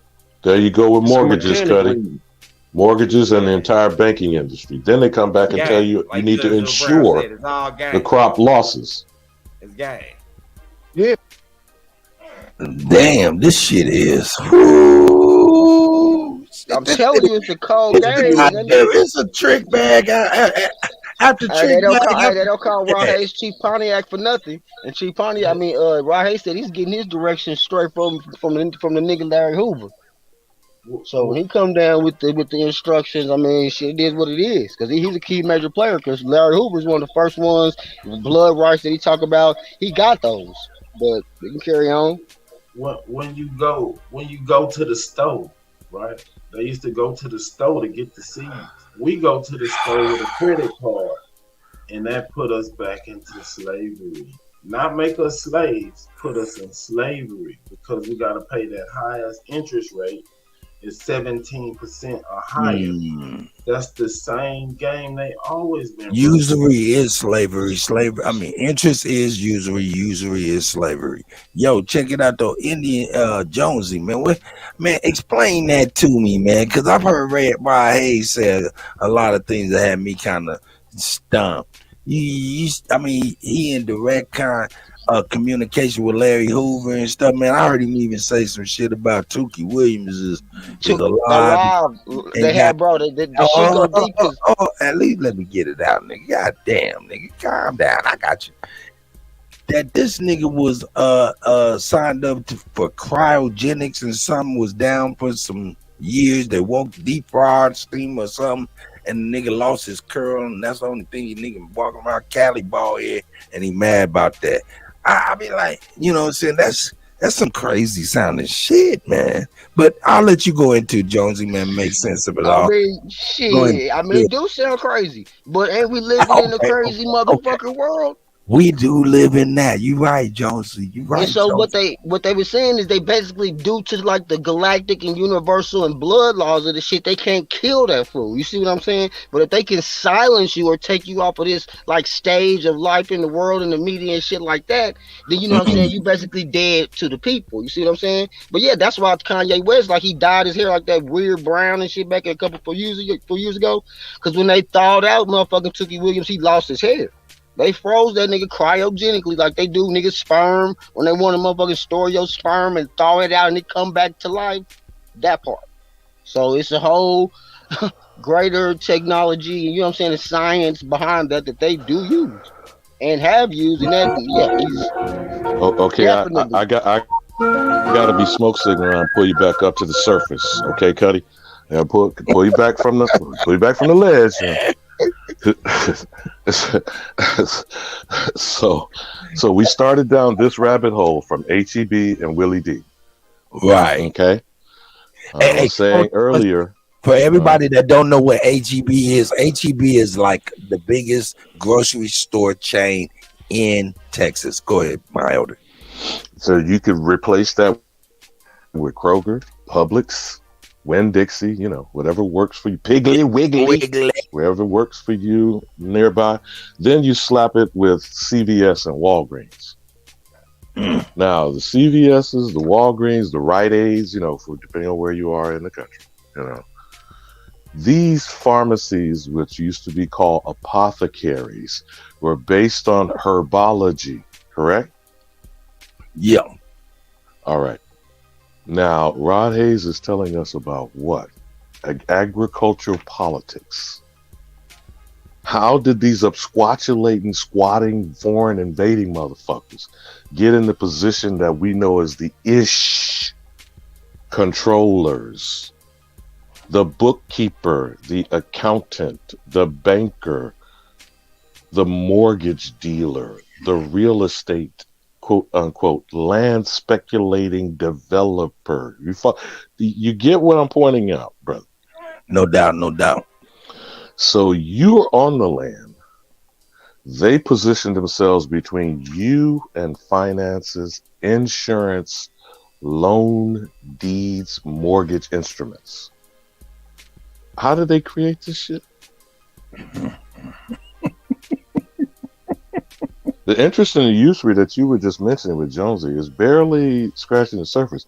Remember, how is it that we get agreed upon to give these people supposed control? Remember, Kutty, there's no ownership here. You know the phrase, own nothing, control everything. You see how this is circling back to our manipulation conversation? Oh, shit, man. So let me drop another thing on you about the music man, because you're a music/movie man by default. You know how the budget works for any film project. I don't care what the number is. Let's say it's $10 million is used by Spike Lee to make his movie. But he didn't have the $10 million. It just happened to be these ish motherfuckers that seem to have, like a convicted pedophile rapist motherfucker. I can name him now. One's dead and one's in jail. You think you remember those names? Jeffrey Epstein and Harvey Weinstein. Okay. You know how the money works on a movie project?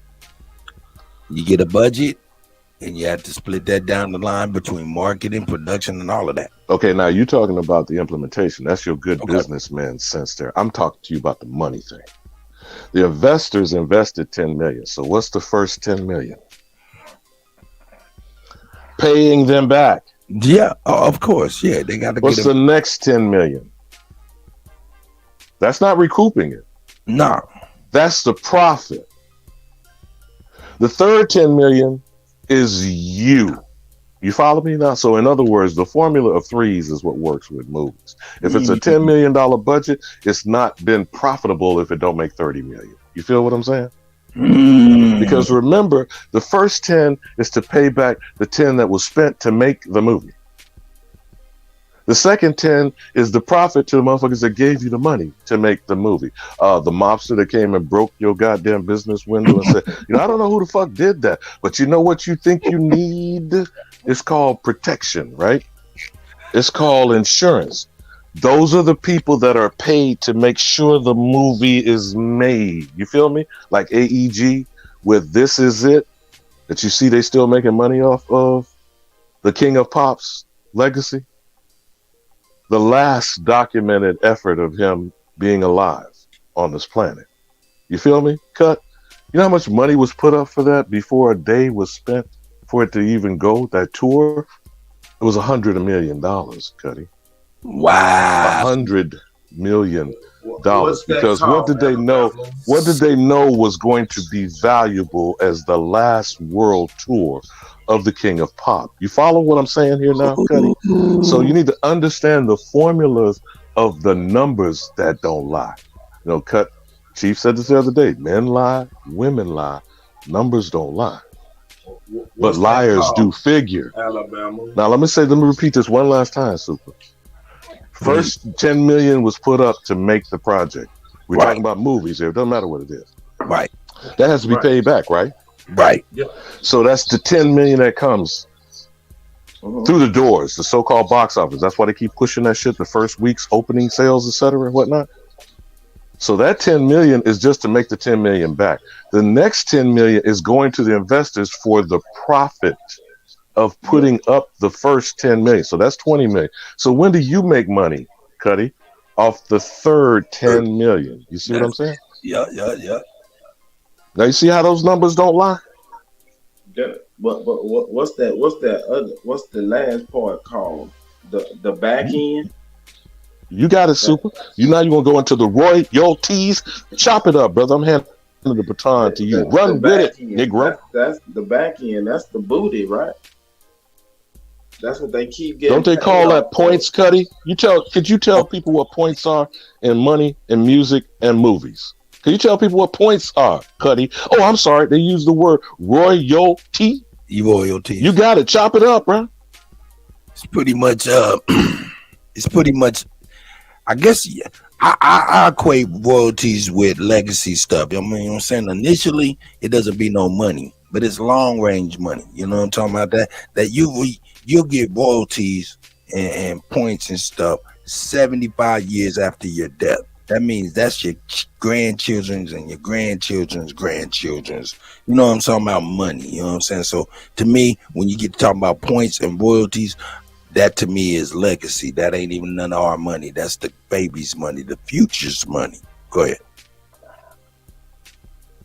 But that's the booty. That's the shit that they really want. That's why they want these catalogs, because it's gonna keep generating profit. Hey, check it. I don't mean to cut you off. I'm sorry, but I ain't mean to cut you off like that, for real. But I did want to make room for Nabi and Rude is up in the building. You know what I'm saying? Nabi been waiting patiently. Man, we don't want the sister wait too long. How you doing, Nabi? Peace. I'm doing okay. Can y'all hear me okay? Yes, ma'am. And I got that tab. I got that tab up too for you at any time. Go ahead, Jones. You can finish, brother, please. And then Nabi jump in. I got you. No, Sister Nabi can have it. I'm good. Okay. Kutty, roll down to where it says in 1852. All right. There you go. Pull it up. Bring it to the center of the screen. Hold on. You said 1852? I'm sorry, 1828. My bad. Oh, okay. I got you. Yeah. Boom. Let me see if I can bring that up a little bit too. Is that better? Tell me if that's better. That's better. Hold on 1 second. I got a cough. Oh, you all good? Blow that shit out. I know that's right. Okay, so last night we ran into this in my study hall, right? I want to read this paragraph for a second, and then I want you to click a link, that link that says family, okay? And your fair use is in the way right now, so I can't see the end of the first line. Okay, hold on. Let me go ahead and go down. Bam! Right there. Okay. In 1828, the first foray into politics ended in defeat, but in 1831 he was elected president to represent Lafayette and Union counties in the territorial legislature. Conway was part of an extended family that included the previously mentioned William Rector, okay, Benjamin Johnson, and a future Chief of Justice for the State Supreme Court, and Ambrose Sevier, territory delegate to the U.S. Congress and the state's first United States Senator. This Rector Johnson Conway Sevier kinship came to be known as the dynasty or family because of their dominance in Arkansas politics and strong ties with the presidential administration of Andrew Jackson. Using those connections, Conway secured Democratic Party's nomination for governor at the party's state convention held in June 1836. This is around the time that they're ratifying the Treaty of Peace and Friendship. Okay? He was not comfortable campaigning, however, and chose to state his position on various issues by writing letters to key political leaders in Little Rock, Pulaski County newspapers. Friends typically spoke on his behalf at the various political rallies held around the state. Even so, his family ties were enough, and in the general election held in August, he defeated Absalom Fowler, his Whig Party opponent, by a vote of 530, whatever. Okay, hit family. Okay. We got the tie to Sarah Rector. This is her family members in Arkansas. Okay, this one's lengthier. I'm gonna read it from mine, but you can show it to the audience. Okay, well, okay, you cooking with Pam, Navi. Now you know Sarah Rector. He done brought up right on his doorstep in KC. You got it, sister. You pop it. Yeah, we stumbled across this last night. Okay, people are sleeping on Arkansas. Wake up. Okay. Family Feud. 2 treaties down here that I'm not going to read because I can't remember where they are in here, but one was with the Choctaw and one was with the Cherokee. People who don't know, I'm Choctaw and Cherokee, but we had a Southern Confederacy. So let's just put it that way. Okay. This was interesting because sometimes they'll put things very generically so that you won't look at them. Like if you go back and look at our legislature today, the 3 forms of government or 3 branches of government, if you would, we say that that's, politics, whatever it is that we say. But if you follow it back, the generic term for that thing called a government that we have is called a thing, a ding, or a ting, and it means an assembly, and it's set up the exact same way our government is set up. So these folks talking about we came from Africa, go somewhere with that shit. We were here, okay? And it's infighting in here with some admixtures. Let me read just a little bit of this, and y'all got the link. But I just wanted to make sure that y'all saw that this connected to Sarah Rector. It's going to tie to Kentucky, Missouri, Indiana, Arkansas, Oklahoma, and there's some more that you can add to that based on the fighting that was going on this land.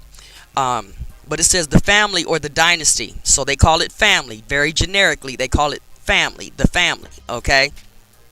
Or the dynasty was the name given to a powerful group of Democrats who dominated Arkansas politics in the years between statehood and the Civil War.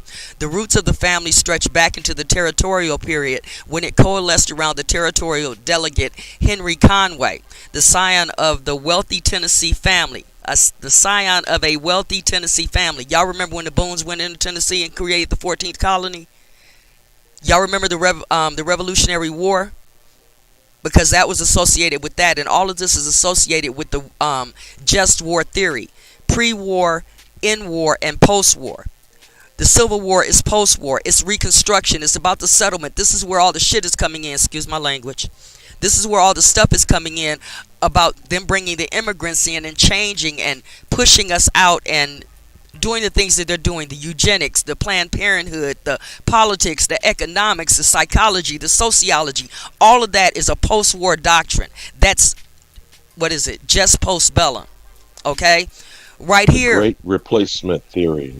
Oh. The Great Replacement. Okay, so right here in these 1800s, 1828 is what we're looking at. 1828 to 27, 28, 36, up until what, 58 or somewhere in there, until the undeclared Civil War. And thank you for that, Alabama. That is just in bellum. This is morality in war.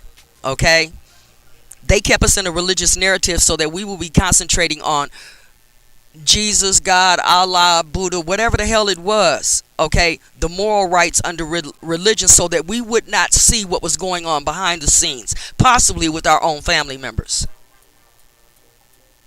Okay, light, bright, or otherwise. It says the roots of the family stretch back into the territorial period when it coalesced around territory delegate Henry Conway, the scion of a wealthy Tennessee family.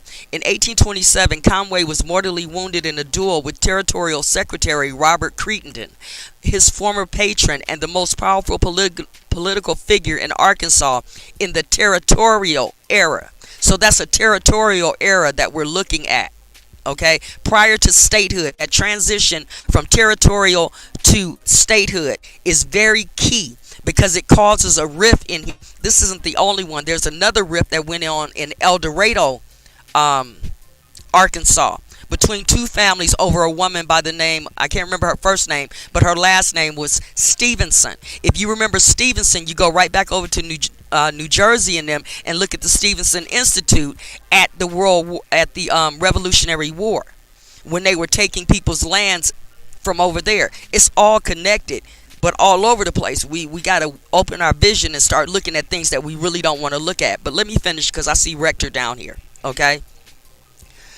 The killing of Conway exacerbated the schism in Arkansas politics between Crittenden and his supporters, who became the basis for the Whig Party in Arkansas, and the followers of the slain Conway, staunch Democrats and supporters of Andrew Jackson, who portrayed themselves as champions of the common man. See, now it's mixed, mingled, twisted, and screwed, because at one point they said that we were the Democrats and then we switched over, but now the Democrats are screwing us over and we're a republic because the republic was guaranteed to us, but yet we had this whole issue with the Whig Party and who the original Whigs were and who the new Whigs were and what all happened. Yeah, that part. Okay. Among the latter group were Conway's younger brothers. Listen. Among the latter group. The Whigamores? Whig Party, Whigamore, all of that. Whigamore, Whig Party, all of that. Okay. Among the latter group was Conway's younger brother James, his cousins Elias and Wharton Rector, and another cousin, Ambrose Sevier. Sevier was elected to the remainder of Conway's term and served in the capacity until Arkansas became a state in 1836, right at the ratification of the Treaty of Peace and Friendship. Now, Navi, that warden rector, is that a relative of Sarah? I believe it may be because of the era. I haven't confirmed whether or not they stole the name, okay, or whether she was adopted and given the name. I haven't looked into that, but when I ran into this name, I said, shit, there go rector right there. It's enough to look at. Because we're looking Let's make at sure that money. we understand. Arkansas, Missouri, Nebraska, Kansas are all Indian territory. They dropped the word Indian, Kutty. They call it, it says it right there at the end of the paragraph, Arkansas territory, Indiana territory, Nebraska territory, Missouri territory. That's taking our shit and giving it to absquatulating crackers. But you cooking with Pam, yo. We'll sit down at the table. The aroma's getting good. You got it, sister.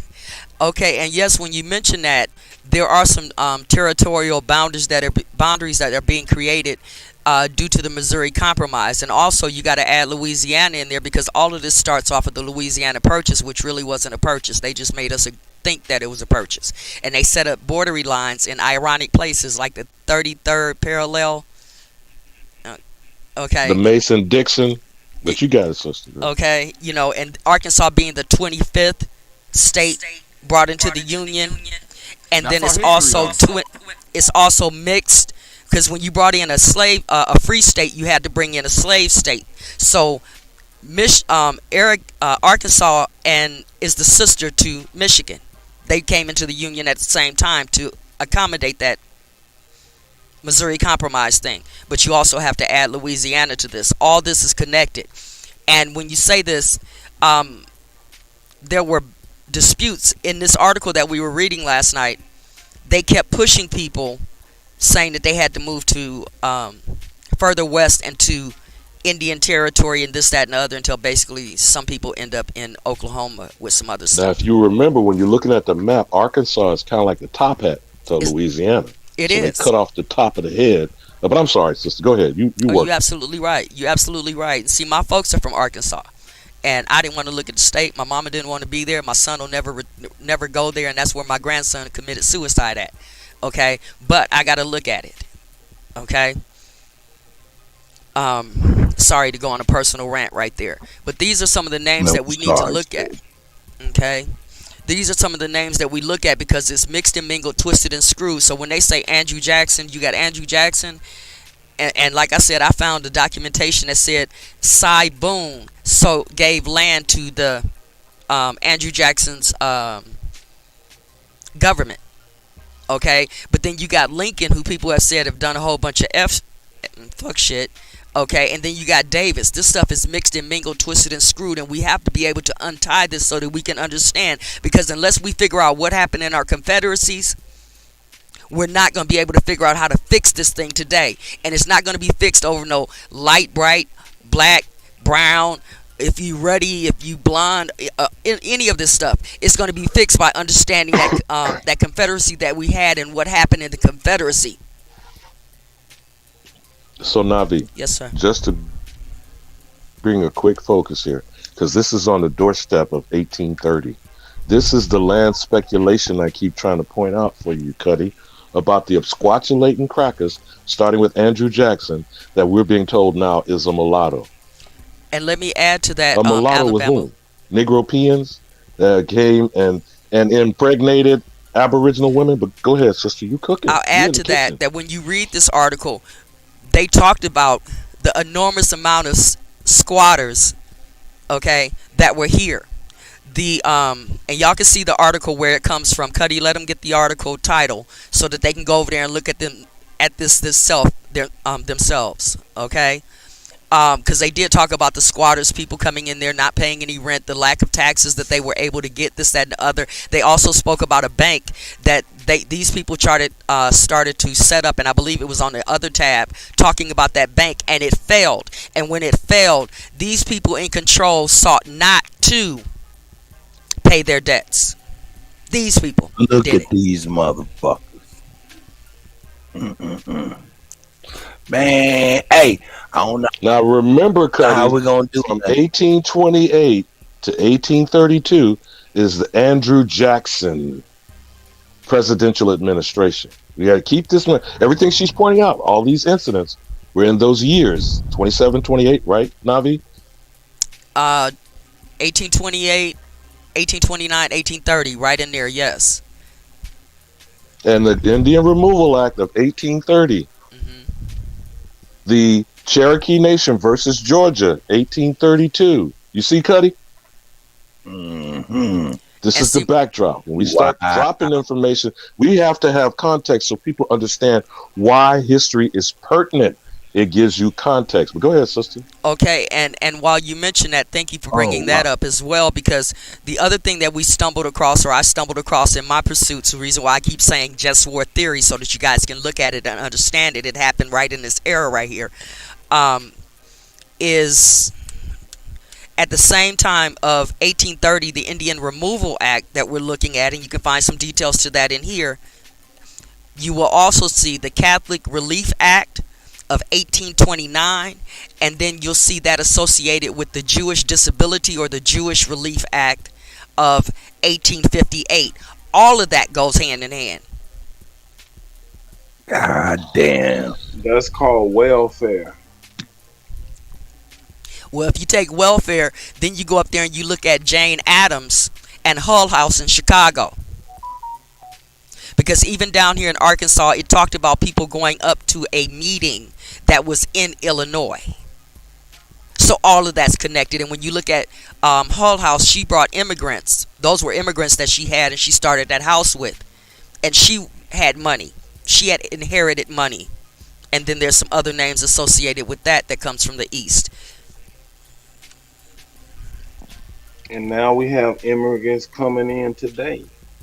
They're coming in all the time. That's one of the reasons why I believe that California is in the way that it is, because a few years ago they declared that, I think it was 2016 or 17, they declared California as one of the sanctuary cities, and it's a whole sanctuary states, and there's been some crazy ass changes that have happened over here. California, where I raised my children at, don't even seem like the same place, and it's because of the immigration. And what we know from that is that what place, darling? Kansas City is one of them sanctuary states or sanctuary cities. Right, and that's what we're dealing with. We have to understand that it's a just war theory. We're still running around here partying and not understanding the nature of the war that we're in. Okay? I just think that's where my opinion of where history get saturated at is during the so-called Civil War and all these wars that was in America. Countries like France and the Jews and the Dutch, these countries wasn't around then. It was under a different jurisdiction, different color, different creed, different all that stuff. So it was all the Indian people or the people that was claiming Aboriginal over here fighting. And then when you look at the Freedmen's Bureau, it don't have nothing to do with slaves. It says for free for soldiers, for, let me make sure I say this right, for soldiers and for abandoned lands. So okay, when the only way we lost is when we fought each other and one person didn't come back home and they came and squatted on our lands. Right, now let me add to that. Let me add to that, Root. Then you add the placed out narrative, and I got feedback, I don't know why. But you add the placed out narrative that when people owed debt, when certain things weren't satisfied, based on those rules, the same one dealing somewhere closely associated with the freeman, especially the oath of a freeman, that the children could be placed out, meaning they come in and they start assessing what you owe and taking your stuff, because your children and your wife was your property under English law. You guys should look up the oath of a freeman, and if you don't look it up, go look on my channel.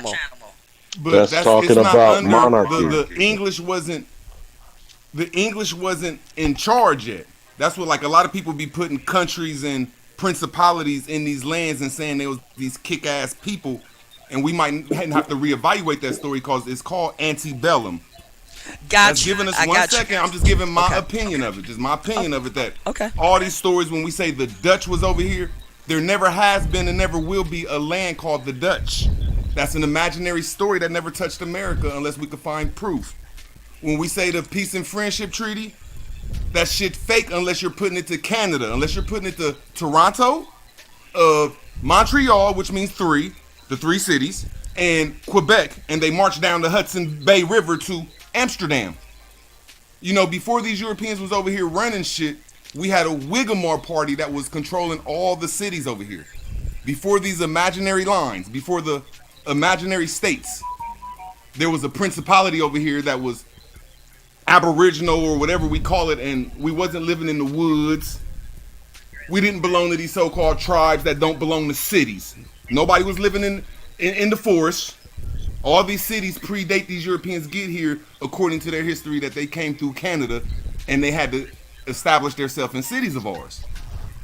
Thank you for that. Thank you for that. But I want you to see on that next paragraph that you stopped, Navi, about Robert Johnson and the rectors. That's where I hope you were getting to, because I want to leave one thought before I go into the doctor. Okay. This is what I'm Robert saying. When you Ward saying that Johnson. they went there, though, I'm not trying to be my Robert fault. Ward you're not being Some asked. evidence of this. Johnson. All I'm asking is, And can we then get you some see- evidence of this story? What story are you talking about? The Dutch that you just said was fake?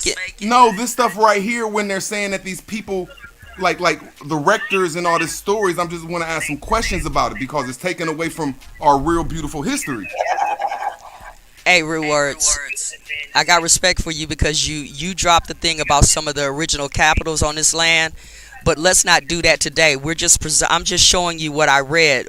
If you need some more facts about it, I suggest that you do like the Moors say, do your research, study. Okay, this ain't When the you time say for stuff that we're not Arkansas, prepared. Arkansas is a imaginary line that was made in 1800s or something, but there's at least 20 cities in Arkansas that we made. I digress, man. So, Navi, I don't know whether or not Bob Johnson, the current criminal, who is benefited off of our people, may be related to that Robert Ward Johnson. What I wanted to point out at the bottom of that paragraph when you go to read that is the two rectors, father and son. Henry Massey Rector, I believe it is, and Elias Rector, who they're saying were blood relatives of that Conway that you were talking about. But I thought it interesting that Robert Ward Johnson, I don't know if that's Bob Johnson's actual name, but you saw how he pimped us with BET. But go ahead, sister, because you cooking. The aromas are really coming out of the kitchen. My stomach growling. You got it, sister. Kutty, roll it up so we can look at that paragraph. I don't know if Cutty's still there. You see where it says in the late antebellum? I do see that. Period. Okay, and also notice this. In the late antebellum period, just war is just postbellum, post-adbellum, and post-inbellum. So all four of these go together.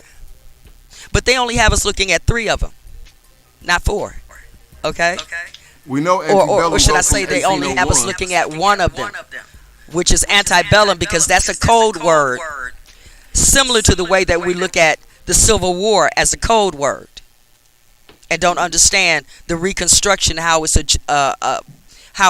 attached to the just war theory that they've been doing for centuries. But look at the politics of the rectors. One of them was a senator, and the son, as they said, a blood relative of the Conways. Cutty, can you roll it up so she can read that paragraph? Yeah, I can go over to where it is and read it. Let me see.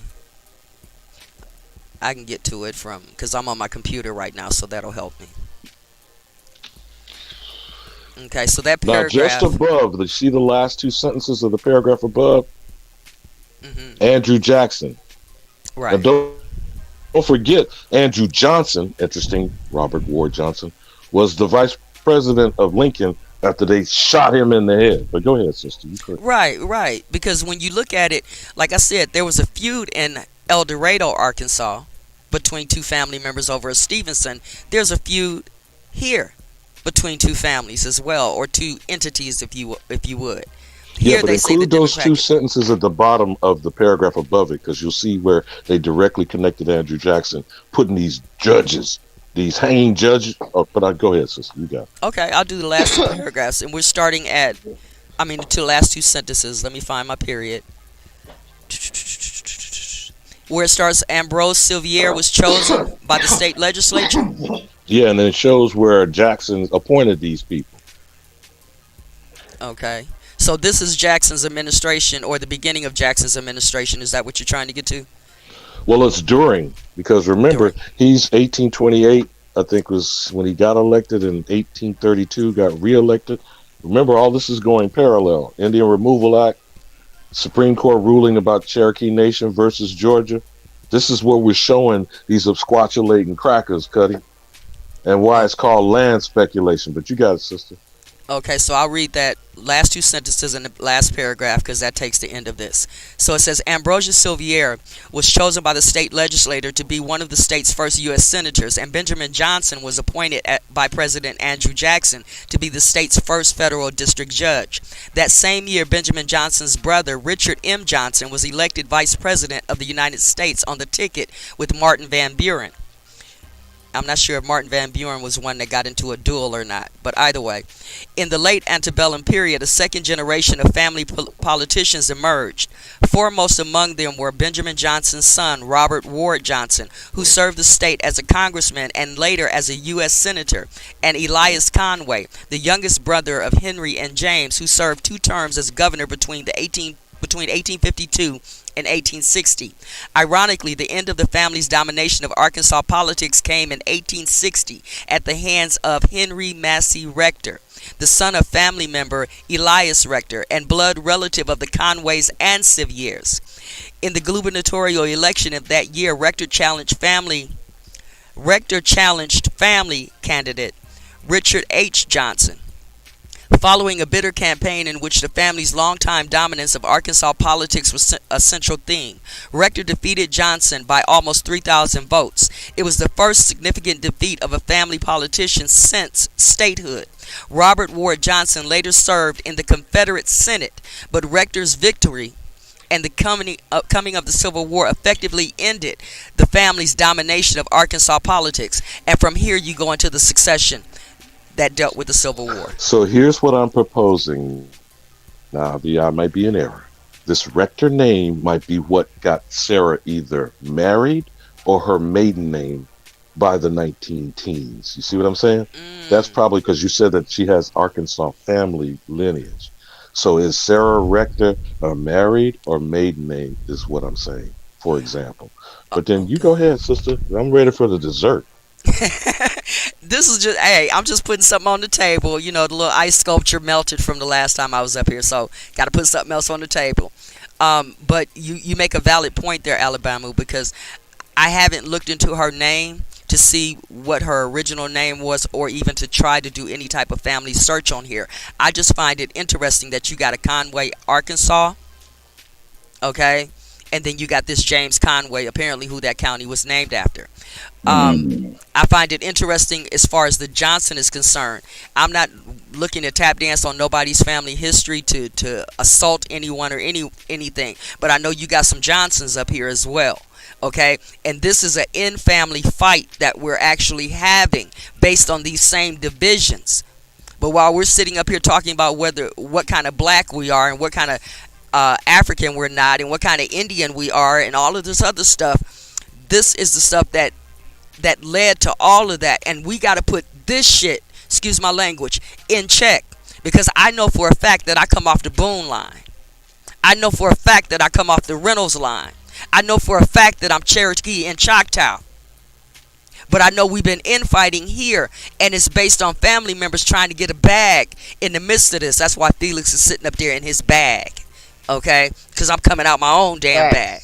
Facts. My name is my name. Can I add something? Sure.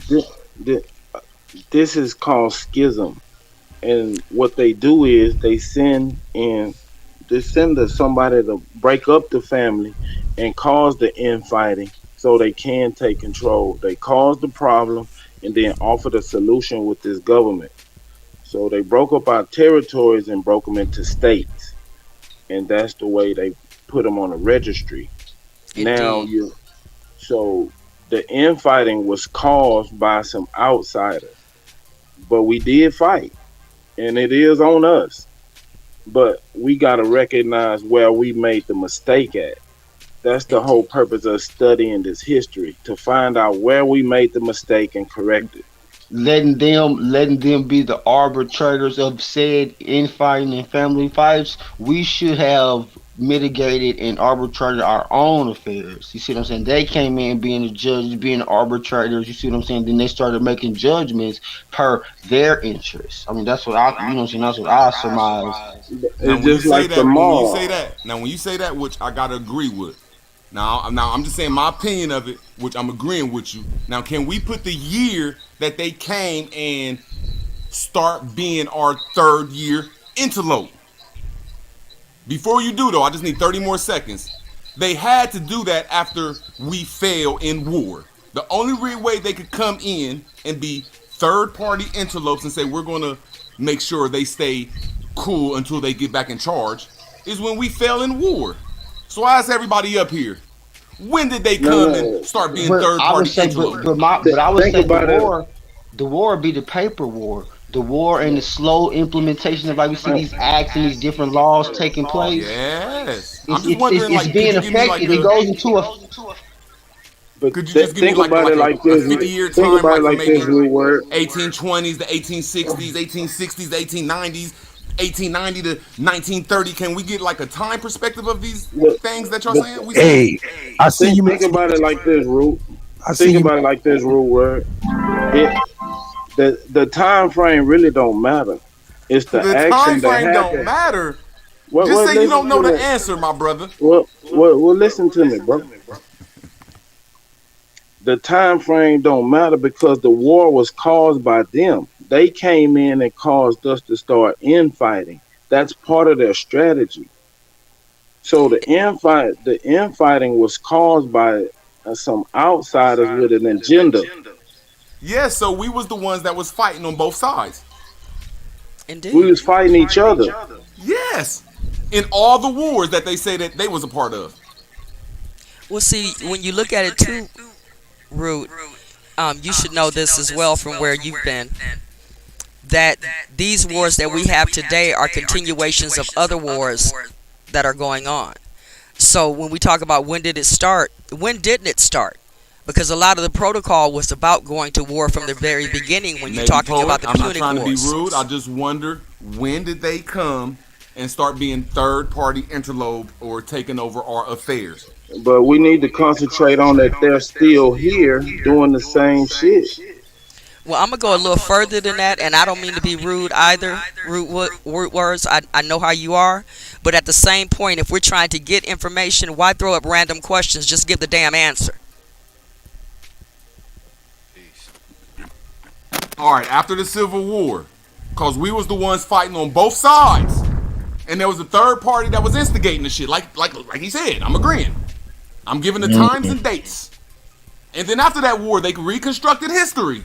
That's going. It's a straight line there. I dropped it on in the from antebellum to postbellum, and everything in between was in the north. It was us. In the south, it was us, and then a whole bunch of stragglers from across the seas that was causing trouble. And then after that, that's when all these lands start becoming vacant and they start doing adverse possession. That's all I was trying to say. Nothing else. I digress though. The other thing that I would look at as well, and I know you're going post-Civil War, you're going to just post-bellum. I get that. We got to know the history, okay? Got to know the history. And when you brought Canada in, that's a good one. More things to study. When I brought Parliament in, talking about the Catholic Relief Act and the Jewish Relief Act, we're bringing in Parliament and all of that stuff, even though the Parliament was over here in South Carolina as well, part of the Royal Colony, North and South Carolina, and the islands, okay? But also, in relationship to this, you got to bring in the Ottoman-Persian War of 1730, because that's going to be something going on in war at one point, because the war is actually happening. And then after that, leading up into 1787, when they have what is that thing called? The Declaration of Independence and the Treaty of Peace and Friendship, all of that stuff, that's a reconstruction process as well. So it's not just the 1800s, the late 1800s when they finally got control, but it's also the 1700s. And then even when you look at the 1700s, you have to go back to the 1600s to see what was actually going on at that time too. It's all connected. So we can't do like Jesse Jackson and them did when Martin Luther King was assassinated. We can't point in the opposite direction when we're trying to find out what really fucking happened. Excuse my language. I'm not attacking you in that. All right, I'm saying that what really happened is, like, I'm agreeing with my brother that in from 18 after antebellum, and that was our language. We was all over here talking Latin. That's just my opinion of it. Of the whole goddamn Indian tribes. I don't care what Indian tribe your ass belonged to, what slave boat you came from. You was talking Latin over here until English came after the Habeas Corpus Act of the Civil War. And I'm agreeing with him that that's what happened is both of us sides was fighting and one side lost and a lot of people didn't come home. And when you look at the Freedmen's Bureau, it's going to say it. I digress.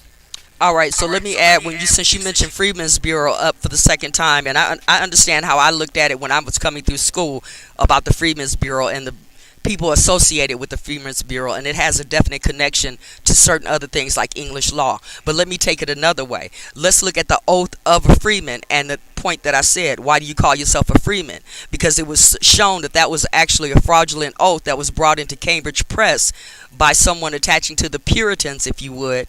Okay, and then it ends up in over there with the Mormons and all of this stuff, and they proved that the thing about them being free for whatever reasons was fraudulent. So when you say when did this happen and when did they take over and all of this other stuff, you got to look at the false claims that our own folks have been making by calling themselves a freeman.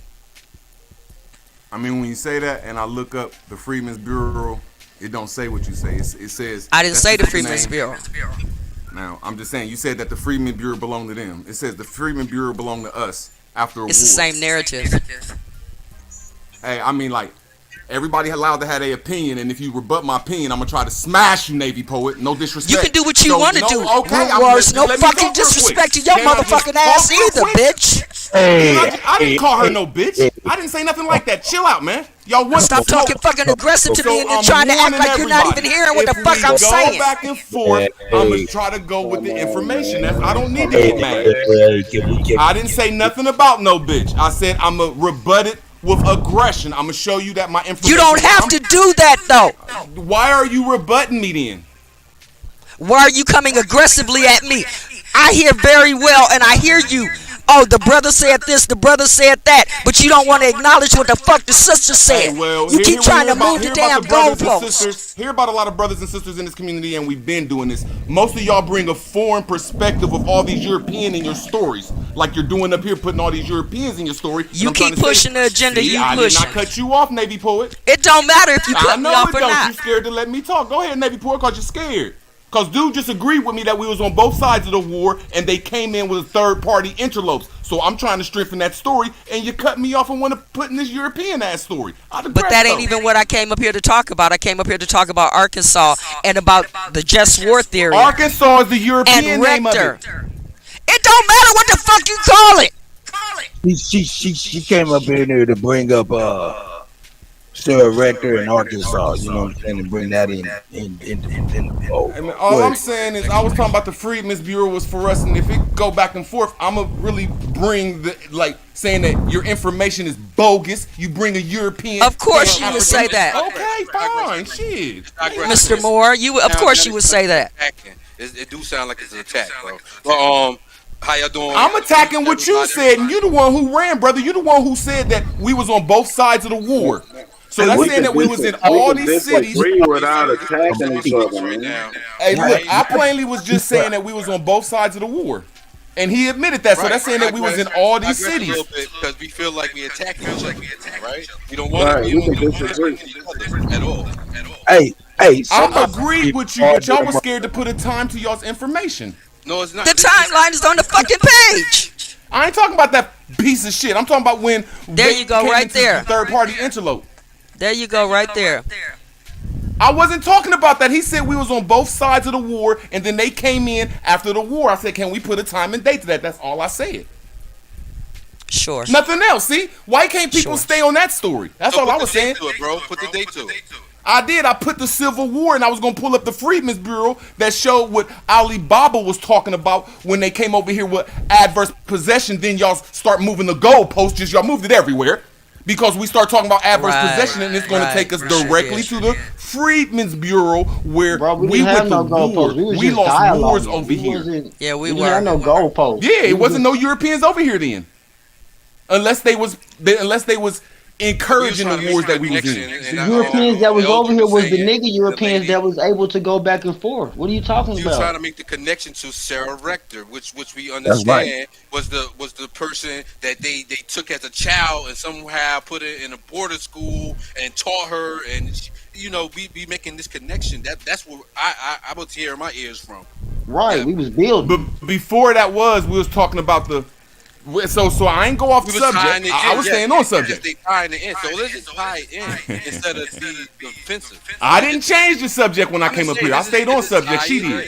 You can just tie it in. Okay, I don't want no smoke, but I'm saying if the smoke do come, I will stand on my ground about this information. Hey, but check it out. I'm gonna say this. Y'all keep it cool though. Keep it damping down. Take a deep breath. I'm with you, my guy. Hold on one second. Hey, I'm gonna take this call, man. Y'all keep it cool. I'm right here, man. Y'all are yelling and screaming and shit, man. Y'all better than that. And you got Navi breathing hard on the microphone like a motherfucker. That mic is in my mouth, man. It is in my fucking mouth, okay? Pumping and pumping on the mic like it's nobody business. Y'all keep it cool. I'm right here with y'all. Let's not silent and have a conversation. Now, it's a real good conversation, but when somebody else has some different information, and they've been doing this for a while, and then nobody else want them to talk. When they get time to talk, they're going to point their finger directly at them people and say, well where the smoke at? Man, you started all that. You started. Especially your delivery, because you came on hella strong, even if you disagreed. And then you want to press everybody for this time frame. And if you know the time frame, go ahead and edify the people. You want to make contingents on a date? Like, you know what I'm saying? We're all putting it together. So if you the datician, and you know like what I mean? Sister Becky says, this only happens when certain people come up with some real ass information. Don't bring in like I say, I ain't try to back up, but I'll keep talking. Because there's real information out here for us that's talking about the adverse possession, that's talking about the land that's supposed to be owed to us, but we can't do it unless we get ourselves in the proper state and get ourselves prepared for war. And we can't even do it if we ain't in the proper state. Placed upon us. These codes, these policies, all these things placed upon us, or we are consenting to. And even I'm just saying it looked like everybody acting like I came up here and messed the conversation up where I was going with the brother Alibaba was talking about the wars and everything and with adverse, and then the conversation changed to something else. And I was just like, okay, well, when I get in, I'm just gonna take it back before that other conversation. I'll just be like, man, there's other information out here, and if y'all don't like it, challenge it, because I'll challenge your information. I digress. So we can move on because we got bigger fish to fry. We can't get come. I just wanted to sink or do nothing to the where we ultimately trying to go. You trying to put us at the trees to miss the forest with what you talking about. That's not really something that we should focus on and really try to end. And see, when we start talking about it and you go to the Freedmen's Bureau, all you got to do is go to these lands that ain't been allocated and we can start looking at them and trying to lay claim on them. But we can't be in our black state. We can't be in that stupid ass Moorish state. And I don't know if we could be in an Indian state. We're going to have to get in a nice state you can with trust. Just like the brother said up here, I don't know his name right under Kutty, and we're gonna have to learn how to be a trustee like they are to us. Oh, trustee, trust, and then prepare ourselves for war because we know they ain't gonna just give it to us for free. The reason we got on this course of conversation, again, to underscore and recap what Navi gave us, which was excellent, was because of HEB putting dangerous things in our daughters. Now, I brought up Sarah Rector to remind Kutty about that story. When you do your research, Cut, if you're still with us, I believe her father's name was John. Now, I don't know if taking this article brings her maiden name to fore, that her father, John Rector, is possibly a descendant of these Arkansas when they got displaced over into Oklahoma. You see where I'm going, Kutty? Is he still with us, or did he step away? I think he stepped away, So, but yeah. so the point of my bringing this up, when she mentioned that what caught her eye about this article was the name Rector. So again, no matter how we go about this, certainly didn't appreciate the people that think whatever reason they want to think that FBA is a lineage. No, American is the lineage. Starting with the first false label of identifier in 1828 with Noah Webster, the American is the Aboriginal copper-colored people. So if you're not researching copper-colored people and you have mestizos, mulattoes, admixtures, racial miscegenation, this is what this squatter story is revealing. If you don't understand what land speculation is, which is what Andrew Jackson was called, this is the number one criminal in this enterprise in the so-called White House. Donald John Trump put him up within 24 hours over his shoulder as his mentor. Can we understand he understood history to say, I'm the descendant of absquatulating, squatting crackers? And his people didn't get here his mama didn't get here till 1924. Do you understand what I'm trying to say, Cut? So when we keep pissing away saying, oh, history doesn't matter, particularly every young generation does it. Anything that came before they were born is irrelevant to them. They don't see it as history. If you don't understand how you got here, you certainly can't understand how to get out of it. And we already know the phrase of those. All we ever hear from you is so-called history about this and that and the other, but you never give any solutions about how we're going to get our land back and how everything is going to be turned around and handed back to us. And you got young brothers like this brother just was hollering and screaming at that sister, thinking we're going to get out here and go to war. And all of you who want to do that, you go right ahead, because all of you going to die. And all of us who stand down are going to be the ones that reap the benefits. You can't me all the wait a minute. You be talking wait about. A minute. We already in the war. I do wait all the time, listening to you dividing our people on this damn channel. That's all you do. We in the war right now. Your own ass, that's all you do. And them two girls are casualties of war. That's what we pointing out. Is no standing down. They're attacking us on all fronts. So I don't understand why we can't understand that we are in them the war is right be now. detrimental to all of us. It's detrimental right now because we just witnessed and we two have to girls get being ourselves attacked. organized. What is a bunch of straggling ass niggas gonna do to the United States government of America or any other government in this damn planet? A few straggly ass.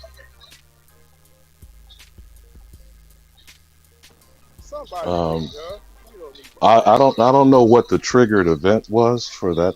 I don't even know who the hell that was speaking. But anyway, as I was saying, when we first brought this discussion to where we are, that was Super that was trying to respond, was about what HEB has done in today, literally within the last 48 hours. I guess the story was with Willie D, right? I mean, I came in the middle of it. Right. We in the war right now, in the middle of it.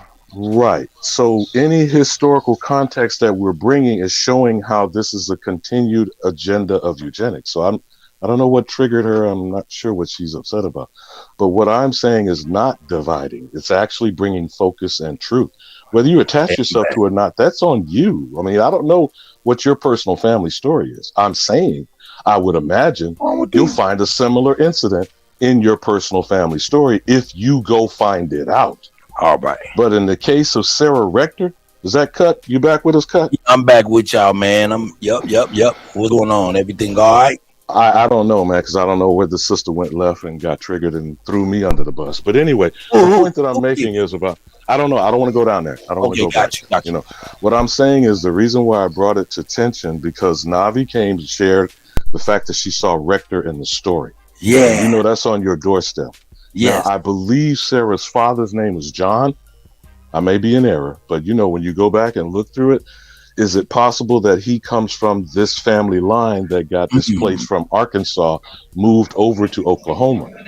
You see?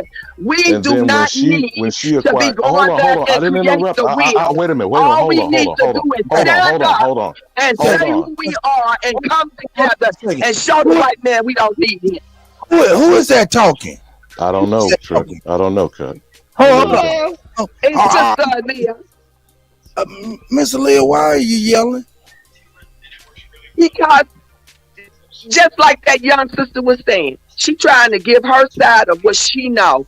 Everything everybody else say is not wrong and don't need to be verified or made right by Alamu and his crew. Okay, now you know what? Since I don't know what it is, you got a problem or beef with me. I did not do any of the things that you want to try to accuse It ain't me no of. beef So, or problem Cuddy, with you because I don't even know whoa. See, I didn't but I know interrupt you. all your You information is came not in here accurate guns either. blazing. I didn't interrupt you. Hold See, on. this is what I'm saying, Cuddy. This is what I'm talking about. You gotta get a little bit of decorum, though. You can't do that, though, man. Come on. You say your piece, but you can't be cutting people off. At least, you know what I'm saying? You know what I'm saying? The energy you come And you with. know, Cuddy, sir, brother, you know he'll get on here and talk for 4-5 hours like he is our teacher or something. Hey, man, he We enlightens didn't us. come on here to be taught by him. We came on here to dialogue. Everybody bring their piece to the table. Hold up, Mr. Leah. Hey, I tell you what, you right and you wrong. Why? Because I be liking to hear, I be wanting to be enlightened by the elder. Oh, but it's only men, huh? Because I'm an elder too, but when I come on here, I get knocked off, told I don't know what I'm talking about and everything. So where is the balance and where is the justice?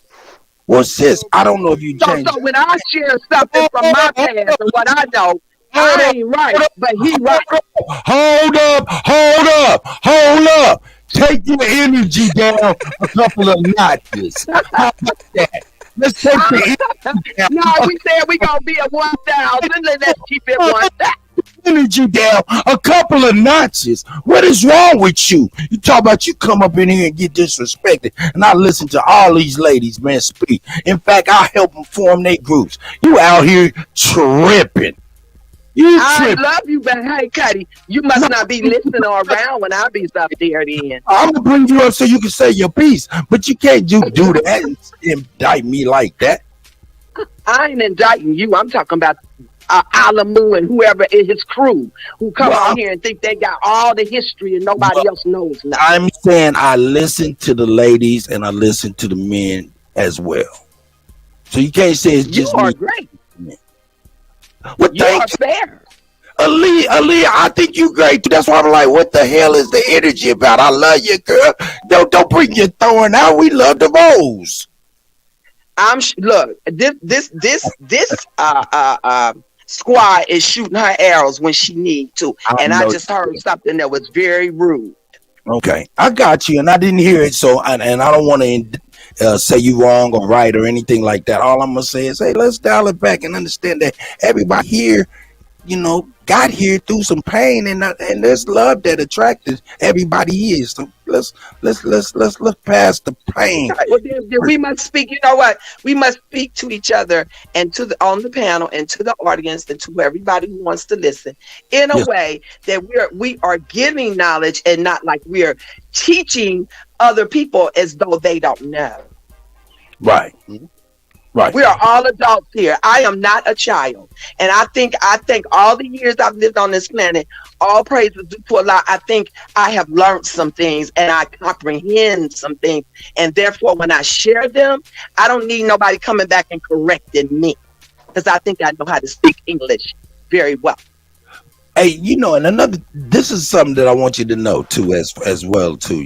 A lot of times we go over things over and over again, and a lot of times people be like, "Man, that's old knowledge." But you got to think about it. Every day we have new people coming and seeing and don't know anything about anything we talking about or anything we said in the past. So a lot of times we do go over a lot of things over and over again, and there is a lot of young people that watch us, sis. Just for you to know, sis. Not pushing back or arguing with you, just for you to know, So I understand, and I know they are, and I know they don't really think like a lot of us. If you over 50, they probably don't think like us, and we do need to help our young people to see and understand things Surely we have to have a foundation from the past.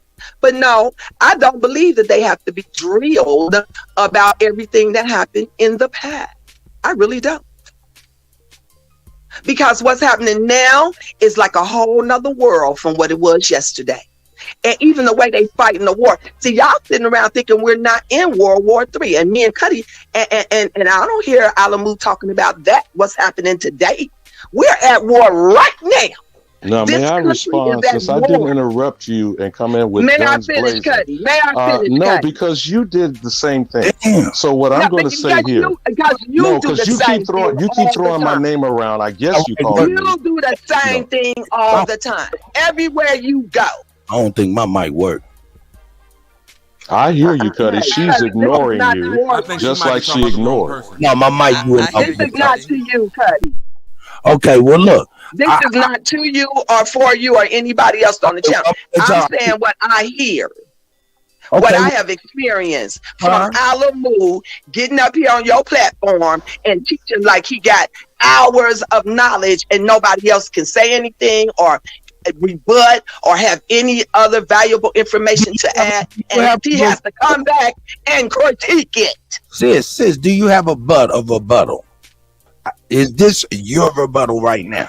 And can I just said it. I do not believe we fought each other personally. Let him respond. My grandmothers never told me about learning from their parents, which would have been born in the early 1800s, fighting against their own brethren and sisters in other tribes.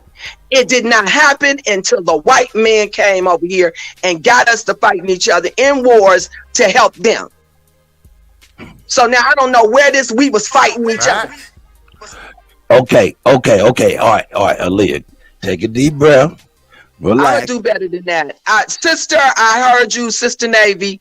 I love what you were saying. Hold up. No, you ain't about to bounce. Don't leave. Yeah, I am, because I don't want to argue with you. I ain't trying to argue. I put it in because that boy was talking about we need to come together and go to war. And I'm like, what the hell is he talking about? Don't do it. I'm telling you, do not come in here with all of that energy and just talk about you going back. Do not do that. Do you think we need a defense force? Hold up. For real. Don't do that. Chill on out. Let the elder be able to respond to you. Because you came in here with a lot of stuff. You got to be able to take what you know what I'm saying? At least what you take. Okay. Elder, please, you got the floor.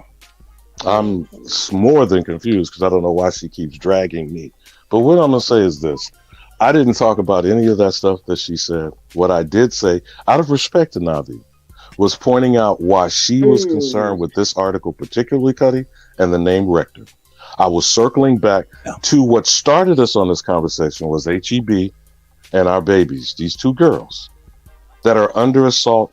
Can we stop the genocide? You understand what I'm saying, Kutty? What I did was hopefully draw the dots and see. You see what I'm saying, Kutty? See, this is the problem here when people don't really listen. You know, the point is, as I was saying before she came in with a shotgun blast, because they are passing laws right now. You see, Kutty, they are passing laws, brothers and sisters, to inoculate your babies as soon as they come out the womb of your wife or your womb, sister, and give them babies. Amen. Let me tell you something. Sade Renee, y'all hate women. Get your motherfucking ass out of here, motherfucker, with that goofy ass shit. And Elijah, hold up, man. And Elijah, let her talk. Robinson, yo, fuck you too, nigga. I do what the fuck I want to do. I don't be one motherfuckers be telling me what the fuck I love and what I hate and what the fuck I supposed to be doing. This is nonsense. Straight up. And with that, I see y'all tomorrow.